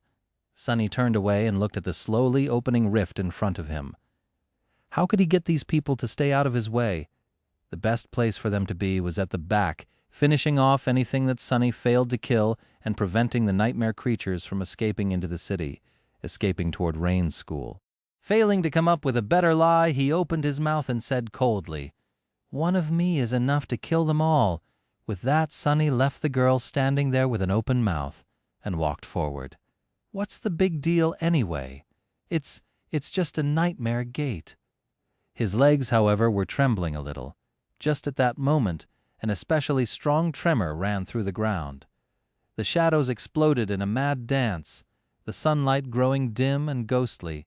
The wind howled through the empty street, as if the air was being sucked into the widening rift, and then an invisible shock wave spread out of it, making the windows in the surrounding building shatter. Sunny resisted the push and suddenly felt the familiar feeling permeate his soul. The call of a nightmare. The gate had opened. Chapter 487. First wave, Sunny took a step forward and brandished the soul serpent, feeling the indomitable nature of Saint's grounded battle style permeate his bones. The gloomy shadow wrapped itself around the blade of the Odachi, causing it to shine with dark radiance. Just like the taciturn demon, this serpent shared a kinship with the shadow, and as such the augmentation it received was even more powerful than Sunny himself could enjoy. Even though the Odachi was only of the dormant rank, for now this alone made it equal to an awakened blade in terms of sharpness, durability, and lethality. He activated the living stone and feather of truth enchantments of the onyx armor to make it light as a feather and able to heal the damage it was bound to receive. Then Sunny summoned the Blood Blossom charm and willed the armor to integrate it, activating the underworld armament enchantment. This way, The enhancing effect the crimson flower had on his memories and shadows was going to be inherited by the mantle itself, and then strengthened even further. He had not told the other awakened to make the nightmare creatures bleed just to seem cool. He literally needed there to be as much blood flowing to the pavement as possible, so that his armor and sword became as powerful as possible. The gate was open now, revealing a dark rift in the fabric of reality, as wide as the street itself and as tall as the buildings. It seemed to devour all light around it and call to him, call for him to enter. Sonny wasn't too preoccupied with the gate itself, though. His gaze was locked on the unclear silhouettes moving through the darkness. Soon the first nightmare creature burst into the daylight, leaving cracks on the asphalt with its black claws. Good. Had he not wanted to accumulate shadow fragments? Had he not wanted to raise the counter of the prince of the underworld enchantment? Well, he should have been careful about what he wished for. There were going to be hundreds of abominations coming through the rift today to satiate his wish. The second category gates were the most frequent to appear in the waking world. As such, everyone was familiar with how they functioned. The first few waves of advancing nightmare creatures were not going to be too terrible, at least for a fighter of Sonny's caliber. They would be comprised mostly of dormant creatures, with some awakened abominations mixed in. Their classes and numbers, too, would be comparatively low. But these first few waves, they were just a hint of the horror to come. Pretty soon, every nightmare creature coming from the gate was going to be of the awakened rank, with more and more fallen ones appearing as well. Their classes were going to rise, until there were as many demons as there were monsters and beasts around, and if Sonny was still alive by the time this second stage was nearing its culmination, well, two things could happen, neither promising him anything good. Either the gate was going to end up really being of the second category, or not. If it continued to grow, reaching the third category, then there would be more and more waves of nightmare creatures. Hundreds of fallen abominations lunging into the real world from the dark void between worlds, with corrupted horrors and creatures of higher classes appearing among them.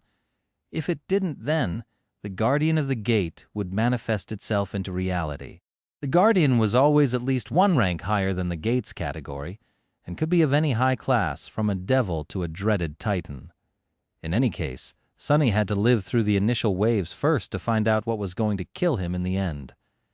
The first creature to appear from the darkness resembled a terrifying hound with blood-red bone spikes growing from its mottled black fur.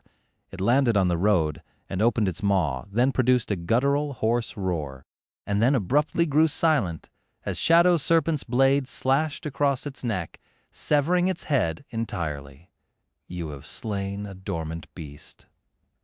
Sonny jumped back, and just as he did, more silhouettes lunged at him from the dark rift, their eyes burning with madness and bloodthirst as they smelled what was waiting for them up ahead. A whole world full of defenseless, untainted souls for them to devour. Not so fast, you filth. Sonny had a very simple plan. He was going to build a barrier in front of the gate. He was going to build a mountain of bleeding corpses right at the border of the darkness to show the next waves of nightmare creatures how welcoming the real world was to their kind. As soon as more spiked hounds entered into the light, he lunged forward to meet them. Blood sprayed into the air, and as the menacing Odachi reaped another life, Sonny shifted his weight, slammed the pommel of the sword into the face of a lunging creature, then swiftly stepped forward and pierced the third one through the throat. Before the drops of blood even fell to the ground, he tore the blade from the corpse of the abomination, slicing it almost in half, and brought his heel on the skull of the beast he had previously slammed to the ground. In the process, he increased the weight of the mantle of the underworld, so the creature's head simply exploded under his boot. All of it took no more than 2 seconds, and on the third second, a dozen hellish beasts emerged from the rift, some of them running, some of them jumping high into the air to land on him from above. Behind them, a macabre wall of flesh, claws, and fangs was spilling out of the darkness like a rabid tide. Sonny growled, feeling the enchantment of the blood blossom activate and fill his sword with an unquenchable bloodlust. "Come! Come, you bastards! Let this mongrel guide you all to hell!" Chapter 488, A Beast More Terrible. No matter how fast Sonny was, how intricate his control of the shadow essence was, He had spent a whole month doing nothing but practicing it. After all, no matter how strong his body could become as the result, he still couldn't be in several places at the same time. Yes, he had 2 cores brimming with power, and his armor and his weapon were augmented by a combination of an aspect ability and enchantments. Killing one of the infernal hounds without receiving a hit was not that big of a problem, several even, but a dozen. That was too much, even for him. So Sonny didn't even try. At this point, Mantle of the Underworld was as close to the pinnacle of the ascended rank as a memory could be, so these dormant beasts had no chance of piercing it with their fangs. He could allow himself to be bitten a few times. He just had to be strategic about it. He had to protect his neck and the back of his head, as well as pay attention to balance and mass. Yes, the abominations couldn't get to his flesh just yet, but an impact was still an impact. If he wasn't careful, the bastards were going to topple him, and once he was on the ground, the game would be over. Luckily, he had Feather of Truth at his disposal and could manipulate the weight of the onyx armor, turning it from incredibly light to as heavy as a mountain. In conjunction with the cautious use of Saint's grounded style, which excelled at solid footwork and indomitability, he could stay upright no matter how many beasts attacked him. Ignoring the creatures that were lunging at him from the ground, Sonny dashed to the side to avoid being landed on by one of the jumping hounds and received another on the tip of the Odachi, allowing the momentum to impale it on the sword. Before the heavy carcass could weigh the shadow serpent down, Sonny used the long hilt as a lever and slammed the dead creature into the mass of its attacking kin. By that time, one jaw was already closing on his thigh, and another was centimeters away from his forearm. The blood-red fangs scraped against the stone-like metal of the onyx armor, not leaving even a scratch on it. Sonny let go of the hilt of the Odachi with one hand, then hooked its blade under the throat of one of the attacking abominations and made a simple move forward, slicing through tough fur, skin, and vulnerable flesh beneath. His other fist landed on the head of the second beast. Unseen to anyone, the moonlight shard appeared in it at the last moment, its ghostly blade easily piercing the creature's skull and disappearing as fast as it had appeared after destroying its brain. Sonny spun, throwing both corpses aside, caught the hilt of the Odachi with his second hand, made a small thrust to pierce a lunging hound's head right through one of its eyes, and then dashed forward to descend on the group of them entangled in the carcass of the abomination he had caught on the tip of his blade earlier. What happened next could only be described as a morbid, bloody dance. Sonny moved through the mass of nightmare creatures, much faster than any of them were, his great sword flying through them with graceful and fluid logic, sending more and more blood spraying into the air. Somehow, he managed to avoid most of their attacks, and those he did not ended up sliding fruitlessly from his armor. He almost made it look easy, but of course it wasn't. Any of these beasts, even though they were only dormant, could massacre countless mundane humans or kill a less skillful awakened in one fell lunge. It was just that today they met a far more terrifying creature, a true awakened fighter, and a monstrous one. At that, Sonny cut through the mass of spiked hounds, strategically leaving many of them maimed, but alive.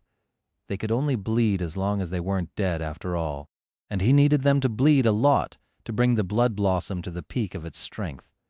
There were many of them around him, too many, really, but that too could be used to his advantage. He used the corpses of the beasts he had slain, the ones he had left alive, and those who were yet to meet his blade as a barrier to slow down the others. Through superior speed and clever positioning, he was able to not only always remain moving, but also evade being surrounded. Things weren't exactly easy, but he was still managing without too much strain.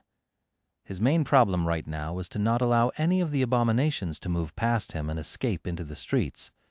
Luckily, the few that did manage to slip by were quickly finished by the 6 awakened staying behind, observing the massacre with grim, tense, and darkly awed expressions.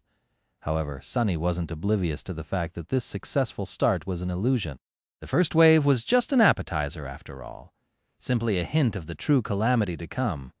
So, his goal for now was to kill as many of the dormant beasts as he could, bring the augmentation of the blood blossom to considerable strength, and throw as many corpses at the stretch of cracked asphalt directly in front of the gate as possible, to make it harder for the stronger abominations to enter into the real at full speed. He felt the dreaded change too soon, though. It came in a form of an eerie, long whistle that suddenly made the hounds lunge at him with renewed fury. And then a crude arrow suddenly flashed out of the darkness of the rift, almost hitting him in the eye. The arrowhead, fashioned out of a splinter of a red bone, exploded against the wood of Weaver's mask, throwing his head back. "What the?" He swiftly repositioned and caught his balance, then dashed forward and skewered several beasts on the blade of the shadow serpent. More arrows flew out of the darkness, piercing the flesh of the attacking hounds or sliding off the onyx surface of the mantle of the underworld. He felt each hit, though. The power behind these arrows was truly monstrous. Awakened. Awakened creatures are coming? Already?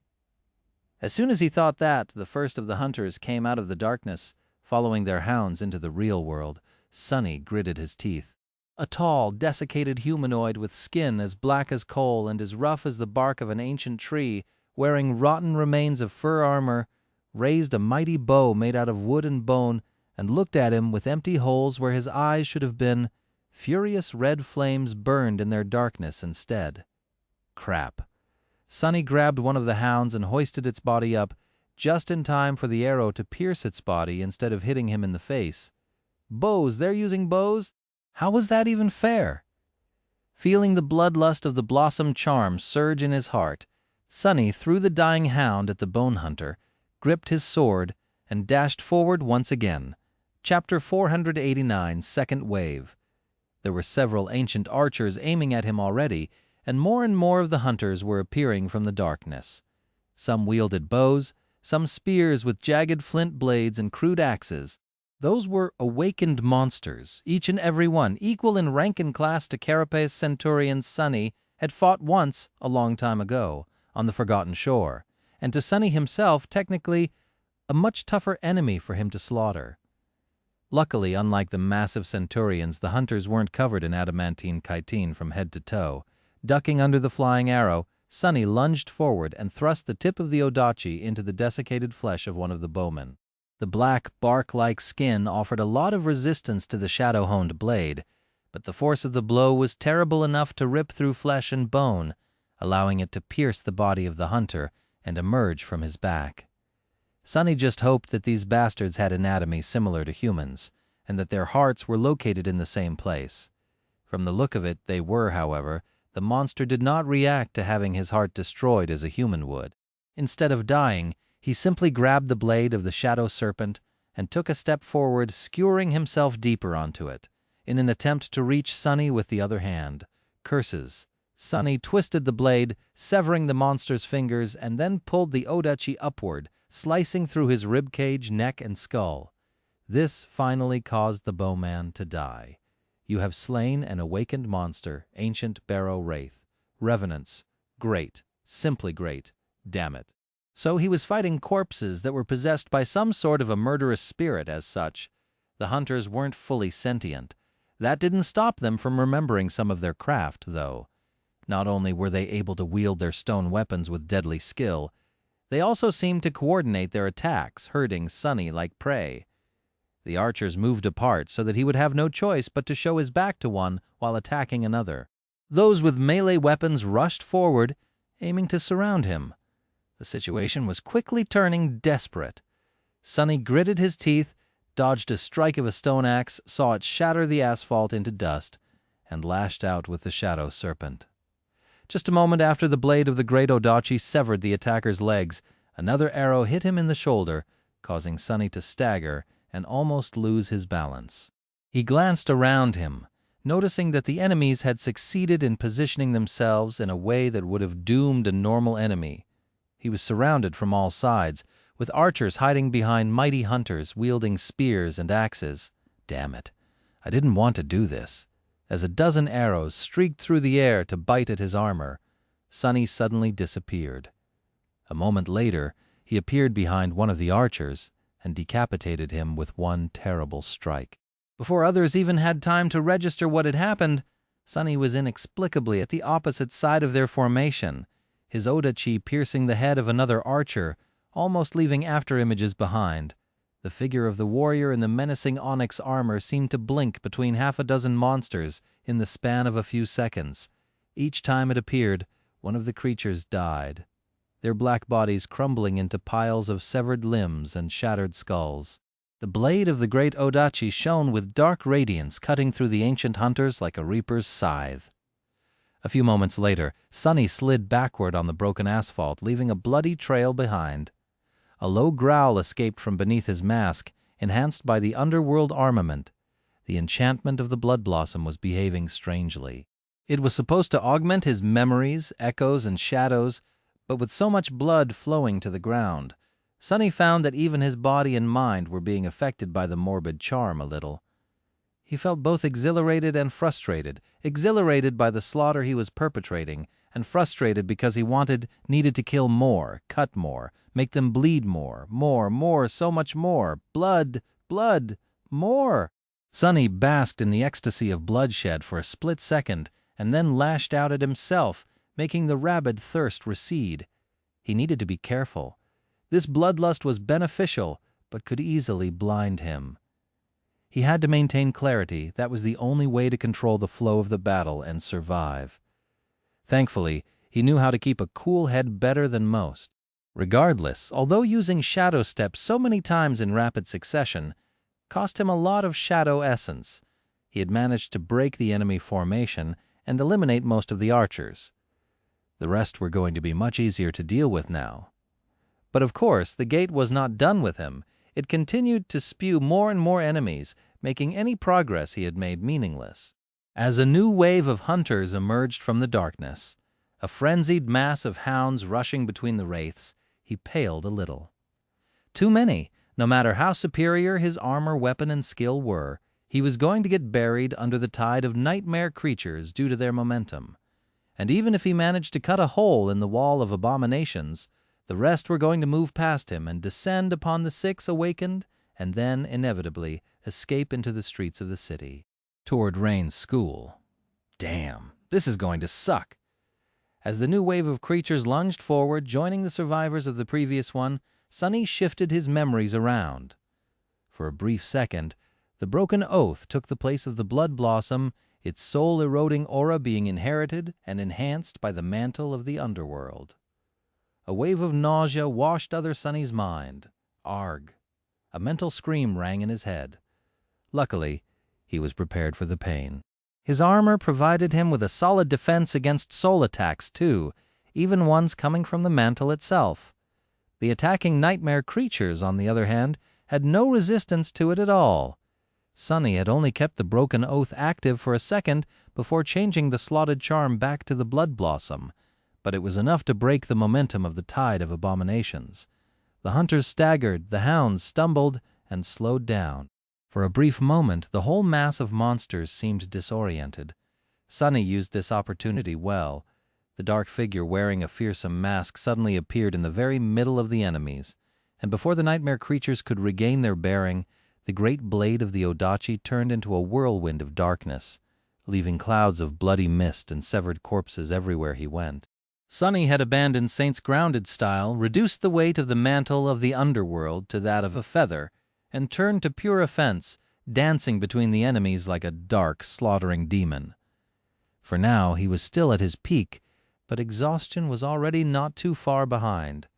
As he fought, his breath was slowly becoming hoarse and labored. How long has it been? He thought back to what had happened until now, and felt the first hint of desperation. Just a couple of minutes.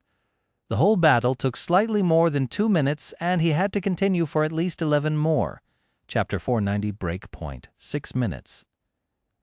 That was how long Sunny managed to hold on until things really went from bad to terrible. By then, the ground in front of the gate was littered with piles of corpses, their blood flowing down the pavement like a crimson stream.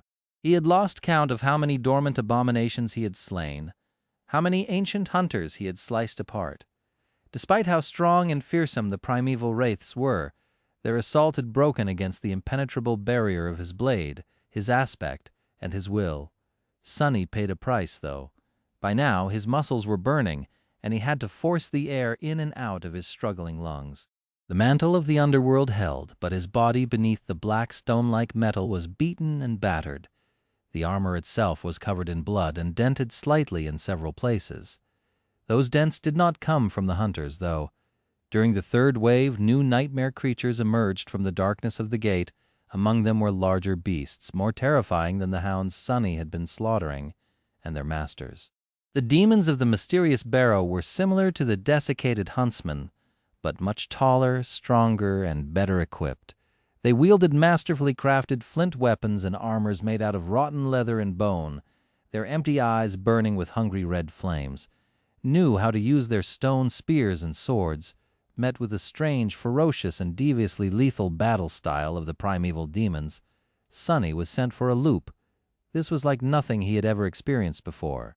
They fought with the straightforward yet insidious resolve of cunning apex predators, with the evil will to kill through any means necessary, always following the most efficient and barbarously cruel path to dominance.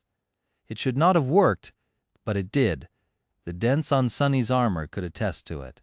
Well, he shouldn't have been surprised. If these ancient wraiths came from people similar to his own world's prehistoric humans, then they were the most devastating of predators, ruthless killers on a planetary scale. From what little Sonny knew about history, ancient humans had spread across the whole planet like a plague, eviscerating whole types of living creatures, including all other nascent branches of the humankind in one fell avalanche. With their flint weapons and the knowledge of fire, they became nothing less than the cause and perpetrators of the sixth mass extinction, equal to the likes of massive asteroids and climate shifts, despite their puny size and lifespan. He was kind of starting to miss the Carapace Legion. In any case, Sonny somehow managed to kill these terrifying fighters, a few of them, at least 2. More than that, he reached into the very essence of shadow dance and greedily absorbed every nuance of their primeval and ferocious fighting style, and then reflected it back at the waves of nightmare creatures, bringing his already terrifying dance of death to a truly chilling level of brutality. The blood blossom had long ago reached its limit. Minutes passed, and despite the fact that Sonny was battered and growing dangerously tired, his reserves of shadow essence swiftly diminishing, for a few moments he felt as though he had things under control, that maybe, just maybe, he was going to stand his ground for the whole 13 minutes. And then he realized that he would not. As the 6th minute came to an end, a furious bellow shook the world and something massive lunged at him from the darkness of the gate. The barrier of corpses he had built in front of it exploded, and a giant beast twice as tall as Sonny, as weighing at least 20 times more, emerged from it in a cloud of blood and bone fragments, 2 empty eye sockets full of ghostly red flame. Sonny stared at it with wide eyes. The creature resembled a giant bison, its black fur mottled and rotten, a ridge of long scarlet bone spikes piercing the hide along the spine. The head of the monstrosity was crowned with 2 jagged, blood-red horns. "A fallen! That thing is fallen!" The bison was also different from the hounds and larger beasts he had been fighting against, since it, just like the ancient hunters, was itself a wraith, a corpse reanimated by the malevolent spirit of red flame. Crap! Sonny hurriedly commanded the Feather of Truth to make his armor as heavy as possible and lowered his stance, knowing full well that he couldn't allow that thing to get past him. In the next moment, 2,000 kilograms of rotting flesh and sharp horns crashed into him at full speed. Cree for a split second. Everything became dark. Then Sonny found himself bouncing off the asphalt and then rolling across it at a terrible speed up until the moment a wall of a building stopped him and exploded, shards of cement flying into the air. Not good disoriented, he shook his head, feeling drops of blood seep under Weaver's mask, and then used the shadow serpent to help himself stand up. Then he looked toward the gate through the red mist clouding his sight. The massive wraith was approaching the 6 terrified awakened. Its speed, however, was slow, and its steps staggered. There was a big hole in its forehead where the thick, adamantine bones of the skull were shattered and cracked, bits of bloody pulp spilling out of it and falling to the ground. Just before the impact, Sonny had brought his armored fist down on it, summoning the moonlight shard at the last moment. His plan was to pierce the big bastard's brain, but because of the violent force and momentum of their collision, he ended up doing that, and then punching a hole through the creature's forehead with his spiked gauntlet. Sonny's thoughts were slow and astray, but he was already starting to regain his senses. "I have a concussion." I think failing to breach the last few meters to the six awakened, the bison stopped and swayed. Its legs suddenly caved, and it toppled over, sending a tremor running through the ground. A flood of abominations was already rushing into the breach it had created, though, into the empty space where Sonny had been. Still disoriented, Sonny staggered, then raised the soul serpent weakly. Bad. This is really, really bad. Chapter 491, Desperate Measures. As nightmare creatures rushed forward, the six awakened began to act. The two with elemental aspects attacked first. Something flashed in the air, and then one of them was suddenly surrounded by a swiftly spinning ring of fire. The fire disk then flew forward and collided against the mass of abominations, immolating one of the hounds and burning several more. The other raised her hand, and a thin blade made of nothing but air whistled as it bit into the flesh of one of the hunters, severing one of his arms at the shoulder. Sonny blinked. "You have slain a fallen monster." The fastest of the nightmare creatures were already lunging at the defenders. The girl he had spoken to before took a step forward and attacked with a slender saber, striking at the neck of a spiked hound and opening its artery with a precise cut. Two more awakened were covering her from the sides, both wielding a shield and a memory weapon of their own, one a short sword, the other a steel pike. The last one did something to repel the arrows that were already flying toward their bodies, but Sonny had no idea what. Your shadow grows stronger. The awakened were performing well. They acted with sufficient coordination and foresight, doing everything in their power to slow down the tide of approaching monsters. Although not elites, each of them was a capable combatant. They were brave and determined, and yet it was not going to be enough. Not nearly enough to survive, let alone prevent the invaders from escaping into the city. You have received a memory. What to do, what to do. Not fully realizing what he was doing, Sonny commanded the shadow to wrap itself around his body and for the soul serpent to slither back onto his skin.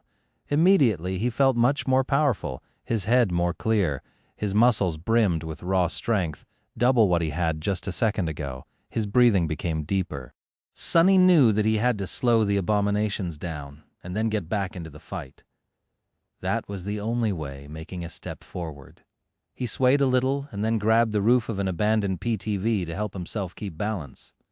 Bending down, he then grabbed the bottom of the heavy alloy vehicle with his other hand. Sending all of his essence rushing through his body, flooding it with as much strength as he could muster, he then growled and dug into the alloy with his fingers. And then, sending cracks through the asphalt, Sonny strained every muscle in his body to perform one devastating, explosive push. The window of the PTV exploded, and as its frame deformed, the whole vehicle suddenly flew into the air. It breached the distance between him and the rushing tide of nightmare creatures and crashed into it from the side like a bizarre cannonball, turning several dormant beasts into bloody pulp, breaking numerous bones, and sending most of the front row of abominations tumbling down. The runes shimmered in front of Sonny, and with no time to waste, he threw just one look at them, searching for the description of his new memory. He was only interested in one thing: memory type, weapon. Good enough. Not bothering with reading the rest, Sonny summoned the weapon and used Shadow Step to appear amid the reeling abominations. Some had avoided his improvised ram and were already either attacking the six awakened or escaping into the streets. He couldn't do anything about it now. What he could do, though, as an ancient spear with a head crafted out of a long and sharp piece of black obsidian materialized in his hands, he thrust it into the throat of one of the wraiths, then used its back end to slam another one in the chest. Then Sonny spun the spear and brought it down on the head of a lunging hound, shattering its skull with one terrifying blow. While he tried to overcome the ringing in his ears and continued to fight, more nightmare creatures got past him, and more still were already emerging from the gate. Die, die, die, die! You damn wretches! Die faster! They breached the line of defenders. The voice of the headmaster seemed calm, considering the situation, so the children gathered in the combat training hall of the school didn't panic either. Nevertheless, they could feel that the adults were frightened, and that fear spread like an infection. The children were frightened too, For many of the younger kids, this was the first time they experienced being near an opening gate. Those who were older knew what to do. In theory, only none of those things could be done.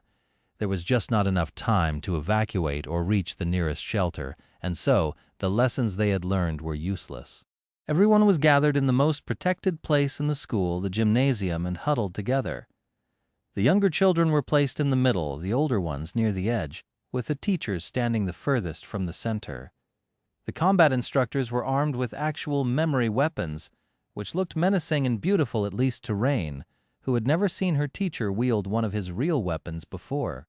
With him, the other instructors, and a couple of bodyguards who happened to be inside the school because of those children whose parents were really important, there were 5, awakened among them, each armed and ready to fight. The other teachers and older students were armed too, albeit with mundane weapons. Rain herself was holding her training sword, realizing for the first time how flimsy and pathetic it was. Before, the sword had always seemed to weigh a ton and be unnecessarily sharp.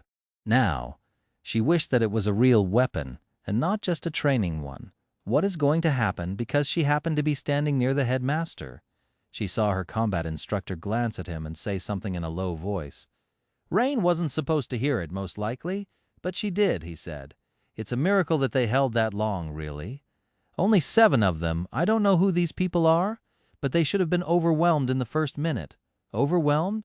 But if 7 awakened were supposed to die in less than a minute, then what about the 5 protecting us? Rain suddenly felt cold and scared. The whole thing didn't seem real. How can something like this happen? This school was so prestigious and expensive, and so many important people sent their children here. Surely the defenses, as if answering her thoughts, muffled sounds of firing penetrated the walls and sent shivers running through everyone's bodies. The automatic turrets had gone online, which meant that there were nightmare creatures approaching.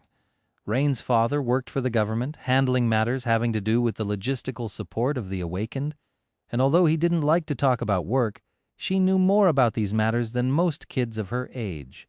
Because of that, she understood how ineffective mundane weapons were against the creatures of the spell, especially ones of higher ranks. So she just hoped that something broke with a deafening crash, and the whole gymnasium suddenly trembled. See, curses. Rain gripped the hilt of her sword tighter and turned toward where the crash had come from with a pale face. Her eyes widened. Hundreds of meters away in the mass of nightmare creatures, Sunny sent another abomination to hell, threw its body away, and growled. There were so many of them, too many. Through the shadow hiding beside Rain, he saw that those monsters that had gotten past him and the other defenders had reached the school. He also saw more and more creatures arriving through the gate, beasts, monsters, and demons. Awakened and fallen there was simply no end to them, and he was dead, tired, and growing weaker, fast. His body was at its limit, his reserves of shadow essence were running dry, and even the mantle of the underworld was showing signs of straining to resist the never-ending rain of blows he was not able to evade anymore. Feeling blood streaming down his face, Sunny briefly glanced toward the distant school, then back at the gate, and then he shivered. Something had changed. Something was coming. In the darkness of the gate, a new silhouette appeared. A moment later, all the beasts that surrounded him froze and then howled triumphantly, as if to welcome the new creature to the waking world. The Gate Guardian had arrived. Chapter 492. Gate Guardian Sunny stared at the gate, momentarily paralyzed by dread. Then he snapped out of it and fought through exhaustion, rushing to kill as many abominations as he could before the Guardian came out of the gate. He had an inkling that after, there would not be an opportunity to pay them any attention. Is it the Guardian? How many minutes has it been? He had no idea. Somewhere along the way, Sunny had lost count of the time. All he knew was that it had not been long enough. Meanwhile, a hulking figure emerged from the darkness of the gate, and as it did, the red flames burning in the empty eye sockets of the ancient wraiths flashed brighter, their dead mouths opening to produce a litany of menacing howls. Sea crap. The Guardian was more than 4 meters tall, his desiccated body resembling that of the primeval hunters and demons Sunny had fought, but at the same time much more frightening. He wielded a long spear, its blade cut out of a single slab of obsidian, and covered in so many stains of ancient dried blood that it seemed as if the stone itself had absorbed them and turned dark red. The giant was wearing an intricate leather armor, much more robust and imposing than those of the lesser wraiths, with strips of strange bluish iron woven onto it. His wrists bore dozens of bracelets made out of iron and bone, and on his shoulders was a cloak fashioned out of the hide of some terrifying monster. The skull of the creature served as his helm, and his face was covered by a disturbing burial mask, its features twisted and bestial. The mask and the skull on his head each had 3 eyes, all 6 emanating intense, malevolent red radiance. Sonny felt a cold shiver run down his spine. What, that thing? He didn't know what kind of a creature the ancient chieftain was, but had no doubts that he was a fallen tyrant, and a very powerful one at that. Maybe the barrow these wraiths were coming from had been built to entomb this ancient menace, to begin with, and his mask had 3 eyes. Anything with 3 eyes made Sonny shudder, for reasons he did not fully understand. After the Forgotten Shore, he knew that this was a sign of something too terrible for him to know. Could he kill a fallen tyrant? Maybe if he had a lot of time to prepare and study his enemy and attacked from the shadow. But now, with Sonny exhausted and battered, his shadow essence running out, and hundreds of nightmare creatures surrounding their master in bloodthirsty exaltation, he stood no chance. None at all. Well, maybe a very tiny one. And what else was he going to do other than try and fight, put his tail between his legs and run away? Well, sure, why the hell not? Sonny was not some kind of a hero, nor had he ever wanted to be one, but he wasn't going to run away just yet. As the nightmare creatures renewed their assault with even more frenzied rage than before, he gritted his teeth and brandished the obsidian spear, feeling the primal battle style of the ancient wraiths seep into his very bones. Sonny was not done spilling blood. He had a little bit of fight left in him. Still, in the gymnasium, silence and fear gave way to mayhem and panic.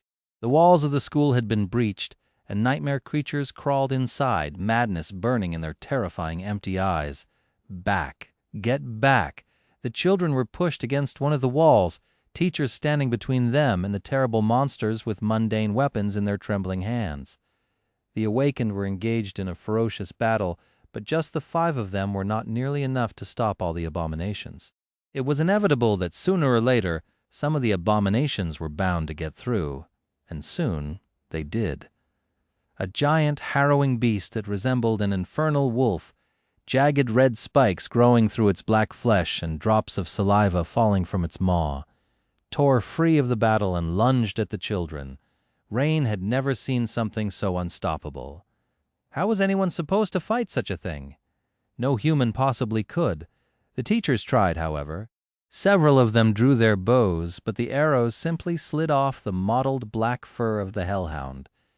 The headmaster tried to stop the creature with a heavy pike, but was simply thrown away, the weapon flying out of his hands, and then there was no one else standing between the monster and the defenseless children. God damn it, Sonny was at the end of his rope, which in a sense was precisely where he wanted to be. He wasn't trying to stop the flood of nightmare creatures by killing all of them anymore. That was simply impossible, with how many there were, and how many were coming from the gate every second. He was, however, trying to draw as much attention as he could, all of the attention, really. And to accomplish that, he had to do one simple thing. He had to attack the tyrant. How hard could it be? Let's find out Sonny wasn't planning to get into a prolonged fight with the damn barrow chieftain or whatever that thing was called. He was just going to exchange 1, maybe 2 strikes with the scary bastard, hopefully deal him a tiny wound, and shadow step into safety. Enough was enough, he knew his limits. Tearing through the mass of abominations, Sonny cut a bloody path toward the hulking tyrant, and finally appeared in front of him. As soon as the burial mask with 3 burning red eyes turned his way, Sonny suddenly felt small and weak. The pain he felt in his battered body surged, and an involuntary groan escaped from his lips. He just wanted to stop and fall to the ground. To kneel arg a mind attack. What? That is all. Bastard, you should have met Gunlog learned how to really make people cower, and also, his own mask was much scarier than the crude thing covering the tyrant's face. Fighting through the oppressive hex, Sonny lunged forward and raised his bloodied spear. He didn't get a chance to attack, though. Although it didn't seem as if the tyrant of the barrow was moving with haste, his hand shot towards Sunny with such terrifying speed that he barely, with a fist. Making the mantle of the underworld as heavy as he could, Sunny turned the shaft of the spear around and held it with both hands, knowing to deflect the blow instead of blocking it. He should have been able to. The fist of the desiccated giant connected with the ancient spear and easily shattered it, as though it was a mundane stick and not a memory of the ascended rank. Before Sunny could even feel the terrible impact reverberate through his bones, 5 massive fingers closed around his torso like a steel bear trap and squeezed. "See crap! Your memory has been destroyed." What a shame. He didn't even get a chance to learn what it was called. The stone-like metal of the mantle of the underworld groaned, but held. His bones, reinforced by the steadfast temperance of the bone weave, held too. Not that Sunny was having a good time. It felt as though he was being slowly crushed to death, unable to draw in a single breath. It hurt as hell, too. Much worse than that, actually. But worse still, while the tyrant had him in his grip, he couldn't use Shadow Step. He couldn't escape. I think I messed up. As Sunny struggled in the tyrant's iron grip, the giant tilted his head a little and easily lifted him off the ground, bringing his prey closer to the 3 burning red eyes. Chapter 493. Advent of Death. Sunny gritted his teeth and groaned, feeling his whole body being slowly crushed by the monstrous chieftain of the barrow wraiths. One of his arms was pressed against his body, and the other one was too, but just barely. If only he could free it. But no matter how hard he tried, the tyrant's hold was just too strong. Back in the gymnasium, the terrifying beast was lunging at the defenseless children. Its maw was wide open, the red shine of the ghostly flames burning in its eyes, reflecting from the jagged, sharp fangs. It was flying directly at Rain, moments away from closing its jaw on her throat. She felt paralyzed by fear, desperately wishing to run, but unable to move. Was this how she was going to die? No, it couldn't be, but it was suddenly a spark of a strange, dark emotion ignited in Rain's heart. Die? No, not like this, I refuse. She was holding a sword, was she not? Even if that thing was going to devour her, Rain was determined to die fighting, just like she had been taught to. She was going to remain human, not a cowering animal, only good enough to be the stronger beast's prey. She owed that much to her parents, at least. Knowing full well that her dull training sword was not going to stop a nightmare creature, Rain stubbornly made a motion to raise it. Even though her mind was panicked and her thoughts scattered, the body remembered countless hours of practice, not that it was going to do her any good. The hound was already so close that she could see every harrowing detail of its hideous snout and frothing maw. There was no escape. Unfair. This is unfair, this childish thought appeared in her mind, as it had undoubtedly appeared in the minds of countless people just before they were killed. And then something strange happened. Suddenly, 2 beautiful magenta lights ignited in the darkness to the side of the lunging creature. A moment later, a dark blade of a strange, stone-like sword flashed out of the shadows and easily sliced through the abomination's neck, separating its head from its torso.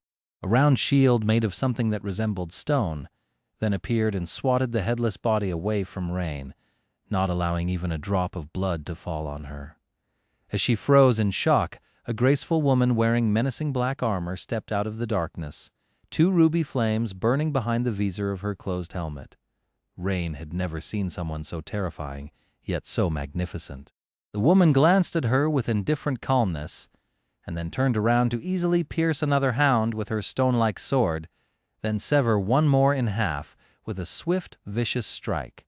It was as though the flesh of the abominations offered her no resistance. She just killed 3 nightmare creatures, and not only that, but she also killed them in the span of a second with a confident, relaxed ease. Who is she? Before Rain knew what she was doing, she heard herself saying in a small voice, "Who are you?" The beautiful knight did not answer, and simply stood between the children and the advancing monsters, her back straight and solid like a stone wall. Rain stared at that back, feeling as if nothing was going to get past this frightening, taciturn warrior. A burning desire suddenly appeared in her heart. She didn't know whether the menacing black knight was a human, a spirit, or a strange nightmare creature, but she knew one thing: strong. I want to be strong someday. Strong like her. In front of the gate, Sonny was slowly suffocating in the iron grip of the fallen tyrant. He was being brought closer and closer to the three burning red eyes, and as he did, it felt as if life itself was being sucked out of him, his mind balancing on the verge of breaking apart. What the hell? There had to be something that he could do, some trick he could employ to wrestle free. A memory he could summon, an enchantment he could activate, but no matter how hard he tried, nothing worked. Sonny's vision was slowly starting to grow dark. Damn it, I need... He could have summoned the cruel sight if his hands were free, but they were not. He could have turned the mantle of the underworld, too heavy for the tyrant to lift, but it was already as heavy as the feather of truth allowed, weighing as much as a small mountain. What else was there in his arsenal? Sonny was almost ready to panic, and then a subtle change suddenly happened to the world. It was easily missed or discarded, more of a feeling than an actual shift. Sonny only noticed it because it felt strangely familiar. It felt as though the whole world suddenly became colder by a couple of degrees. But why would it? Before he could properly consider the meaning of the subtle change, though, something flashed through the air, and suddenly Sonny could breathe again. He could do so because the hand holding him wasn't connected to the tyrant's body anymore, the arm severed cleanly at the elbow. What? Sonny fell to the ground and rolled away as a fountain of seething blood shot out of the stump that used to be a Wraith chieftain's arm, evaporating and turning into a cloud of scorching red mist. What just happened? Still reeling, he struggled to stand up and saw someone landing on a piece of rubble next to him. It was a beautiful woman who seemed to be in her late 20s. She was wearing a dark blue uniform with silver epaulettes and leather boots, her short hair as black as a raven's feather, and her skin as white as snow. Her icy blue eyes were colder than the deepest reaches of a frozen hell. In her hand, the woman was holding a somber glaive, drops of boiling blood swiftly turning into ice on its slender blade. She looked like death herself. Master Jet, indeed, it was Soul Reaper Jet. The cavalry had arrived. Chapter 494.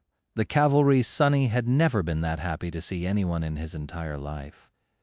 Master Jet arrived just in the nick of time, saving him from having to regret the decision to send Saint to aid Rain. Not to mention that she was really pleasant to look at, more importantly, taking off a fallen tyrant's arm with one strike. Even for an Ascended, this was an incredible feat.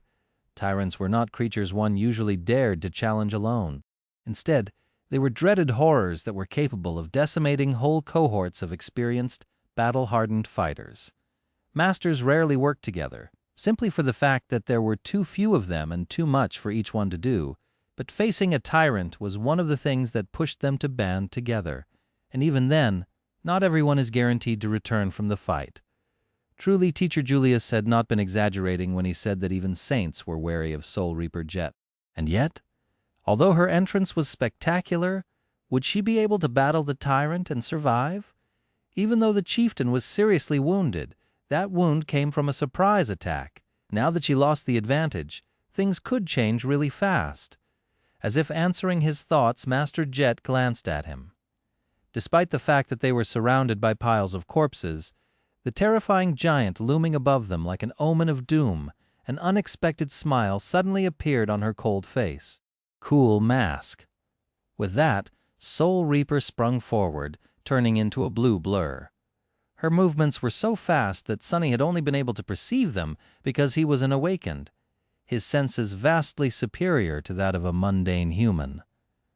Several things happened at the same time. The somber glaive flew away as it spun fast enough to appear as a blurry circle. It cut a bloody swath in the mass of abominations, eviscerating dozen in a matter of a second as it moved in a wide arc. At the same time, Master Jet streaked across the bloodied, broken asphalt and appeared behind the tyrant, then caught the glaive and immediately lunged forward in a devastating thrust. The chieftain was much faster, though. His spear seemed to almost teleport into the path of the glaive, positioned for an indomitable block. Something weird happened then. Master Jet's weapons suddenly turned ghostly and eerily luminous and simply passed through the shaft to the spear, then effortlessly pierced, phased through the creature's armor, burying itself deep in his chest, right where one of the soul cores should have been. What the things didn't go as she had planned, though? Sunny got that suspicion because of a slight frown that appeared on Jet's face and the fact that the tyrant did not slow down even one bit. Instead of having its soul damaged or one of his cores destroyed, the bastard simply took a step forward and raised his spear, which suddenly ignited with blinding light and flooded the area directly in front of the gate with menacing red radiance. Sunny sighed. Well, that's my cue to get the hell out of here. This was not a battle he could handle, at least not in his current state. Master Jet seemed to have the situation under control. Even if she ended up as no match for the Barrow chieftain, she would at least be able to stall him until the rest of the government forces arrived. Sunny, on the other hand, would probably just be erased from existence by the destructive fallout their battle was bound to produce. Since Saint was doing fine in the gymnasium of the school, protecting both the children and the teachers, he didn't have to worry about Rain as well. All that was left was to get more shadow fragments and, hopefully, an additional memory or two while Soul Reaper was doing the heavy lifting. Of course, it's a good thing she arrived way faster than 13 minutes, though what an exemplary employee. I'm starting to understand why Master Jet always seems sleep-deprived. I hope the government gives her a raise. With that, Sunny picked himself off the ground and used Shadow Step to appear near the 6 awakened, who were on the verge of being overrun by the advancing nightmare creatures. Honestly, it was a miracle that all of them were still alive.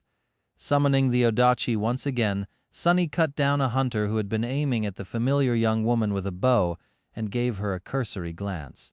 Something exploded behind him in the direction where Master Jet was fighting the tyrant, painting him with shades of deep red. Lord Mongrel, what should we do? Wasn't that obvious? Run, you idiots! Grimacing behind the fearsome black mask, Sunny opened his mouth and said, his voice full of resentment toward the fact that he had to tell such an obnoxious lie, "Stand and fight." The girl stared at him, a sudden expression of shame clearly written on her face. Of course that is what an awakened ought to do. Suppressing an infuriated groan, Sunny strained his aching muscle and raised the soul serpent. What a joke! I better not see that quote going viral on the network. In the end, the gate was contained with miraculously no civilian casualties. Soon after Master Jet appeared, the government strike force finally arrived. Several swift air carriers descended from the skies in the howling of jet engines, and dozens of awakened jumped down, all clad in high-quality armor and wielding powerful weapons.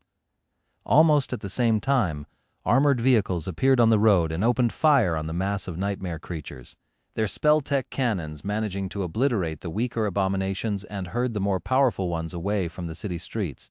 Operated by mundane humans, these machines were meant to control the battlefield and make it easier for the awakened to eliminate those creatures too tough for human weapons to destroy reliably. More cohorts, machines, and mundane soldiers followed. Master Jet unbelievably ended up actually killing the tyrant. The break in their battle came when she suddenly shifted from attacking the chieftain himself to aiming for the three-eyed skull he wore as a helmet. As soon as she managed to crack the skull, the red flames burning in the eyes of the wraiths were extinguished, leaving them disoriented and weakened. Many simply fell to the ground, losing their perverted unlives.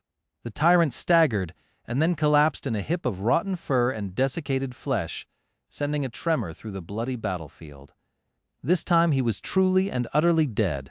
After that, the scales of the battle tilted drastically in the favor of humans. Noticing a dedicated team of awakened enter the school to secure the students, Sunny dismissed Saint and glanced at the scene of slaughter one last time. His heart was in agony, not because of the havoc and destruction that seemed to envelop once peaceful streets, but because of all the soul shards and contribution points he was going to miss out on. Such cruelty, such injustice. Well, at least he received a very large number of shadow fragments, several memories, and even learned a new, profound, and deviously deadly battle style. This thought did not console him very much, though.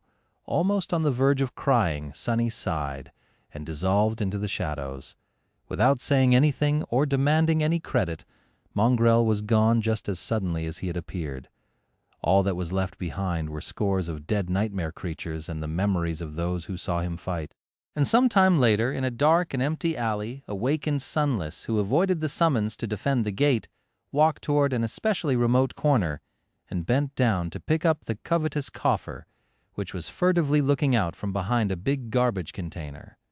Taking his communicator, Sonny patted the box on the lid and dismissed it, then stared at the screen with a dark expression. A heavy sigh escaped from his lips. Ah, it's good to be a coward. Chapter 495 masked hero by the time Sonny limped back to his house. The news of the gate opening in a prestigious district of the city was all over the network.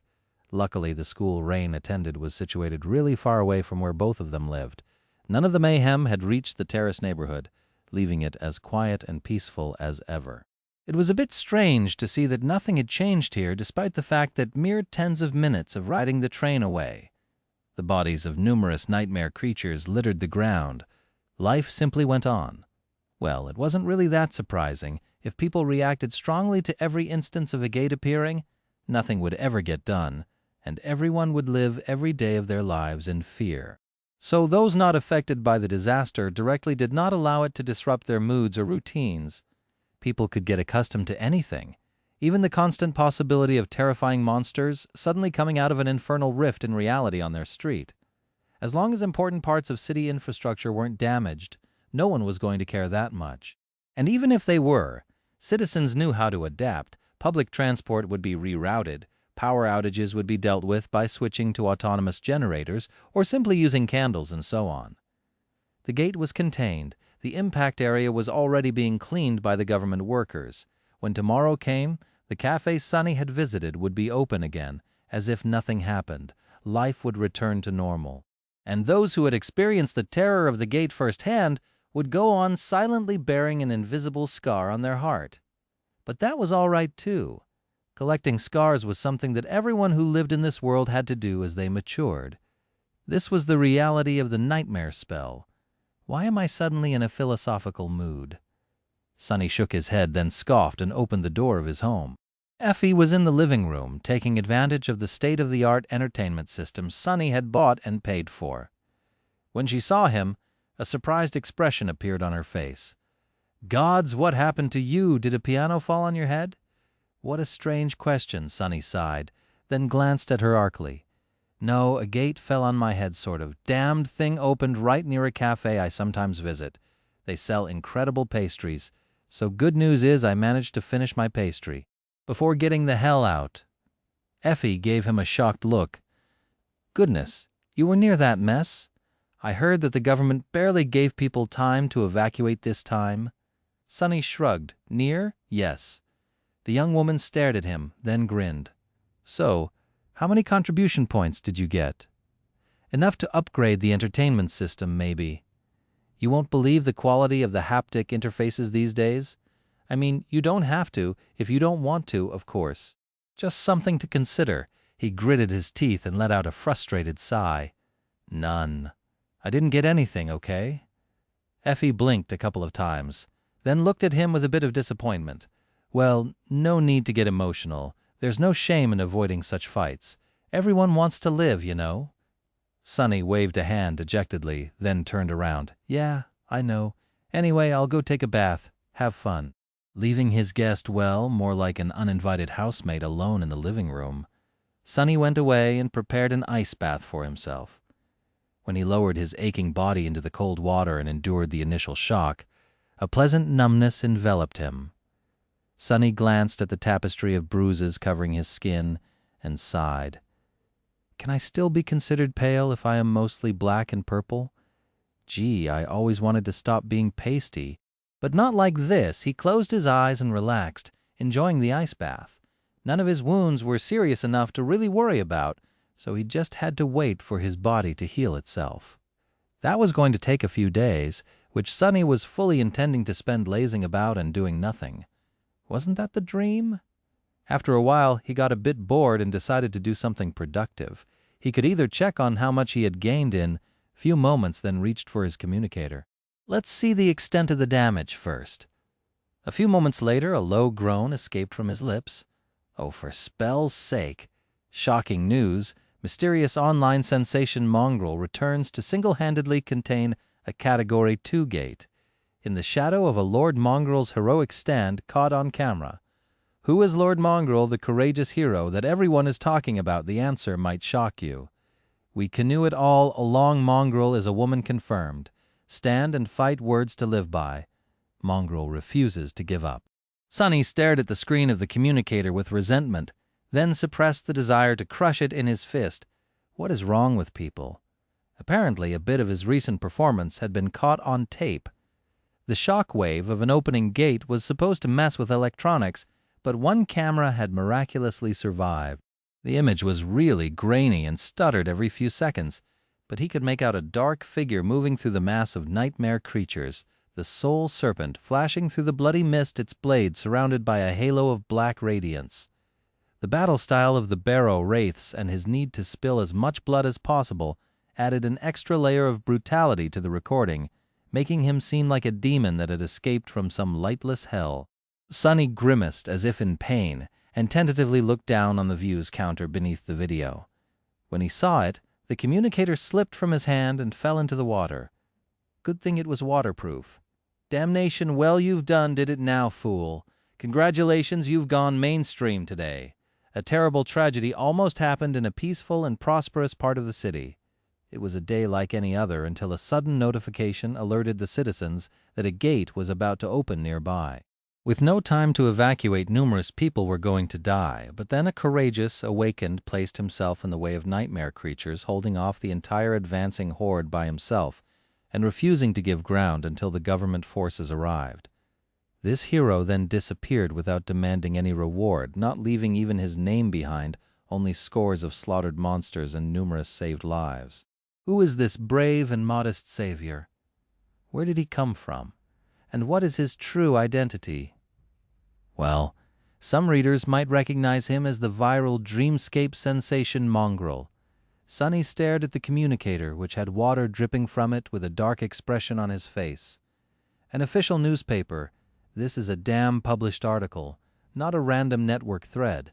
Previously, Sonny had only gone really viral among the people who were interested in the dreamscape and dueling. Even though the recording of his performance in the Colosseum reached a wider audience, most of the people who had seen it did not pay Mongrel a lot of attention, since they didn't understand the details of his achievements. This one, however, was different.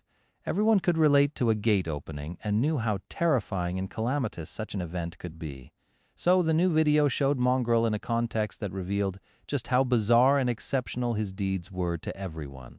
Add to that the fact that the combination of the mantle of the underworld, the soul serpent, and Weaver's mask looked really striking and menacing, and that miraculously no civilian had died despite the late warning by the government, and Sonny found himself in a sea of trouble. Suddenly he was happy with the fact that he had not been able to augment himself with both of his shadows. At least his physical prowess did not seem too out of the realm of humanly possible, or rather possible for an awakened. The other good news was that there thankfully was no recording of Saint. The cameras in the school had been properly damaged, and for that reason people only knew of her by verbal description, which caused its own share of problems because of how similar the mantle of the underworld was to her armor. Due to that and the nature of how rumors distorted the truth, the more they were shared, soon many people were convinced that Mongrel had protected the children in the school personally, and that led some to become convinced that Mongrel was a woman. Sonny tiredly covered his face with a hand. His worst fears had not come true, though. Despite the fact that the recording showed him using Shadow Step, no one learned the true nature of his ability from the grainy image, and no one connected him and Mongrel together. Maybe because of the ridiculous way A Song of Light and Darkness portrayed Sonny, but no one even tried to assume that Changing Star's bumbling sidekick was actually the dark, deadly, demonic swordsman Mongrel. Instead, there were countless discussions like this. Mongrel Seeker knew information on Mongrel's aspect. Previously, we all thought that his ability had to do with physical enhancement or perception, right? But we were all wrong. The new video clearly shows that his aspect is actually spatial sorcery, spirit of the Colosseum. Do you realize what that means? It means that he didn't even use his aspect in the Dreamscape duels.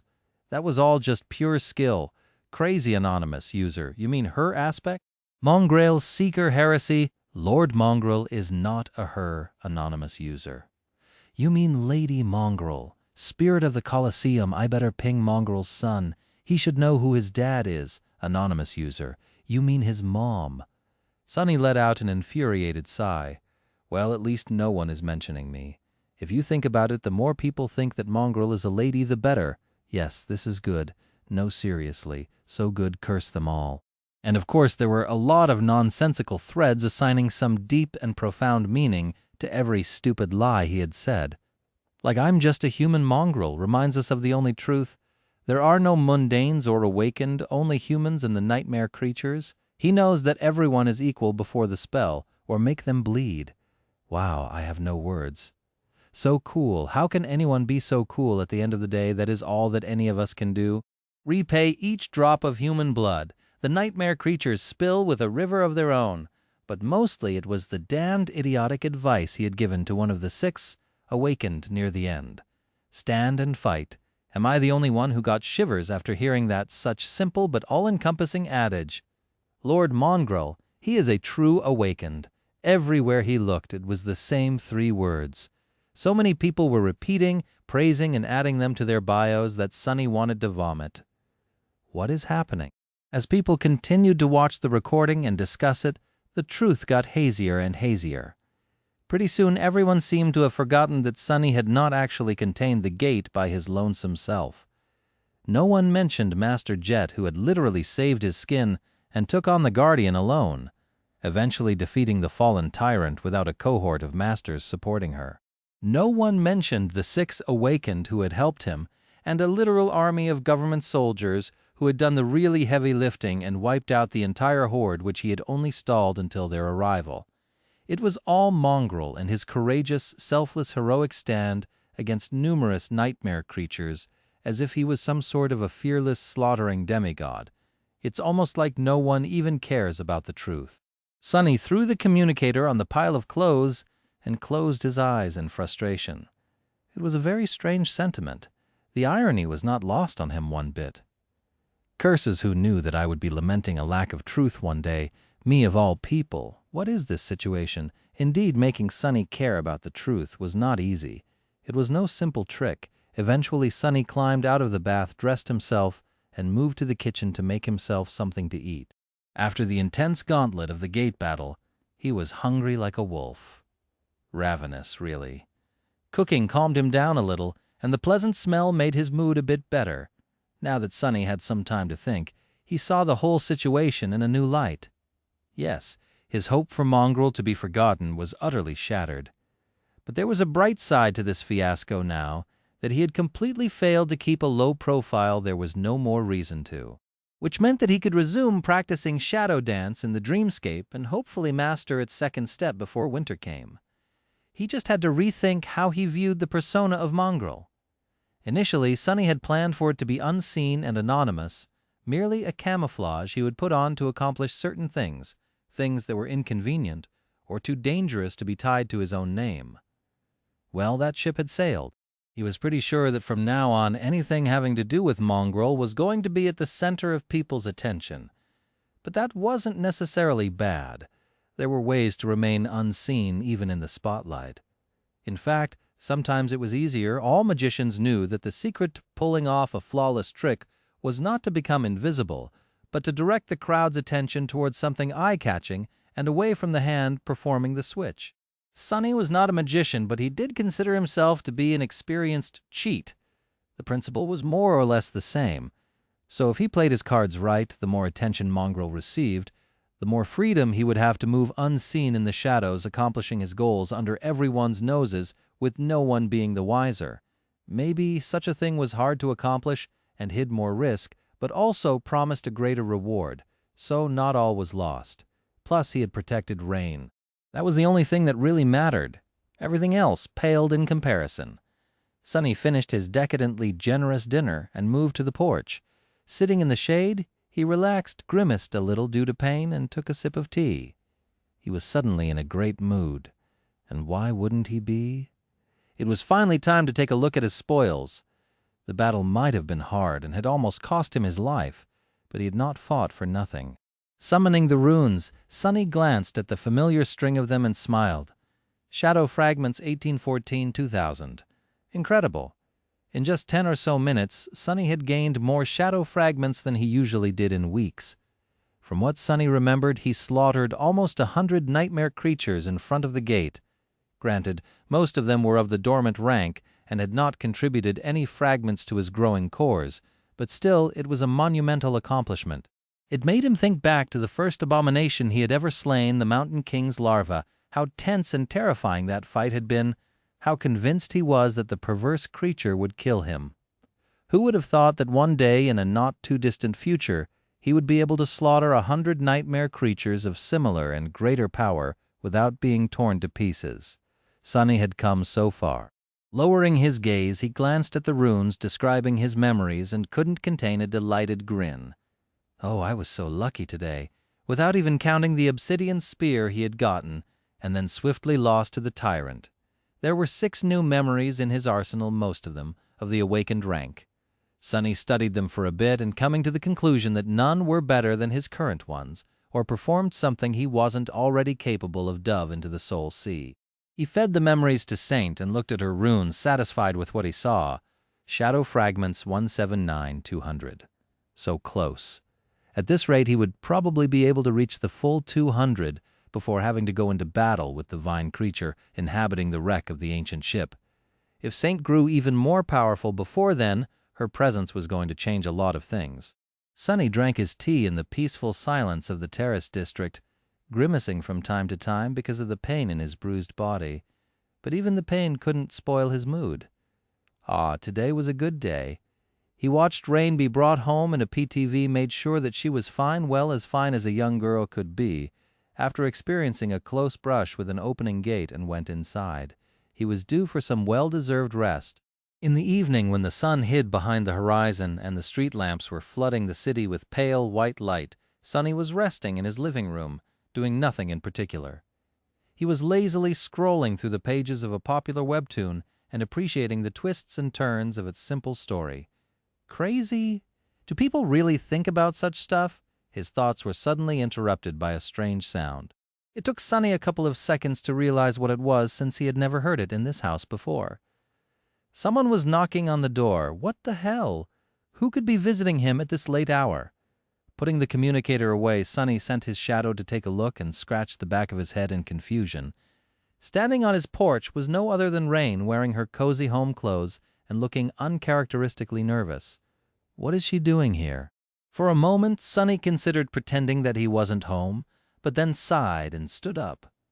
There was no point in hiding, since they literally lived almost next to each other. Walking over to the door, he lingered a second or two, made sure that none of his bruises were showing, and then opened it. Yeah. What's up?" Not knowing that Sunny had already seen how nervous she was, Rain pretended to be calm and gave him a polite smile. "Hey, Sunny, the food container. Mom wants it back." He stared at her for a couple of seconds. "Oh, wait here." He walked to the kitchen, retrieved the container from the dishwasher machine, and returned to the porch. "Here, tell your mom that her cooking is delicious. We really enjoyed it." Rain took the container but didn't leave. Instead, she just stood there silently, looking at him with a tense expression. Sunny frowned. "Can I?" But at that exact moment, she suddenly blurted out, "I know who you are." If Sunny had a drink in hand, he would undoubtedly do a spit take. "What?"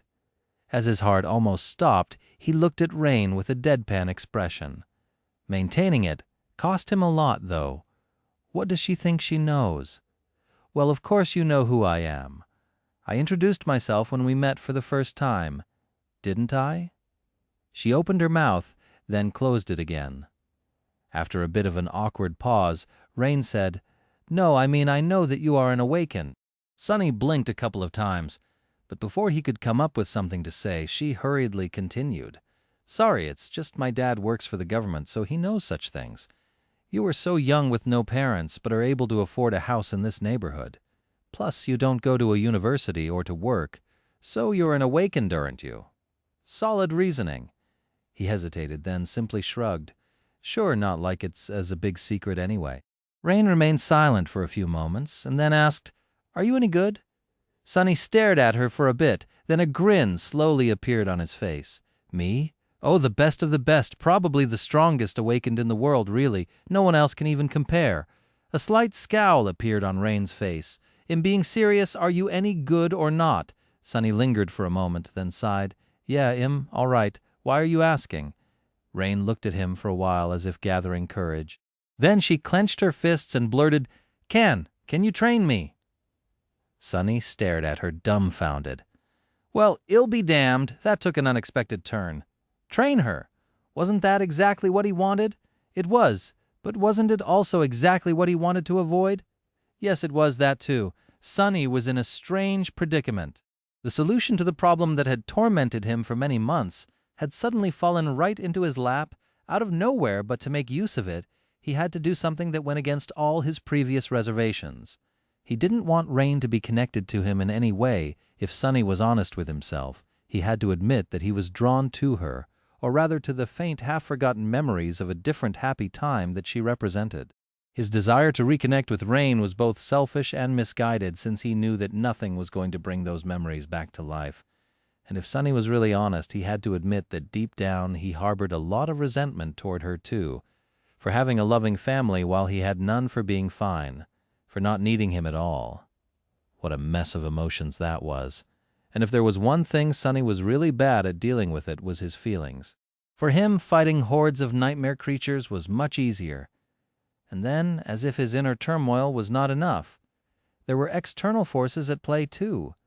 There was his fated attribute, the strange connection he had to Weaver and Nephis, with her murderous feud against the sovereigns and the inhuman will to see the spell destroyed. The more he and Rain were connected, the higher were the chances of her being implicated in all this. But maybe as long as they only had a shallow connection between a kid from an affluent family and her hired tutor, things weren't going to get out of hand. He also had to consider that the threat posed by a potential first nightmare was much greater than that of being superficially tied to him. After all, Sunny had not done anything to attract the really dangerous kind of attention, or rather had not been caught doing anything like that yet, while he was torn between these conflicting thoughts. Rain waited patiently and then, misjudging his silence, said, "Oh, of course I will pay you. I have some money saved for a trip, and, well, I can also talk to my parents. It's just that you the only awakened I know you know. Apart from my combat instructor in school," Sunny looked at her, a deep frown on his face. Eventually he asked, "What brought upon this conversation? Why do you suddenly want someone to train you?" "You said it yourself. You already have a combat instructor. I thought you rich kids get taught everything you need in school." Rain suddenly grew quiet and looked away. After a while she said, "That you probably haven't heard, but there was a gate that opened near my school today. Many people almost as strong as one could possibly be." Rain paused for a few moments, and then added, "And what we are taught in school is not nearly enough. At least it wasn't today. Some of my classmates have private tutors that their parents hire for them, real awakened fighters, but it's just a question of status to them. They don't really learn, or if they do, I didn't see it make any difference when the nightmare creatures were trying to kill us." Sunny smiled from the corner of his mouth. "That's because 1,000 hours of training will never be as impactful as one real fight. My own mentor told me that once." He hesitated for a second, and then sighed.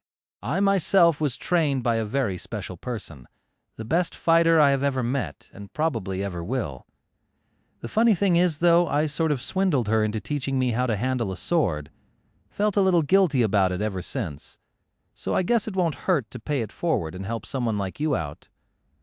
Sunny looked at Rain with a dark expression, realizing that he had already made a decision. To hell with this. Why make things complicated when they are actually really simple? He shook his head. "Be warned, though, if you want me to train you, I will really train you. It's going to be hard as hell and hurt a lot. I don't want to hear any complaints or see you slacking off." "Understood." Rain suddenly giggled. Sunny scowled. "What's so funny?" She waved a hand. Sorry, it's funny when you act all strict and serious because you know are barely older than me, but I do understand. I'll work hard, I promise." Sunny stared at her for a bit, then said in a low voice, What do you mean, barely older than you? I'm ages older than you. Just half the crap I've seen would be enough for a few lifetimes of the likes of you." Then he smiled menacingly and added, "Oh, and by the way, I also won't be cheap. I have mouths to feed, you know. That guest you've seen, I can't seem to get her to leave. There's also a stone-hearted beauty who always follows me around, and her diet is unreasonably expensive. But what can I do? Attracting women with terrifying appetites seems to be my curse." He sighed, looked at Rain, and added, "But if you still didn't change your mind, then fine. I'll train you, Rain.